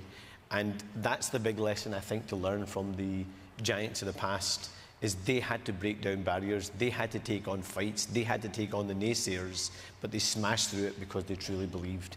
And our generation's got to make sure we're the ones writing the story for the next generation.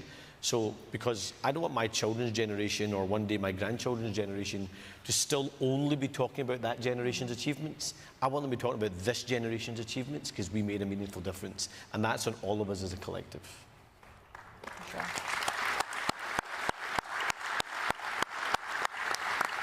What do you think, Neil? How do we spring that trap of pride in our past but not being entrapped by it?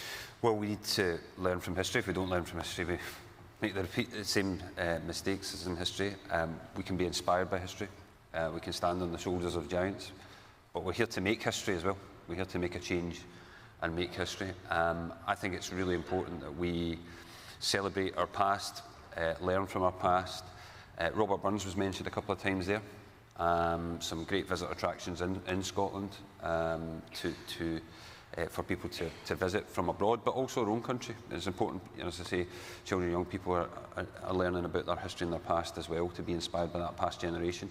I do think it is regrettable, for example, that recently Robert Burns has been removed as a standalone author from the higher English curriculum. Who'd have thought the SNP government would be overseeing that particular change?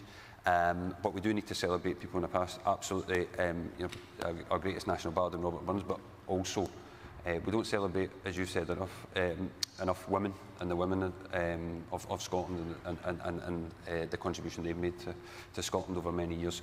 And as I say, let's learn from history, be inspired by history, but let's go and make history. So I think we need a round of applause to the lassies of Scottish history. Lewis, what do you reckon? I think, from having the SNP in government for so long and the Tories, we've just lost a lot of hope. And I feel like we just need a bit of ambition. I think as me, sort of, as an elite athlete, you inherently have so much ambition. You look at things, you just think anything's possible. And kind of the more I got involved in politics, it feels like that's maybe not at the forefront like it should be. For someone...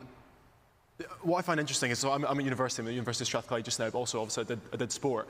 And I've always wondered why there's kind of not that cross-pollination between sport and university to the level that, for example, we do it in America, and obviously maybe perhaps we don't have the resources that they do. But when I've kind of brought this up, it's like, oh, yeah, we're just not going to be able to do that. And it's kind of like, well, let's try. And I think that is something that happens in a lot of different areas of society. And I think we just need to, not be afraid to fail and, to take some risks and, have a good bit of ambition. Quite right. So, can I ask Lewis a question on that? Because it's interesting you mentioned American universities. And actually, if you look at American universities and sport that happens in universities, like thousands of people embrace it. Like you will get more people going to, for example, a college football match. That's crazy. It's bigger than any sport we have here. Than you do in many Premier League football matches in Scotland. And is that part of when you're growing up doing a sport? Actually, where's the backing, where's the energy, where's the kind of local community excitement? Because I think we do it when they're on the big stage at the Commonwealth Games or at the Olympics, but actually at grassroots level, are we doing it enough to really drive people then to want to participate? Yeah, no, it's interesting you asked that. I think the Americans seem to be very good at selling it, you know, and making these big spectacles of things that, you know, initially obviously college sport wouldn't have been that big, and then they thought, well, why don't we just try? And then, you know, next thing you know, as you say, it's huge, and it gets more attendance than most of our, you know, football games in Scotland. And I think it goes back to what I said way earlier, is that investment in grassroots, and the more people that we can get into sport, obviously the bigger it becomes. And this is the same for any sort of thing, whether it's music or theatre or something like that. It is as simple as, I think, as building that foundation, giving it the support that we need, and then I think everything then follows from there. And then, you know, we sell it well, and then we get more people in. Because as I say, the base is there. I've raced everywhere. The crowds in Scotland are the best.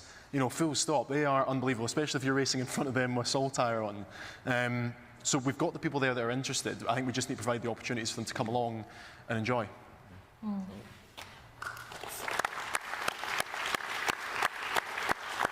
So I hope you all remember that you have homework to do before we meet next February. I want to give the last word to you and ask to just give us any final reflections about, you are so upbeat and confident and positive about our run into the election, right? That we have got a prospectus worth fighting for, and that when we win, we will deserve to. Do you have any final reflections on what role Brand Scotland will have in that kind of optimistic, hopeful version that you want to sell to the Scottish public of the future? Thanks, Kirsty. And first of all, thank you to everyone that contributed to the fantastic videos. It does demonstrate the huge and immense talent potential we have in our great country if we tap into all the great heritage and the great stories. Look, Kirsty, again, I'll just reflect on something I said yesterday, which is, for all the challenges Scotland faces, and let's not pretend there's not significant challenges, we've got huge challenges in our country. If previous generations can overcome them, this generation can overcome them. But what it requires is political will and political thinking and a new kind of approach.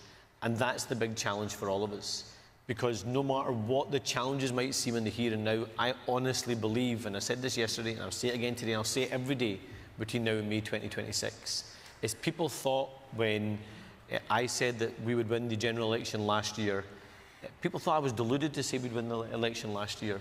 And no doubt they probably said the exact same to Keir Starmer when he became leader of the UK Labour Party. But we believed, we fought for it, we championed it, and we got it over the line, we made it happen. And change is now possible, and change is now happening because we made it happen. And I honestly believe we can and we will win next year, but we have got to be the ones that are driving the positivity and making the case. Because we can't expect our political opponents to do it. We can't expect certain elements of the media to do it. And you can see that already. A different bar of what's acceptable and what's not of this UK Labour government compared to the last Tory government. And people want you to forget how bad it was and the things that became normal under that government that somehow is now brushed underneath the carpet. There is so much that we can do in our country, but it's only the Labour Party that can make that case. It's only the Labour Party that can go out there and win the argument, not just through the conventional media. We've got to do it on digital platforms, and we ran the most sophisticated digital campaign in the history of any Scottish election and of any Scottish party in 2024, and we're going to do the exact same in 2026. But that also includes what happens on the doorsteps and the conversations you have. Is you have got to be the ones that are saying to people in your workplaces, in your local community, with your own family, that change is possible, hope is possible, and a different future is possible. Because if you help make that case in the one-to-one conversations you have, every single day you're persuading someone for that different future and to vote Scottish Labour in the next election. So winning that election is not on me, or not just on me, it's not just on Jackie, it's not just on our shadow cabinet, it's not just on our ministers in a UK Labour government, it's on every single person, each and every single one of us, to be making the case, making the argument, winning the argument, doing the persuasion so we can win the election in May 2026. And just think what the prize is. If you think of all the scars and the trauma that we have seen in the Scottish Labour Party in almost 20 years, we have a chance where our belonging was questioned, our love of our country was questioned, our values were questioned, the actual role of our party was questioned, whether we could even survive was questioned. Just imagine that we can turn all that trauma on its head in 15 months' time and actually have a Scottish Labour government and change people's lives, not just talk about people's lives. And that's an opportunity we cannot miss. And I tell you, We won't miss it, and we will win next year.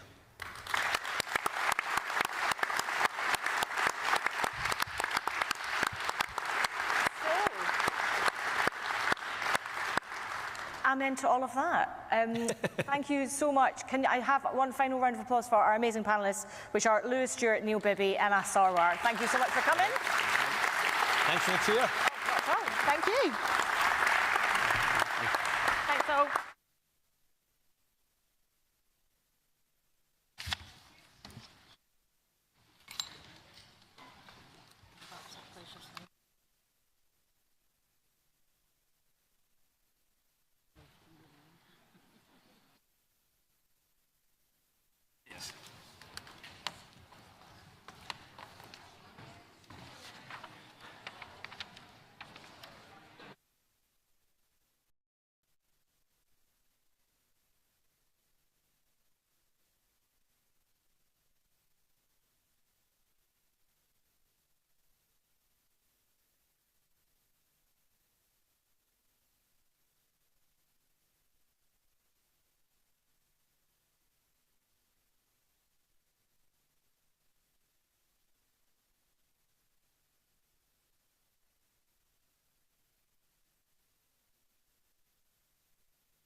Conference, hi. Thanks for that excellent Brand Scotland panel discussion. We're now going to move on to our new direction for the economy debate. But can I just say that we have asked regarding the heat, and I know people are feeling it chilly. I just want to tell you we're not basking in the stage lights up here either in terms of the temperature. So it's a matter in hand. But we're now going to move on to a new direction for our economy debate. This debate session will follow the same process as this morning's. As a reminder, copies of all motions to be debated at the conference have been emailed in advance, and they're in the delegates' report. They can also be found in the CEC report 2 and the emergency motions detailed in Appendix 2. During this afternoon's debate, conference will consider the following motions. Motion 19 on the Scottish budget, submitted by Glasgow Anniesland CLP. Motion 20 on rural connectivity, submitted by Inverness Nairn CLP.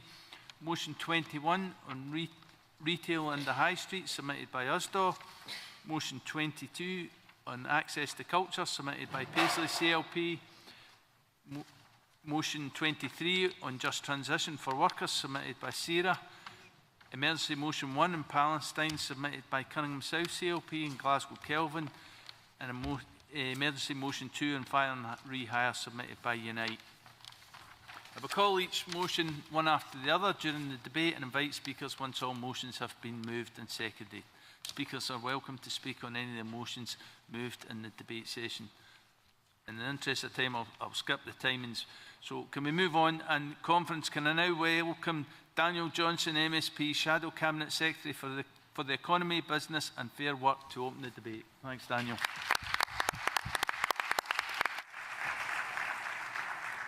Conference. Isn't it brilliant to be back together again after 15 years under a UK Labour government, a government putting the lives of working people front and centre of everything it does. But let's also be clear why we cannot rest until we have a Labour government at Holyrood too. Because after 17 years of decline, with wages and living standards under pressure, I just want to ask you a simple question. Just think about, when was the last time the Scottish Government did something that actually helped you in a practical way, in a direct way?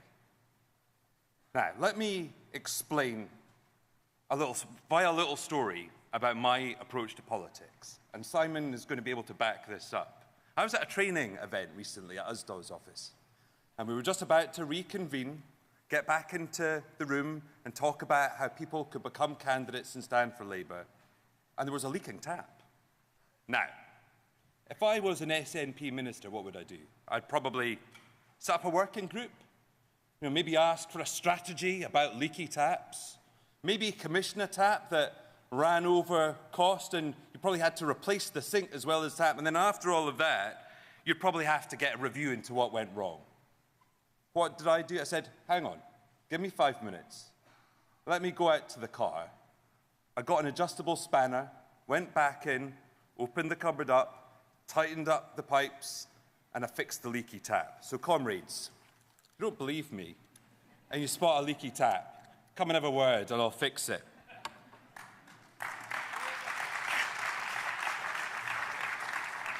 But you see, that's what my politics is about. I think that's what our politics is about.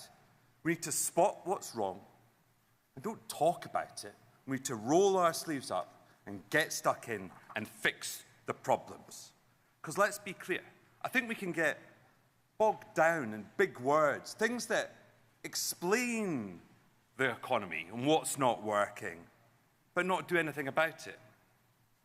And my view is very simple. Economic policy should be about jobs, helping you find a better job, helping the people you know find better pay, achieving better conditions. And for achieving and maximising the potential of everyone across Scotland, because I say we have to put an end to people treating the workforce as a disposable commodity, because we are clear, labour is a precious resource and it needs to be cherished and cultivated. Yet, we have a skill system that is rigid, inflexible, and basically, if you're over the age of 26, non-existent. So that's why this weekend, we have set out our plan for skills. Because we live in rapidly changing times. Technological innovation, climate change, demographic pressures mean our economy and our workforce must be dynamic and adaptable too. But let me put it in another way. Jimmy Reid, over 50 years ago, railed against the squandering of human potential. That was true then, but it has never been truer now. And that has to be our focus. Because squandering human potential is not just an injustice for that individual. It is a cost that our economy simply cannot afford to bear. Gone are the days when skills and training were done just once at the start of a young person's career. Workers of the future need access to the skills system to upskill, reskill on a continuous basis so that they can keep adapting their skills and capabilities as the economy changes. The challenge is to design a system that is both dynamic and empowers workers to learn and grow. And that's why yesterday I was so pleased to see my friend Anas Sarwar announce our changes on how we will change the apprenticeship and skills levy to make sure that it works for Scotland. Now, the apprenticeship levy was meant to be a hypothecated tax, to be used directly to fund apprenticeships. But under the SNP, levy funds have been used to backfill and prop up fiscal incompetence. We have to end this. We are committed, first of all, to bringing transparency to the system and to spending all levy funds on apprenticeships, on upskilling and reskilling. Now, these changes will mean tens of millions of pounds more for skills funding. But it's not just the funding system that we need to reform. We will place industry, and that means business and trade unions together, at the heart of the skills policy, at the governance level, to ensure that we have a truly empowered industry board at the heart of the skills system. And this is while the Scottish Government is axing the only industry-led part of the skills system, the Scottish Apprenticeship Advisory Board. So we'll reinstate this voice in the system through our board, including levy payers, SMEs and trade unions, who will all have a direct role in the design and implementation of the apprenticeship and skills measures, ensuring that our skills system is industry-led and producing the right workers at the right time in the right places. And we've also announced a series of measures to help users of the skills system. One, a flexible and modular approach to apprenticeships, shared between different employers to broaden learning and reduce risk to employers. Two, sectoral approach to ensuring applicants can get matched with the right employer and don't fall between the cracks of the system. Three, expanding the graduate apprenticeship system so that people can earn as they learn as they achieve their degree. Four, short-focused courses responsive to labour market changes. to ensure that we can address quickly and directly skill shortages as they appear in the workforce, such as in town planning and HGV drivers. And fifthly, taking inspiration from Greater Manchester's MBAC, our new industry standards will drive parity of esteem, linking school qualifications and the world of work through bespoke combinations of subject and work experience, certified by industry to provide young people with a clear pathway to the workplace and to careers. Taken together, these measures will ensure that our people are ready and equipped for the ever-changing world of work. Because that is what people should expect from government. A willingness to not just talk about the problems, but to do something about them. A willingness to roll up their sleeves and get on with the problems. So I say this, conference, we must be focused, razor-like, on the economy. But ultimately, it comes down to, when we see a problem, let's get on with fixing it. Thank you.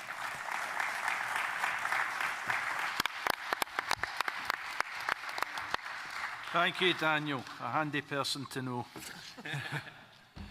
Can I ask delegates who are moving and seconding motion 19, 20 and motion 21 be prepared to come forward?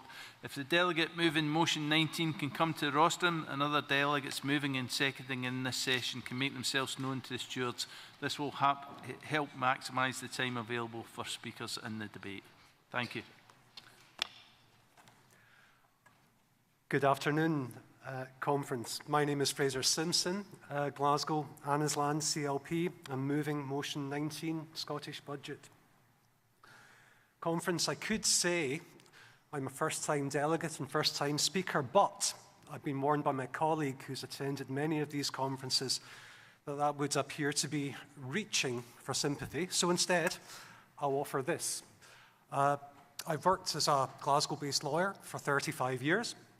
I'm partial to wearing the odd comfortable cardigan, and I do have a nostalgic affection, Chair, for fax machines, although I'm not proposing their return. But I am, along with many in this room, of a vintage that lived through the Thatcher years, and I will recall in 1997, we saw a Labour Chancellor deliver a budget after 18 years of Tory misrule. We'd endured the cruel societal vandalism of Thatcher, followed by the internal Tory party crisis management of the major years. It sounds very familiar, doesn't it? But with the focus on economic stability and growth, and a commitment to supporting and strengthening public services, many great things were achieved by the Brown and Blair governments. Conference, we've done it before, we must sort out the mess again. But no one can doubt that the challenges now faced are much greater than those faced in 1997. Since 2010, the Tories have proved beyond any doubt that their DNA has self-interest, not national interest, at its core. From avoidable austerity to their polarising Brexit obsession to their economic illiteracy, their legacy is a UK economy running on fumes with our essential public services broken or on life support. And in Scotland, we've suffered the double whammy of the SNP government and their ability to use Westminster as their pantomime villain, a means to deflect and distract from their own litany of failure. Conference, devolution recognises the sometimes different social and political priorities of our nations. It allows parties to offer policies specific to those priorities and then to be held accountable for the choices made, or at least that is what's meant to happen. But with their comfort blanket of constitutional dogma which divides and distracts, the SNP have shown that accountability and accepting responsibility is not part of their DNA. The reality, conference, is that SNP choices have resulted in real terms cuts to our essential local government and public services, the things that make a qualitative difference to everyday lives. Open your eyes and take a walk around the city, my city, and you will see the signs of a decade of decimation of local government services, £400 million worth of cuts forced upon the council by the SNP administration. We see the litany of failure, the falling education standards, social care in crisis, the loss of leisure, recreational, maintenance facilities, resulting in even greater pressure on other public services, a justice system struggling to deliver fundamental rights of access to justice and equality of arms, police and prisons at breaking point, NHS in crisis, drugs deaths, the list goes on, not to mention the legacy of wastage, from ferries to vanity embassies to unnecessary talking shops. Through their choices, the SNP government have shown that they are not aligned to the needs and priorities of the Scottish people. Which is why the October budget represents such an opportunity for Scottish Labour. By implementing Labour's plan for change, focusing on much-needed economic stability and growth, the UK government is reinforcing its commitment to supporting local government and essential public services.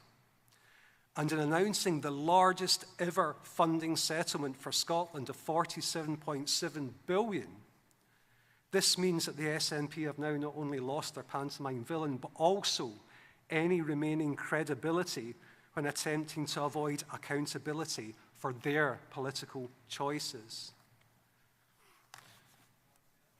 Conference, the budget presents an opportunity for a future Scottish Government, a future Scottish Labour Government to invest in Scotland's priorities. We must set out our credentials true to our DNA. That means fully and fairly funded local government supporting the services relevant to real lives, services which improve social mobility and quality of life, which in turn relieve pressure on frontline public services, and, when necessary, by taking a different path, adopting the most cost-effective way to reduce child poverty and increase living standards, that is, ending the two-child benefit cap. It means a real increase in NHS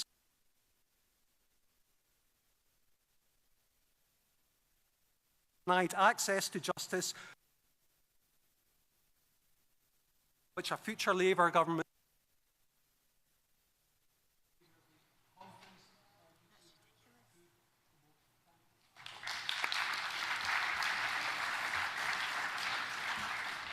I would ask people to stick to the timeline. It's only fair to everybody that's contributing to the debates.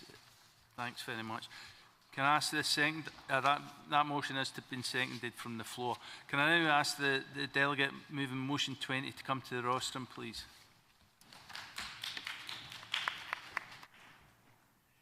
Thank you, Convener. I too am a cardigan wearer, but our motion is about the Scottish Human Rights Commission's report on economic, social and cultural rights in the Highlands and Islands.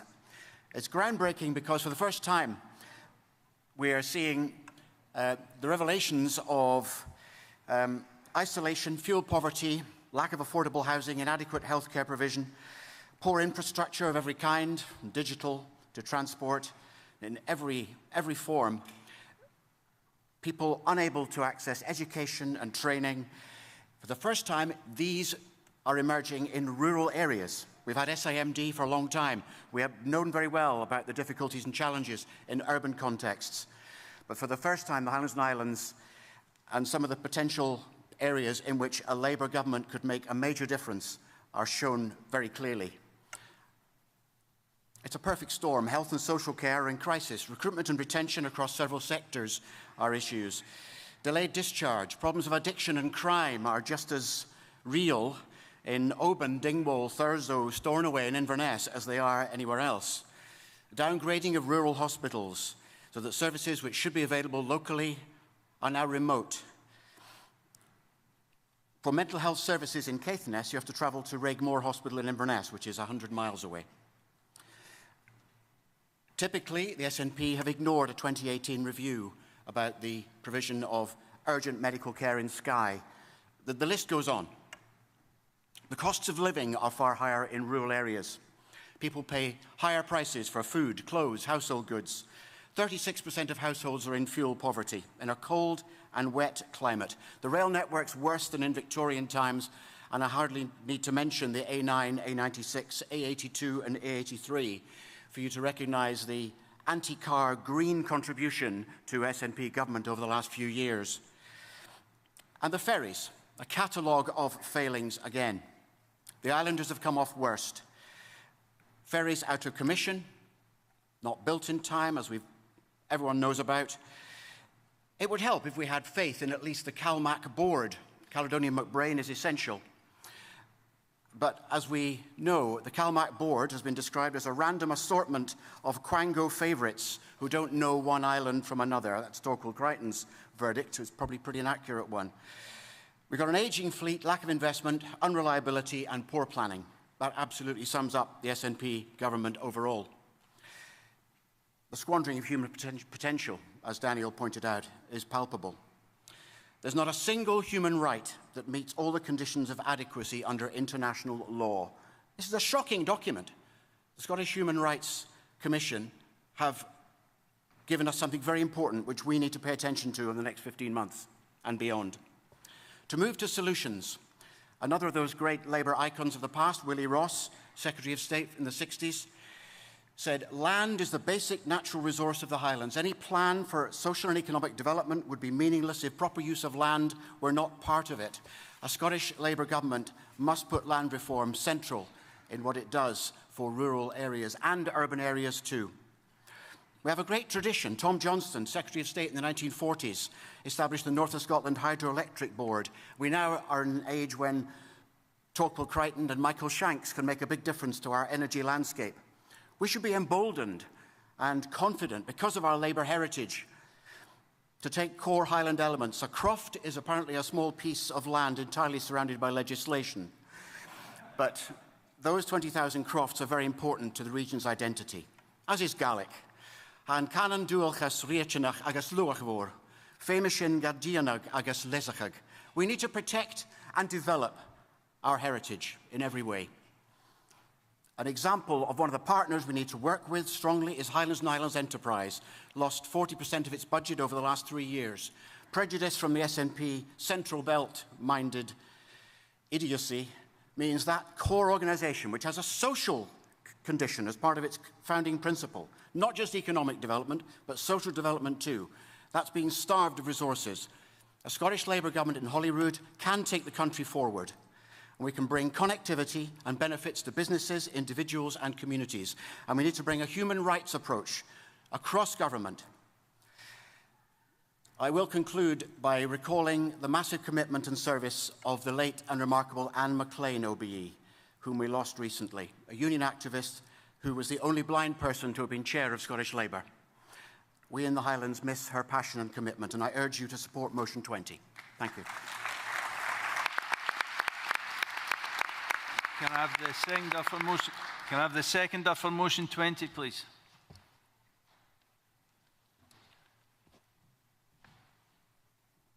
Right, thank you. Good afternoon. My name is Ben Williams. I'm the councillor for Fochabers Lambride on Murray Council. I'm here today as the delegate from Murray CLP, and I'm very happy to be seconding this motion.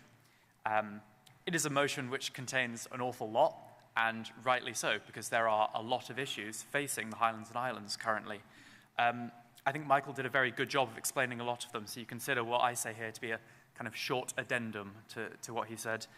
And I'll focus mainly on the part of the motion which talks about supporting local government. So you may have seen a number of councils in England are set to increase their council tax by 4.99%. It's being portrayed as a big scandal. The council I work for, the administration has proposed a council tax increase of 10%. And I suppose it's worth asking why. And it's, you know, why, when the Scottish government has received its largest ever settlement from the UK government, are councils across Scotland having to make decisions such as these? The Scottish government, with its centralising agenda, has stripped local government to its absolute core. And who does this affect? It's everyone who uses council services. It's the parents whose children are having to learn in small rural schools which are falling apart. It's the users of rural libraries. It's the people who rely on pothole-laden rural roads to access services. It's the council workers, teachers, social workers, librarians, bus drivers. In our rural communities, it affects us all. This is simply one aspect of this motion about the SNP's failures in the Highlands and Islands, and I do hope that you'll support it. Thank you. The delegate. Can I now invite the delegate moving motion 21 to come to the rostrum, please?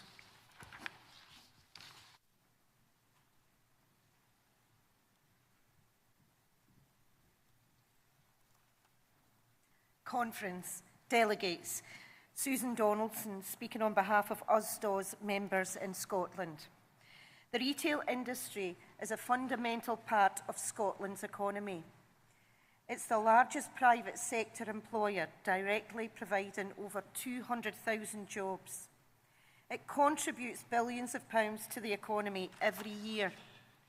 But behind these statistics are individual workers, proudly committed to the industry they work in. With families and financial commitments like all workers across Scotland, and those workers are truly at the heart of our communities. Despite retail's crucial importance, it has been failed repeatedly by the SNP government. Opportunities to support the sector have been missed, and more than 10,000 retail jobs were lost in Scotland last year alone. Conference, the decline of the industry is there for us all to see, and the state of our high streets is, in so many towns across Scotland, is a source of sadness and frustration for many of us. Places that were once a community hub are now looking tired, with businesses struggling to stay afloat and antisocial behaviour filling gaps where community spirit used to thrive. But Conference, there are some green shoots to give us hope. Finally, we now have a Labour government in Westminster, a government that is listening to the issues USDAW members have raised, a government that is committed to tackling these problems, with a commitment to level the playing field between online and bricks and mortar retail. They are already consulting on how to reform business rates to make that happen. As we move towards an election here in Scotland, we have a real opportunity to show the difference that Labour government can make and is already making in Westminster, with a new deal for workers so that retail jobs are treated as proper jobs. We've already seen significant progress on this in the Employment Rights Bill, delivering the new deal for working people, a new deal that will make a huge difference to retail workers through better pay and secure work, and demonstrating that Labour in power directly benefits the people of Scotland. But there is much more to be done to secure retail jobs in the long term. Automation and artificial intelligence are fundamentally changing the retail landscape, not just in terms of growth in online retail, but the transformation of retail work overall. We need more action to ensure retail workers are able to adapt to these changes. USDAW has been lobbying Westminster for a complete overhaul of the apprenticeship levy for many years now. And we've already seen commitments from the UK government to reform the levy. But we need wider improvements here, with sustained investment in skills for retail workers, a coordination of skills and education budgets across Scotland. Beyond skills and training, we need action to tackle retail crime and abuse of retail workers. This is why we are calling on Scottish Labour to deliver a clear action plan to tackle retail crime. We've already seen what can be achieved here in Scotland when Labour and unions work together with the Protection of Workers Act. legislation that will now be mirrored across the rest of the UK. But we need to see more support for policing in town and city centres and increased efforts to improve reporting of incidents. We also need proper support for local authorities so they can invest in their local economy, transport networks and high streets, to drive economic growth, secure retail jobs and deliver a strong and vibrant retail sector for our communities.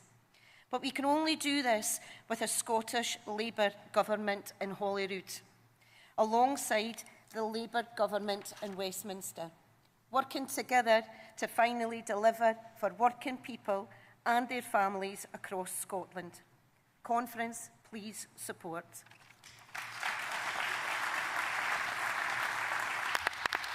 Thank you. Can I invite the delegate seconding motion 21 to come forward? Thanks.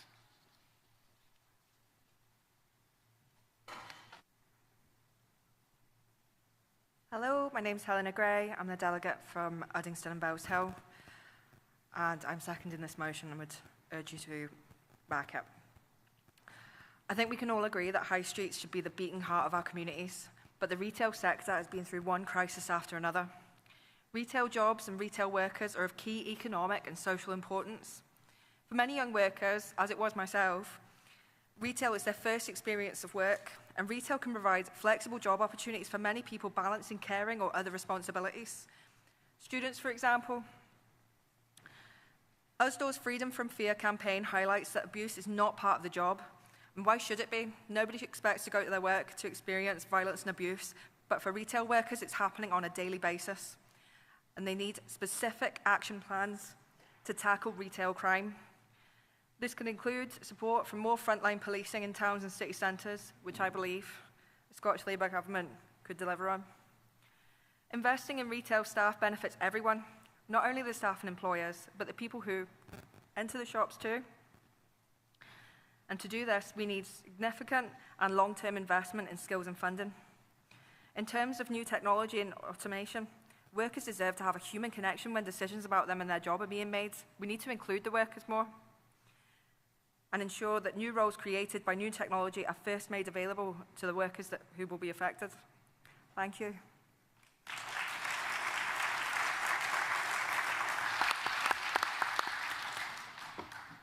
Can I now invite the delegate moving motion 22 to come forward?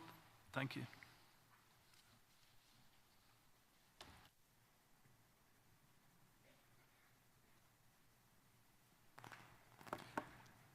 Conference, Andrew McGlynn, Paisley CLP. First time speaker, first time delegate, first time conference. I am delighted to move motion 22 on access to culture on behalf of my CLP. Scotland is a wee nation, 5.5 million people in a world of nearly 8 billion. Yet nearly every person on this earth has heard of Scotland. We heard from our panel, Brand Scotland consistently punches above its weight. It is a global name. I fall into the Neil Bibby school of thought of promoting Renfrewshire and Paisley at every opportunity, and my own Renfrewshire has helped produce the likes of David Tennant, Gerard Butler, Alexander Stoddart, Jesse Newbury, and of course Paolo Nutini. A small fraction of Scotland's immense talent, our immense spirit. And indeed, a nation rich in wealth, but poor in spirit, is no nation at all. Prosperity flows from the arts, literature and sport, not just business. Indeed, in a world dominated by tech giants, AI content and social media, music, books, theatre, and the visual arts unlock independent thought, the power to question and to challenge. They empower minds of all ages and all backgrounds, offering the tools to rise, create, and contribute. The labour movement was built by working men and women who organised their self-betterment, challenging and questioning the status quo. They built and used workers' libraries, mutual improvement societies, trade union halls, and the Workers' Educational Association. Keir Hardie, Mary Barber, John Wheatley, self-taught Labour heroes who read Shakespeare, Dickens and Burns because culture, like dignity, was not the preserve of the privileged. Labour would not exist without working-class access to the arts, literature and learning. And yet, under the SNP, that legacy is being squandered. Funding slashed, Creative Scotland's open fund shut down in 2024, an 8.4 million shortfall. Artists warning of collapse. Paolo Nutini and Biffy Clyro signed an open letter. Museums at risk. Glasgow faces a £107 million funding gap with 45 institutions facing closure. A neglected heritage. St Vincent Street Church and the Lighthouse left to decay. Our musicians, our writers, our historic sites, none of this can survive in words alone. Access to culture needs leadership, not indifference. Access to music, heritage, and the arts are not luxuries, it is our right. I believe that under Labour, access to Scotland's creativity will be championed with the leadership it needs. Under Labour, we will clean up the SNP's messes. Under Labour, music, literature, theatre, and sport will get the support and access they need. Conference, when our culture thrives, Scotland will thrive. Thank you. Thank you, Delegate. That motion seconded from the floor. Can now invite the delegate moving motion 23 to come to the rostrum.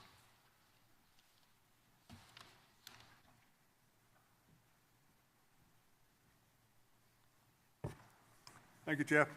Matthew Crichton from Sarah, moving the motion on just transition for workers. It's unusual, I think, that the motion which deals with economic and industrial policy comes from Labour's Environment Campaign, which you can join online, by the way. It shows the progress we've made in bringing together climate, environmental and social justice agendas in our movement. No one here doubts the climate emergency. The news of floods, fires, heat stress from around the world is now constant, and that the weather is now coming to Scotland too.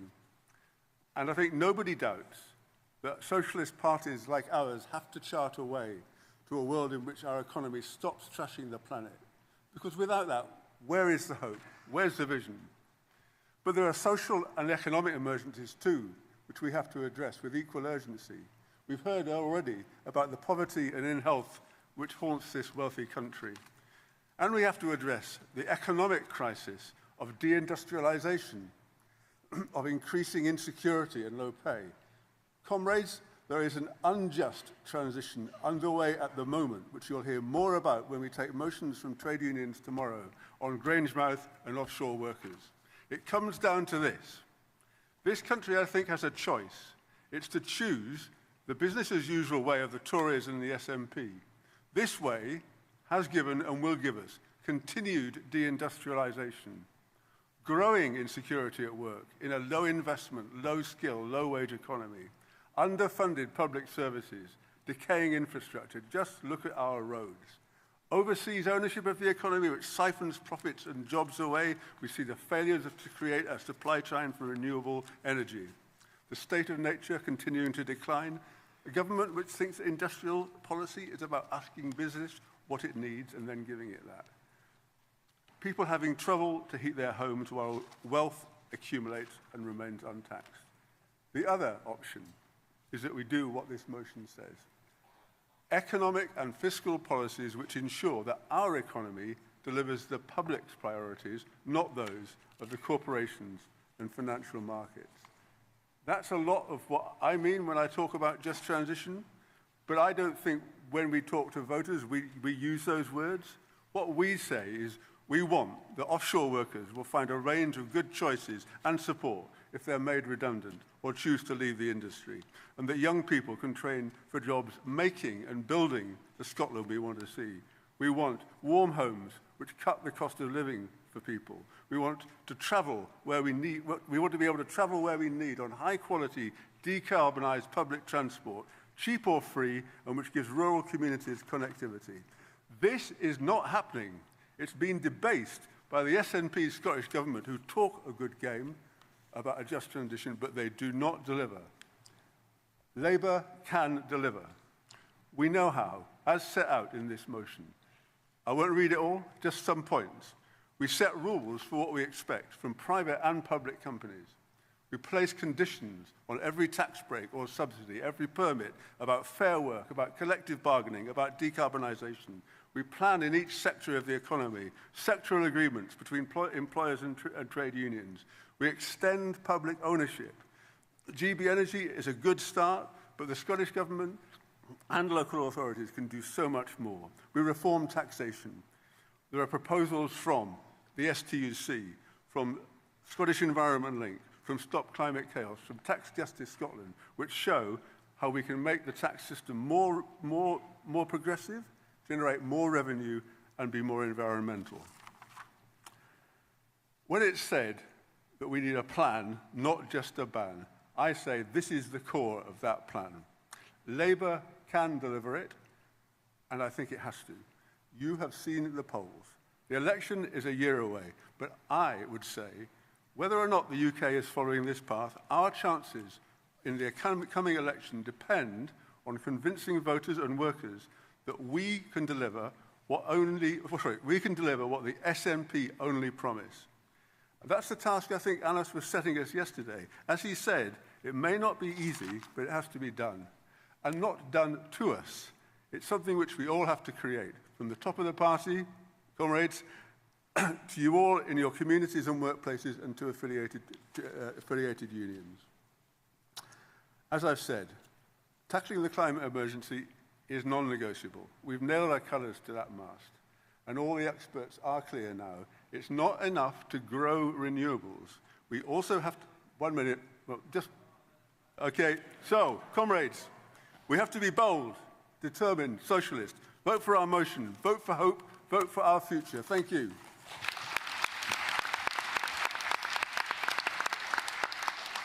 That's the seconder.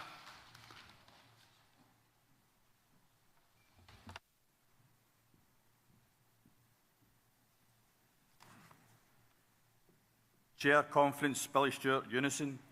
Seconding the motion.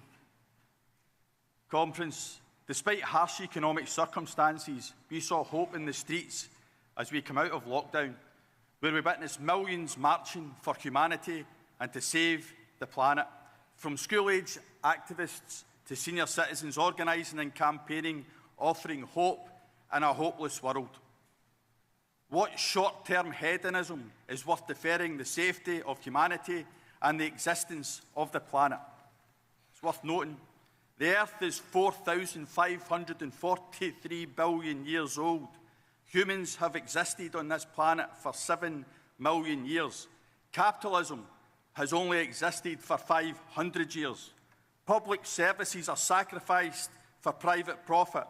This is the experience of our once nationalised industries and all public services. Deliberately undervalued, deliberately underfunded, and then scapegoated for failings.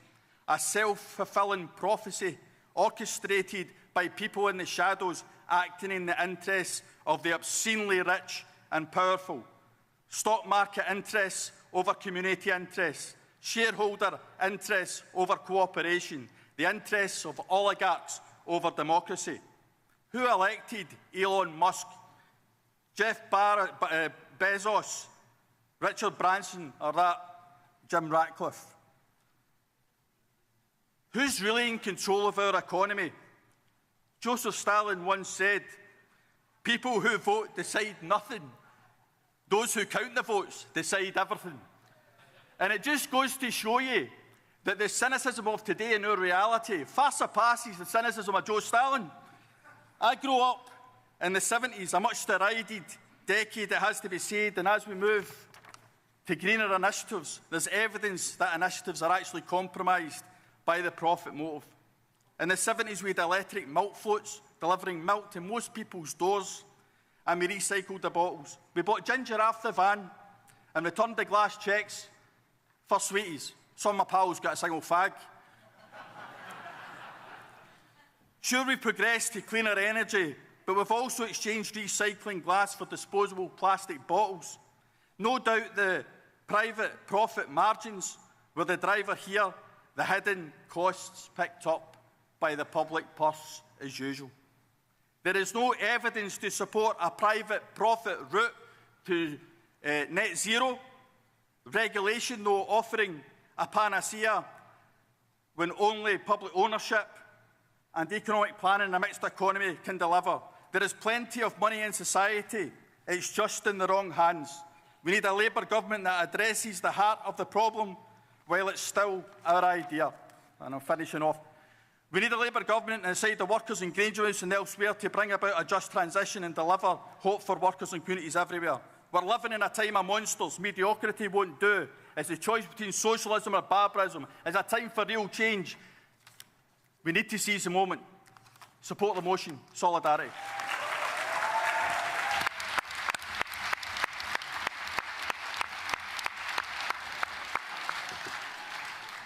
And that cost me more than you, I can assure you, cutting Billy off. Thank you. Can I now invite the delegate moving emergency motion 1 to come to the rostrum, please?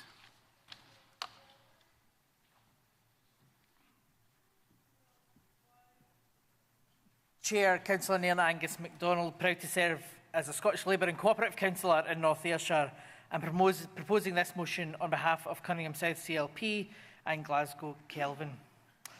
I stand before you today not merely to propose a motion, but to sound an alarm, a clarion call against an abhorrent declaration and actions that threaten the very fabric of humanity. In the week commencing the 11th of February, Donald Trump, the Orange Watson in 16 Pennsylvania Avenue, proclaimed his intent to, quote, own Gaza, decrying that Palestinians would have, quote, no right to live there. It's not just mere bluster. It is a sinister manifesto for ethnic cleansing, a prelude to the obliteration of an entire people already enduring relentless persecution. Let's be unequivocal. Under the statutes of the United Nations and the tenets of international law, such actions would constitute crimes against humanity. The systematic expulsion and annihilation of a population is genocide, plain and simple.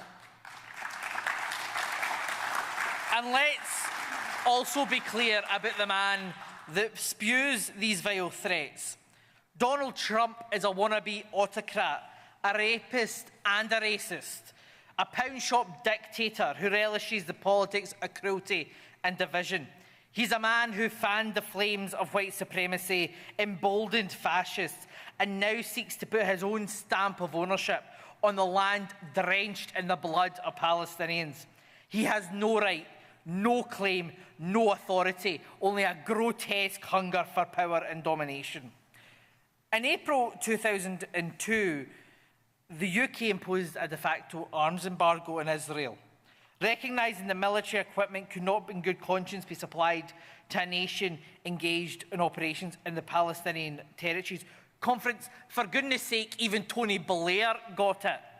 Yet here we are, 2 decades later, confronting an even graver atrocity. The UK government must not merely issue condemnations, but take decisive action. So this motion demands that our Prime Minister and Foreign Secretary and Minister for International Development, 1, publicly denounce these declarations and actions as ethnic cleansing, utterly intolerable and in direct violation of international law. 2, affirm the United Kingdom's unwavering commitment to the Palestinian people's self-determination and their unalienable right to exist in peace in their homeland. 3, cease all armed trade with Israel immediately. It is a moral abomination.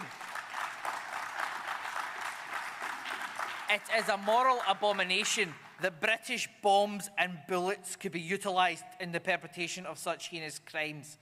Our nation's integrity is stained by its association, and this has to end. Every child slaughtered, every mother widowed, and every father maimed is a stain in our souls and our country, and it cannot continue. And 4, calls for the immediate end of trade with any company or state involved in trade with the illegal settlements of Israel. We have precedent for such action. In 2002, they did it. It is incumbent on us to act with the same moral clarity and resolve today and do all we can to end the genocidal actions of, yes, and let's call him what he is, the war criminal Benjamin Netanyahu. Conference, the time for equivocation has passed. Our principles demand we must stand firm against tyranny and oppression. So let us be unequivocal in our message. The United Kingdom will never be complicit in the erasure of a people of their homeland. Conference, support the motion. Thank you. Can I ask the seconder of emergency motion 1 to come to the rostrum? Thank you, Chair. Conference, Peter Duffy, Glasgow Kelvin, CLP. Conference, yesterday evening, I went to the fringe meeting that was organised by Labour Friends of Palestine and the Middle East. And as part of that meeting, they played a video message from Hussam Zomlot to the Palestinian ambassador to the UK. I wish I could just play you that video message because everything that he said would be a lot more eloquent than what I can say. But nevertheless, I'm what you've got, so I'll have to go with it.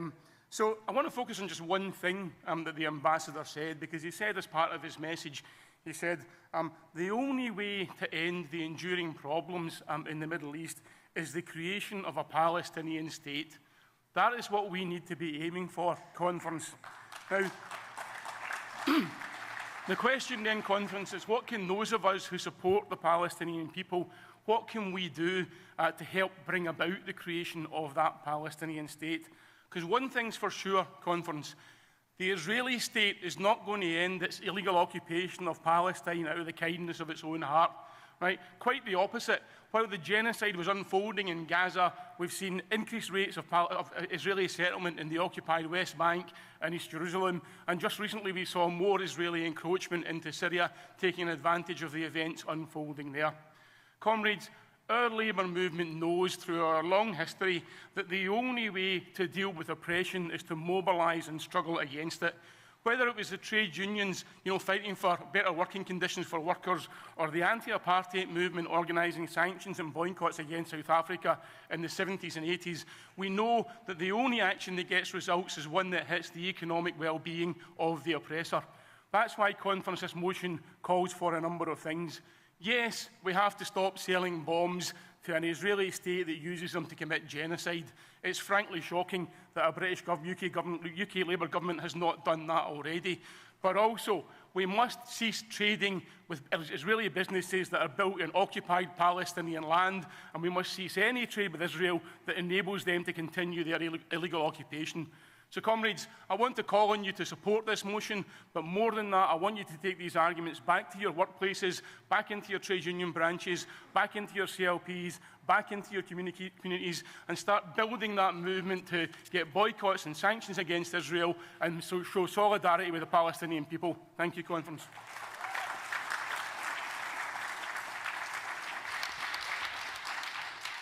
Thank you, Delegate. Can I now ask the mover of emergency motion 2 to come to the rostrum?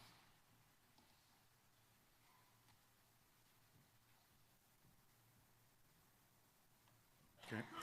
Brian Robertson, Unite the Union, moving emergency motion 2 on fire and rehire.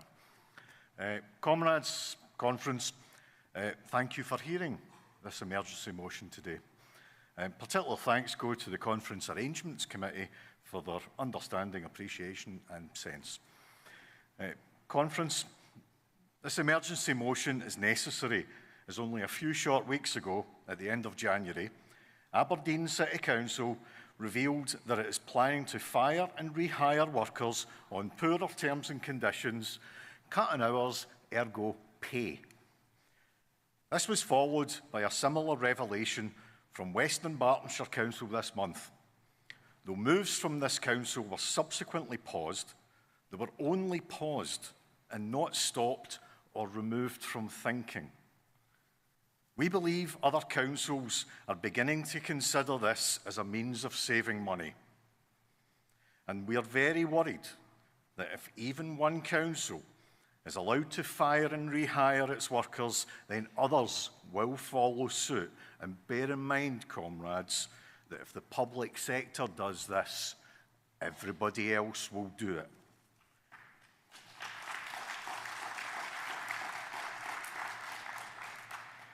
We've already heard at this conference how Scottish Labour is committed to ending the abhorrent practice of fire and rehire, and we've had a commitment from our chair that Labour politicians at all levels will support workers in fighting this obnoxious approach to industrial relations. Conference.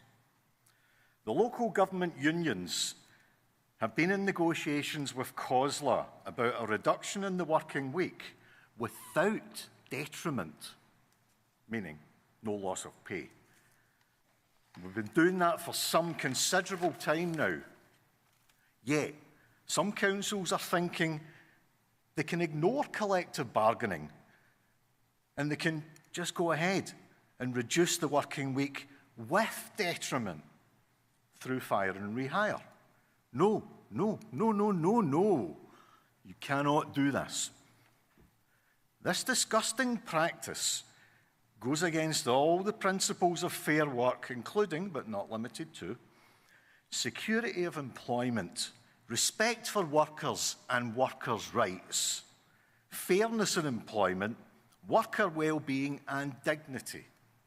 Now, today in Aberdeen, there was a demonstration where the City Council workers put their points across to the City Council, and a shout out to them and thank you for doing that, and thank you for the others for doing that. On Wednesday, the City Council unions are holding an open day, and they're inviting all workers, and I dare say maybe a few people that have Mondeos, that a few Cabinet Secretary Mondeos might want to turn up as well. I'll leave that to them. Conference. This motion opposes this practice wherever we find it. The motion calls on the UK Labour government to fully address and outlaw fire and rehire, for Labour politicians to oppose these practices in Scotland and in particular in Scottish councils. It calls on the Labour government to abide by the pledge in the 2024 manifesto and bring an end to the practice of fire and rehire in its entirety. Conference, let's make it so. And if I can take a liberty, Chair, any councillors who wish to talk to this motion, please do. Please, comrades, support the motion. Thank you. I move.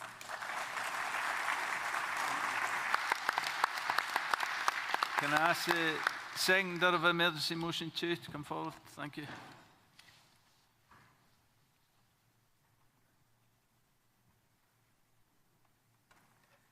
Conference, Annette Riley, GMB Scotland delegate and local government rep. Second and emergency motion on fire and rehire. Conference, there are many tactics that an employer can use against the workforce. None are so as appalling as fire and rehire. It's a bullying tactic that rides roughshod over the collective rights of workers. The Employment Rights Bill will rightfully ban fire and rehire, a long overdue piece of legislation introduced by a Labour government. But in a Labour-run Western Barton Council, the workforce were issued with notices of the Council's intentions to use fire and rehire earlier this month. Although this threat has been temporarily paused, that it has been issued in the first place is a shame on our party. In Aberdeen Council, where it's an SNP Lib Dem coalition, despite the prospect of strikes, the administration has refused to take on fire and rehire off the table. These changes are threatening the workforce will mean the lowest paid workers on £15 an hour will lose £1,500 a year. Their pay will be frozen. They will look while other council workers and other local authorities will see their incomes and their standard of living rise while theirs falls with inflation. Western Barton and Aberdeen councils are not unique. With the passage of the Employment Rights Bill on the horizon, more and more employers are seizing their chance to tear up recognition agreements, drive down pay and terms and conditions of their staff. Conference where there is an employer in the public or the private sector, under no circumstances is fire and rehire justified. As the party is supposed to represent the Labour movement, we should stand firm against its use anywhere, under any circumstance. We should have a zero tolerance for any council leader of any party that seeks to use it. Any leader that does should resign their role. Conference, draw a clear line in the sand for all employers. Fire and rehire is never justified. Please support the motion.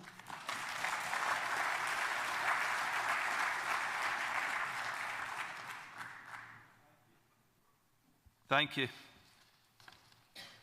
Thank you to delegates for moving and seconding these motions. Can I now ask delegates who wish to speak in this debate session to raise their hands? I will take speakers in groups of 3. Please make your way to the side of the stage. And I would say that we're pressed for time, so people, if they can keep their remarks quiet, brief, then we'll get through as many as people as possible.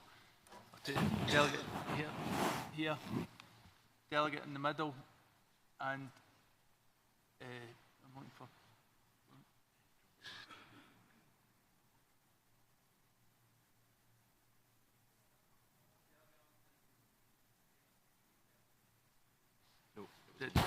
Lynn Thompson, yeah.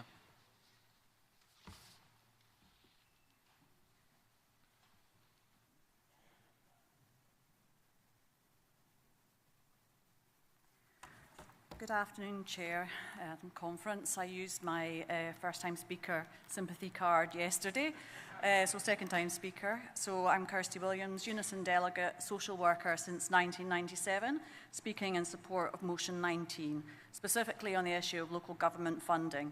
This morning we heard a vigorous and passionate defence, and rightly so, of our NHS. But the SNP have been even more zealous in a combined erosion and control freakery of local services. For those of us longer in the tooth, we remember what properly funded council services, in my case social work, looks like when initiatives such as Sure Start were a conference actually funded. But behind me are 2 generations of social workers and social care workers who think that keeping their laptop open until 10 o'clock at night to ensure case notes are up to date is the norm, that adults with disabilities waiting for over a year for an assessment is just how it is, whilst undertaking reviews of the most vulnerable in our communities with the explicit aim of cutting their self-directed support budget is an unpleasant but necessary part of the job. And we see SNP council administrations and local authorities colluding with the SNP government and gaslighting their workers and the people who use the essential services we provide with the lie that the local government has never had it so good. There is silence from the Glasgow SNP administration on the effective £40 million cut to the Health and Social Care Partnership budget this year, a partnership that delivers social work and social care services upon which there is an increasing demand contributed to by the health inequalities the city faces. And the Council's funding of the partnership this year has no increase to allow for any pay award, which tells you all you need to know about the how the SNP administration values its staff. We heard earlier today about the undervaluing of work undertaken predominantly by women, many of whom have low-paid roles in local authorities, women who are expected to deliver more for less in their workplace and who disproportionately shoulder the burden of welfare cuts such as the egregious 2-child limit. This policy that not only punishes children for being born poor, but is a wasteful one, with social workers like me being paid to drive around the city delivering food parcels to mitigate the absolute poverty so many of our children are experiencing. Underfunded local services impacts all of our public services, whether that be our NHS, with those in need of home care having their discharge from hospital delayed, or our police colleagues so often called to support children and adults with disabilities or chronic mental illness in distress whilst awaiting provision of social care support. So it is imperative that the first Scottish Labour budget reverses this neglect of public services and puts local government funding front and centre. Conference, please support this motion.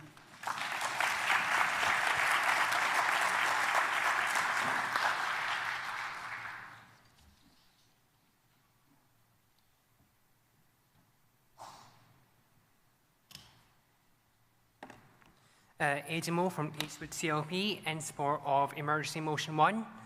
Conference, since October the 7th, 45 Palestinians have died and been killed by the IDF.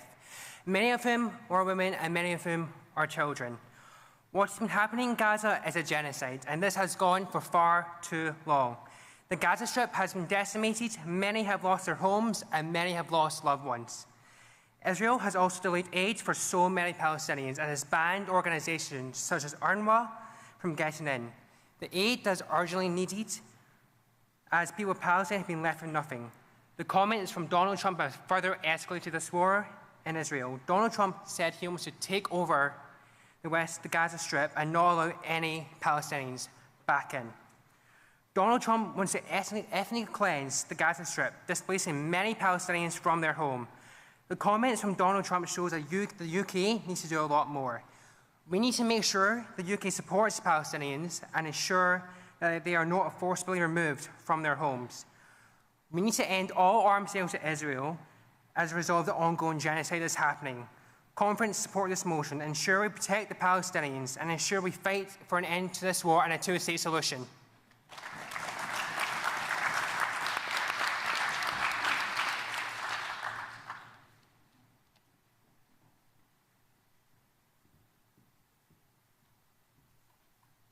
Good afternoon, Conference. Lynn Thompson, Councillor in Aberdeen City and from Aberdeen South and North Kincardine CLP.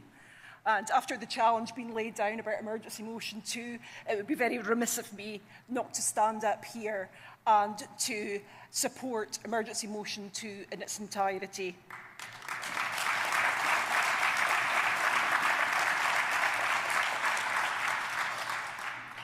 Fire and rehire is a clear and present danger. As we saw at Aberdeen City Council last week, the SNP Lib Dem administration refused to rule out fire and rehire as an option of last resort. That is not good enough. We must be absolutely aware of the dangers of fire and rehire throughout local authorities in Scotland that have been starved of funding by this Holyrood government that's been in for 18 years too long. Under budgetary constraints, of course we have to look at how we work. We have to innovate. We have to get the best value for the public pound, but that should never be at the expense of the workers.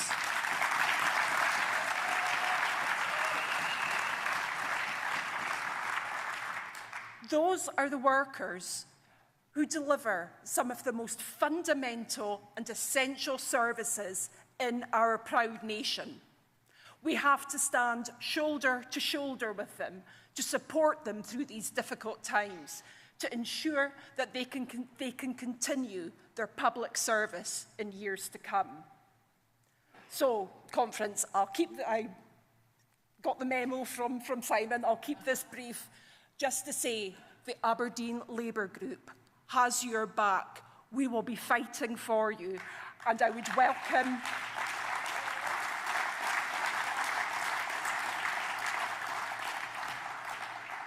and I certainly welcome the demonstrations that have been held outside Aberdeen Townhouse, not just last week, but also today, because it certainly helps to keep the SNP and Lib Dem administration's focus on that this issue is not going to go away, and we will continue to fight to get fire and rehire and compulsory redundancies off the table once and for all. Thank you.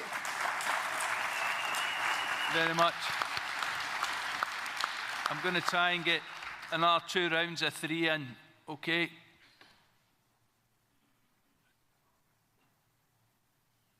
Craig, up. Women here. And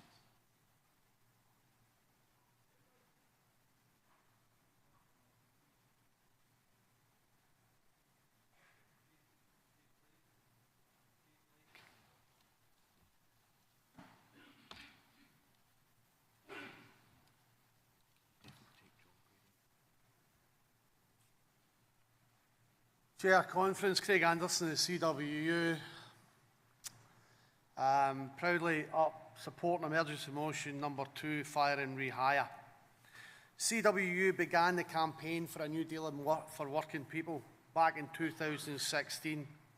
The New Deal for Workers was a vote winner to oust the Tories, with voters on the doorsteps resonating with what we were saying. Under the Tories, we witnessed fire and rehire in British Gas. We witnessed the cynical fire and rehire in P&O, and to be perfectly frank, that was a criminal act by a group or a individual. And that individual I have personal experience of, because he came from a company called Royal Mail. Now, the New Deal for Workers does include that the Labour government has in place now, the banning of such practices, but business are arguing for flexibility and arguing for some pullback on that, on the basis of exceptional circumstances, for example, bankruptcy. Let's be honest, the reckless actions of the Royal Mail Board during a dispute took the company to the edge of bankruptcy. The night before the dispute was ended, the company was heading for bankruptcy after giving out £756 million to their shareholders. Oh, and some millions of pounds for bonuses for senior management. Now, it's bad enough that private companies are manipulating the system. However, for councils to consider fire and rehire is beyond belief. Now, we need a consistent position from the Labour Party. Are we a party looking after the interests of working people, or is Starmer's government a party that flip-flops between workers and big business? Well, the message from the CWU, the trade unions is clear, and I hope from this conference and from Scottish Labour is clear. Back the roots of your party and stand up for workers.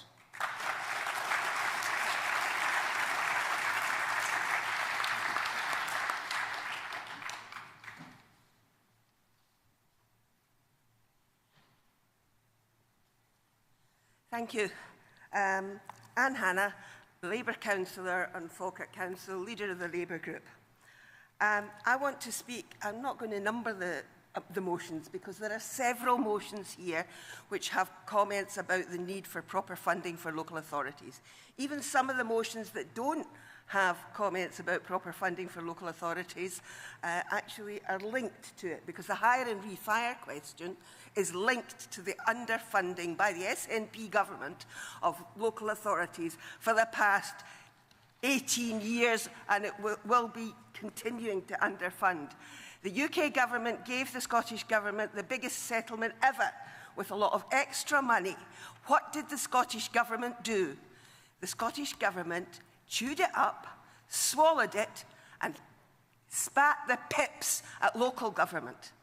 Local government across Scotland is in the process at the moment of setting council tax with eye-watering rises. Local government across Scotland is setting budgets with eye-watering cuts involved. We cannot allow this to continue. We need to get a Labour government elected for Holyrood. In 2023, after I became a councillor, I had an away day with all the Labour Party in our area. People thought I was demented because I encouraged that away day to agree that we were going to get 2 Labour MPs in Falkirk Council area elected in 2024, 2 Labour MSPs for the constituencies in Falkirk area in 2026, and we would take control of the Falkirk Council in 2027. Demented, they said. In 2024, we overturned the biggest SNP majority in Scotland and elected Ewan Steinbank. We didn't elect 2 MPs, we elected 3 MPs. So, I'm joining Annas in being demented for 2026. We have to elect a Labour government in Holyrood. We have to, and it's all of us that will do it. It's not the people, well, they'll have a part in it, but it's all of us that are sitting around this conference room that will get out there, knock the doors, and get the message across. We must elect a Labour government in 2026, and that Labour government must have a proper system of funding for local authorities. Local authorities provide cradle-to-the-grave services. You name it, it's provided by local authorities. Please get out there, work your socks off, and get Labour elected in 26 and get public services back to where they should be.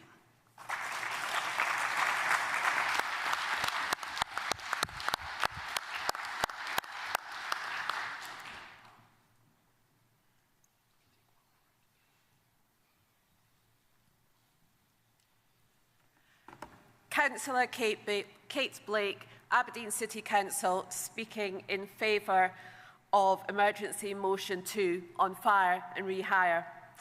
I ask you to support the workers of Aberdeen City Council, where the SNP Lib Dem administration are refusing to rule out fire and rehire as last resort. In Aberdeen, council staff are being asked to support a reduction in hours from 37 to 35 hours. Now, that could be a positive, as in many places, including the Scottish Government, reduction in hours has been implemented with no detriment to pay. My husband, for example, has benefited from that. But in Aberdeen, in our council, pay is being frozen as part of the implementation. This is unacceptable and will disproportionately affect the lowest paid staff. Now, last week, as Councillor Thompson mentioned, we had a debate in the Council following a motion brought by my colleague, Councillor Ali, to rule out fire and rehire.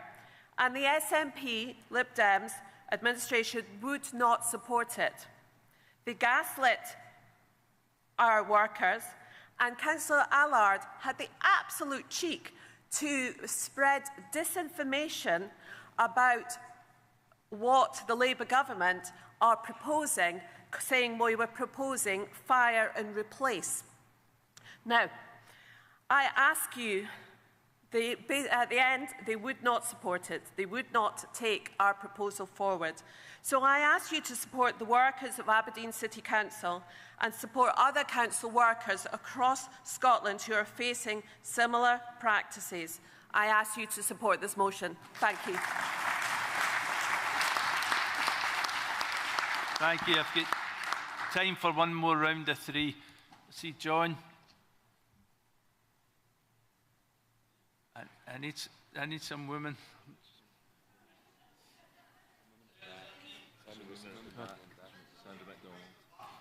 Francesca. And no, I'll take the man. You. Yeah. Thanks.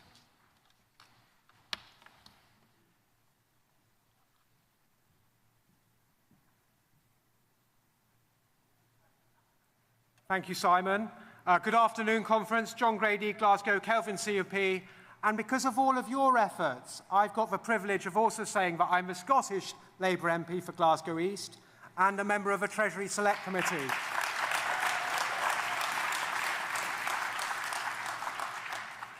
I love the Labour Party and this movement, and I cannot thank you enough for this privilege. It's something I cherish every day. Your achievements in the general election cannot be overstated. 37 fantastic Scottish Labour MPs at the heart of a Labour government. That's your achievement and your hard work, and each and every one of you should be immensely proud of it. And your Labour government has already begun the work of change for Scotland. Hundreds of thousands of Scots getting a pay rise, and the Employment Rights Bill going through Parliament will transform workers' lives and ban fire and rehire, about which we've heard so many eloquent speeches today. GB Energy, vital for the future of Scotland's energy sector and economy. Jobs, boosting investment. Rachel Reeves' budget in October, putting Scotland at the heart of our finances. £4.9 billion extra to spend on Scotland's public services, nurses and doctors, teachers. A budget that demonstrates each of our 37 Scottish Labour MPs for once you got elected, our absolute commitment to Scotland. These achievements are your achievements, comrades. Your hard work means a Labour government, and it's our duty to work hard to repay your trust. Now 2026, for too long, Scotland's economy has stagnated. The SNP has wrecked public finances. Laurel and Hardy, we were talking about culture earlier, appeared at the Panopticon in Argyle Street in my seat. Well, what I say to John Swinney every time I look at the public finances is that's another fine mess you've got me into, analogue John. And as a Glasgow MP, I'm angry at how the SNP and Tories have wrecked and held our city back. As an example, we don't have the basics of a modern economy. No good transport links. We have no direct air links to the US, no airport rail link, and our transport links to the north of England have been decimated. But let's face the future with confidence.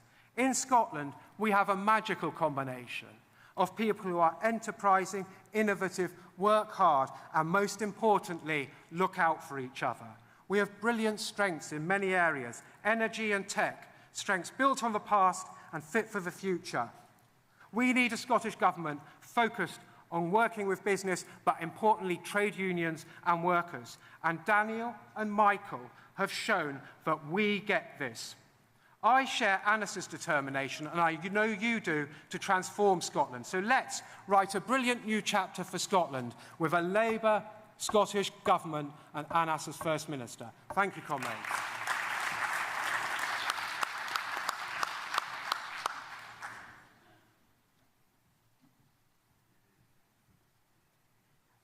I'm Francesca Brennan, a councillor in Greenock and Scottish Parliament candidate for Inverclyde. Conference, I want to talk to you in support of Motion 21 about why high streets are so important, especially somewhere like Inverclyde. They're important to people like my mum, who wants to nip to the local shops on a daily basis to spend all the money she has, but also to get a passing chat and pick up all the local gossip.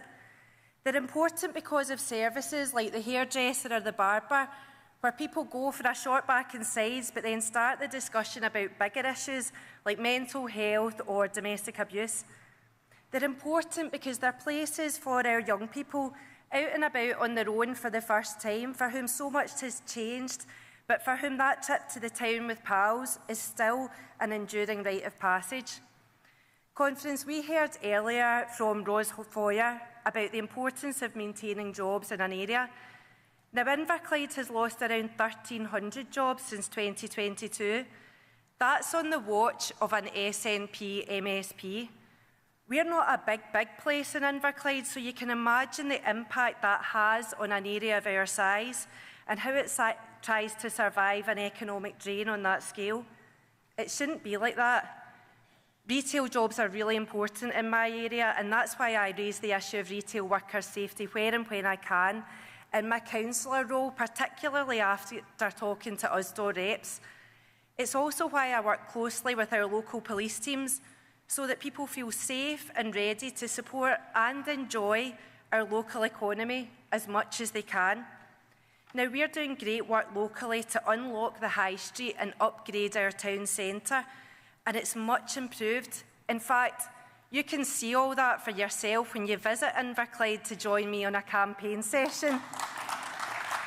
It's been brilliant. It's been brilliant to see national retailers rejoining Inverclyde, as well as those who stayed all along with some really excellent local startups. But Conference, we need to see much more happening with high streets because they're the bedrock of our communities, and we devalue them at our peril. That hope that Anas talked about earlier on is there for our high streets. I support Motion 21.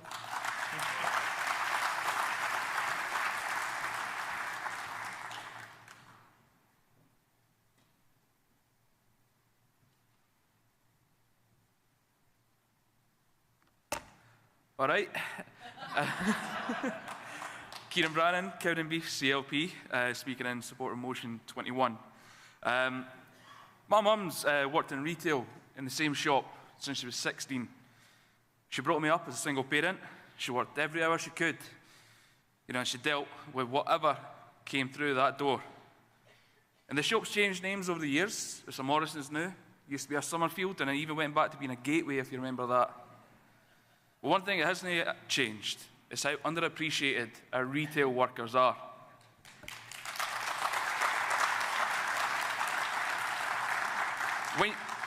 When you think of serving the people and the public, we do often think of our politicians, our MSPs, and our fantastic brand new 37 MPs. However, really, the people that serve us day in, day out are those behind the counter or stacking the shelves. And that means tackling retail crime and making our staff safe at work needs to be supported. And I hope you join me in supporting this motion conference.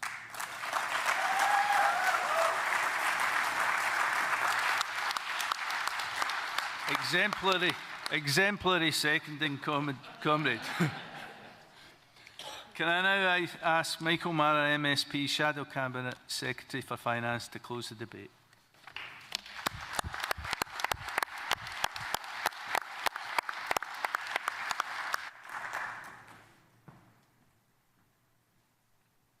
Thank you, Chair, and thank you to all our speakers in what has been a really wide-ranging debate. But right through it, there were calls for justice from this room, so strongly going out to the people of Gaza, the Palestinians, and the horrific scenes that we see there. And we all send our solidarity to them in support of that motion.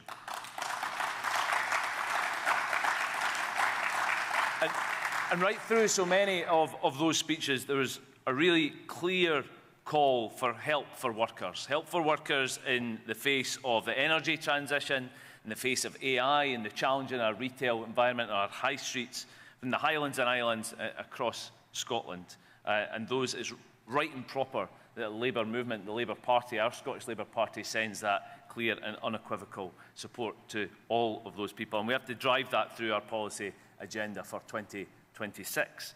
And also clearly to Aberdeen. As a representative for the North East of Scotland, I'd say how pleased I am to have Scottish Labour councillors on this stage supporting that motion loudly and unequivocally to say, and I think Craig Anderson was absolutely right when he says if we let this happen there and then, it will happen everywhere. We have to call it out and say no further, no more. And we know that it is in that New Deal for working people. We have to ensure that's as strong as it possibly can be, to give people security in work, to make sure that they have proper rights and that we can defend them. And I think Fraser Simpson started out at the start. I have to say, I'm quite jealous of his cardigan. It's freezing up here, by the way, absolutely freezing. But Fraser Simpson started out by talking about the challenges and the difference between 1997 and what we see now with our Labour government. Because when we met here in Glasgow 12 months ago, we were in eager hope at that point of a general election and the chance to serve our country. We knew that the conditions were challenging. We knew that. But what an extraordinary result that we delivered. What an extraordinary result. And I know from the speeches that we've just heard that you didn't walk those streets and knock the doors and stay that long course for yourself. You did it for your family, you did it for your community, and you did it for your country. That's why you did it. And by God, did you deliver. And it was our first Labour budget in 14 years, and that also delivered. It is the most progressive, redistributive budget in a generation. And it also delivered record funding for Scotland, an additional £5.2 billion for Scotland.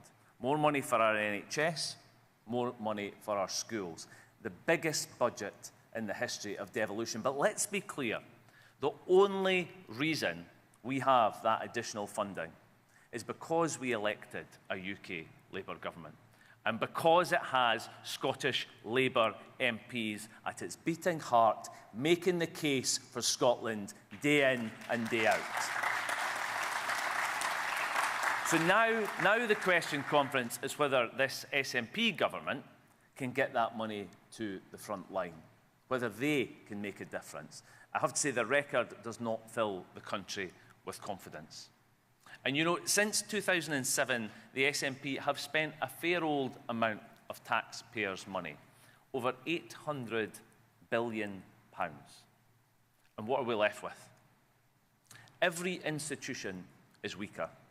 Our NHS is, we know, on its knees. Our schools are tumbling down the international league tables. Our universities are in crisis. Our colleges are crumbling. And the people of Scotland have the same question the police officers of Operation Branchform have been asking for years. Where has the money gone?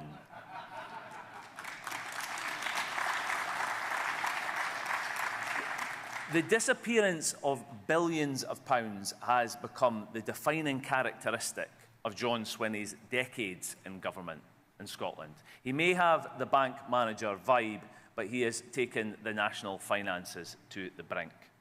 Taxpayers' money scandalously wasted due to the sheer incompetence of SNP ministers. Ferries that don't sail, delayed discharge in our NHS costing us millions, replacement prisons 10 times the original cost.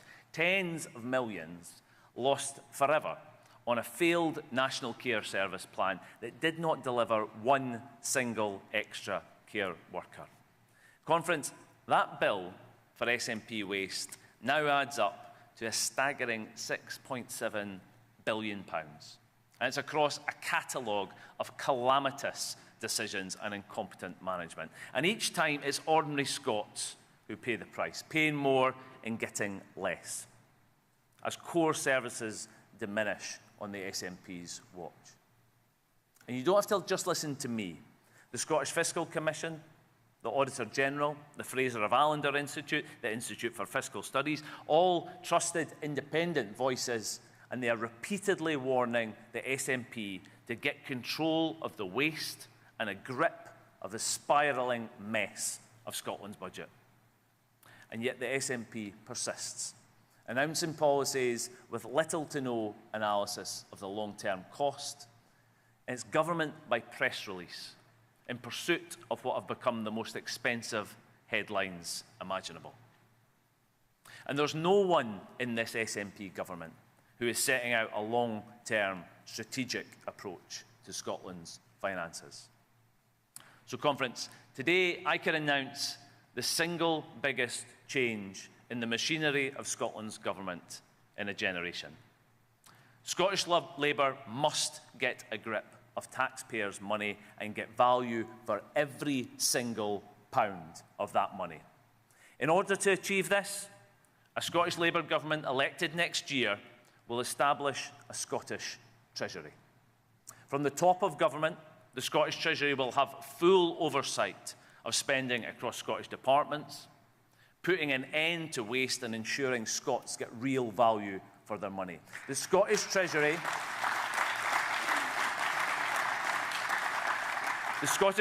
will set key tests of affordability and feasibility across all Scottish government departments. It will undertake regular, rigorous spending reviews.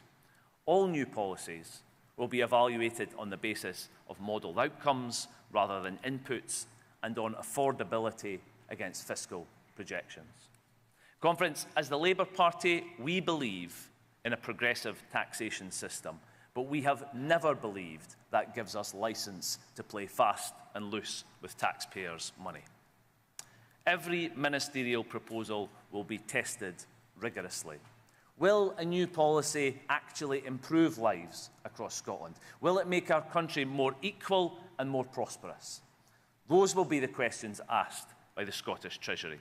If the case is not met, then the money will not be spent. As Anas announced yesterday, our Scottish Treasury will include an Office of Efficiency. If a policy does not work, then it will stop. Because public spending, at its core, is a covenant between the citizen and the state, and it's based on trust, but it's also based on progress. Government is a force for good, but only when it commands trust by delivering for the people. And too often, the people who need it most are those who are all failed most of all. So I can also announce that Scottish Labour will weave a strategy of financial inclusion through our entire government agenda. As Anas laid out yesterday, our animating purpose and founding principle of equality and the end of poverty is never achieved by one policy or one social security benefit alone. For far too many, the difference between the paycheck and the bills is bridged by credit cards, buy now, pay later, or even loans from the shady guy who operates from the corner of the pub. And for more and more, that debt is out of control, Conference. It is spiralling, and it's a weight on the chest in the morning, and it's a dark cloud for the rest of the day. It's part of the anxiety and the mental health crisis our country is enduring rather than fighting. And when the debt spirals, families end up in intolerable situations, not just of exploitative, predatory interest, but of loan sharks, of violence and credit that our credit unions and our charities are fighting a losing battle against. So for the first time under devolution, a Scottish Labour government will develop and enact a comprehensive financial inclusion strategy that helps combat working poverty, family poverty, child poverty, Scottish poverty.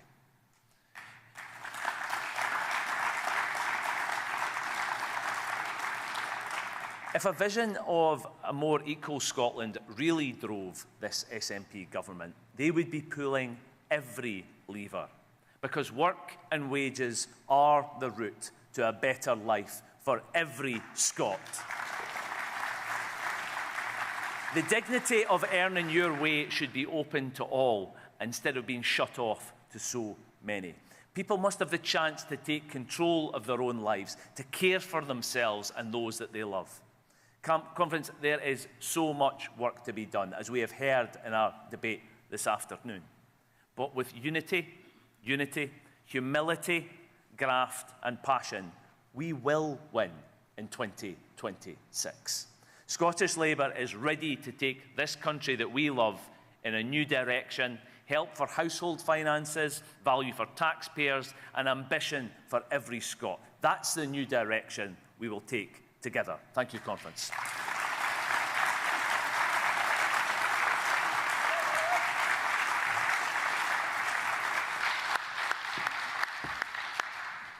Thank you, Michael, and thanks for an excellent debate. And I'm sorry I couldn't get more people in, including calling my long-standing comrade Billy twice in the debate, but there just wasn't enough time. So, Conference, before we conclude this session, delegates will be invited to vote on the motions debated in this debate.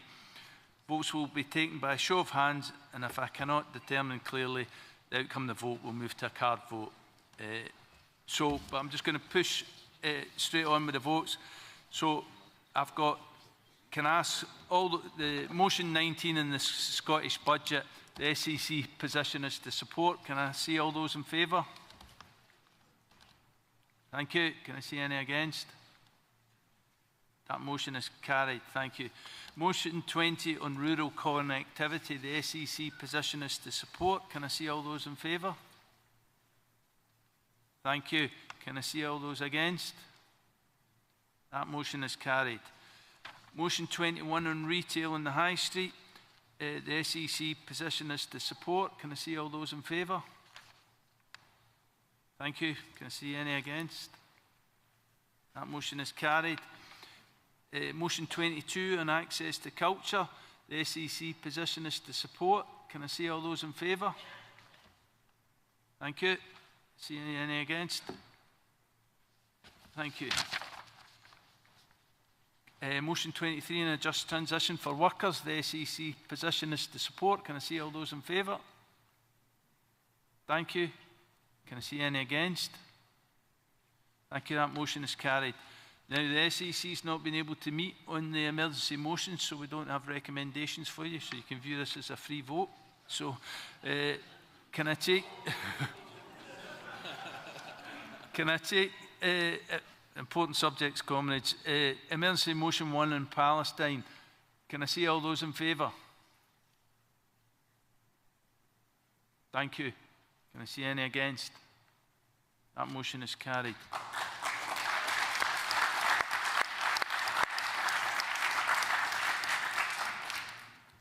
Emergency motion 2 on fire and rehire. Can I see those in favour, please? Thank you very much. Can I see any against? That motion is also carried. Thank you, Conference. I know people are keen to get out. Just let me get my last remarks in. Conference, before we head off to enjoy our Saturday night, I would like to encourage members to take advantage of the excellent fringes which are being put on. Full details are in your conference guide.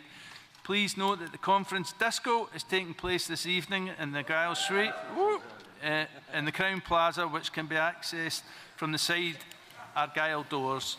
This reception is kindly sponsored by Octopus Energy. Please make sure you take full advantage of the welcome Constantini. They won't last long. Thank you again for a brilliant second day at conference. Have an excellent evening. Conference resumes at 10. Thank you. Thank you, Simon. Thank you, Chair. And you.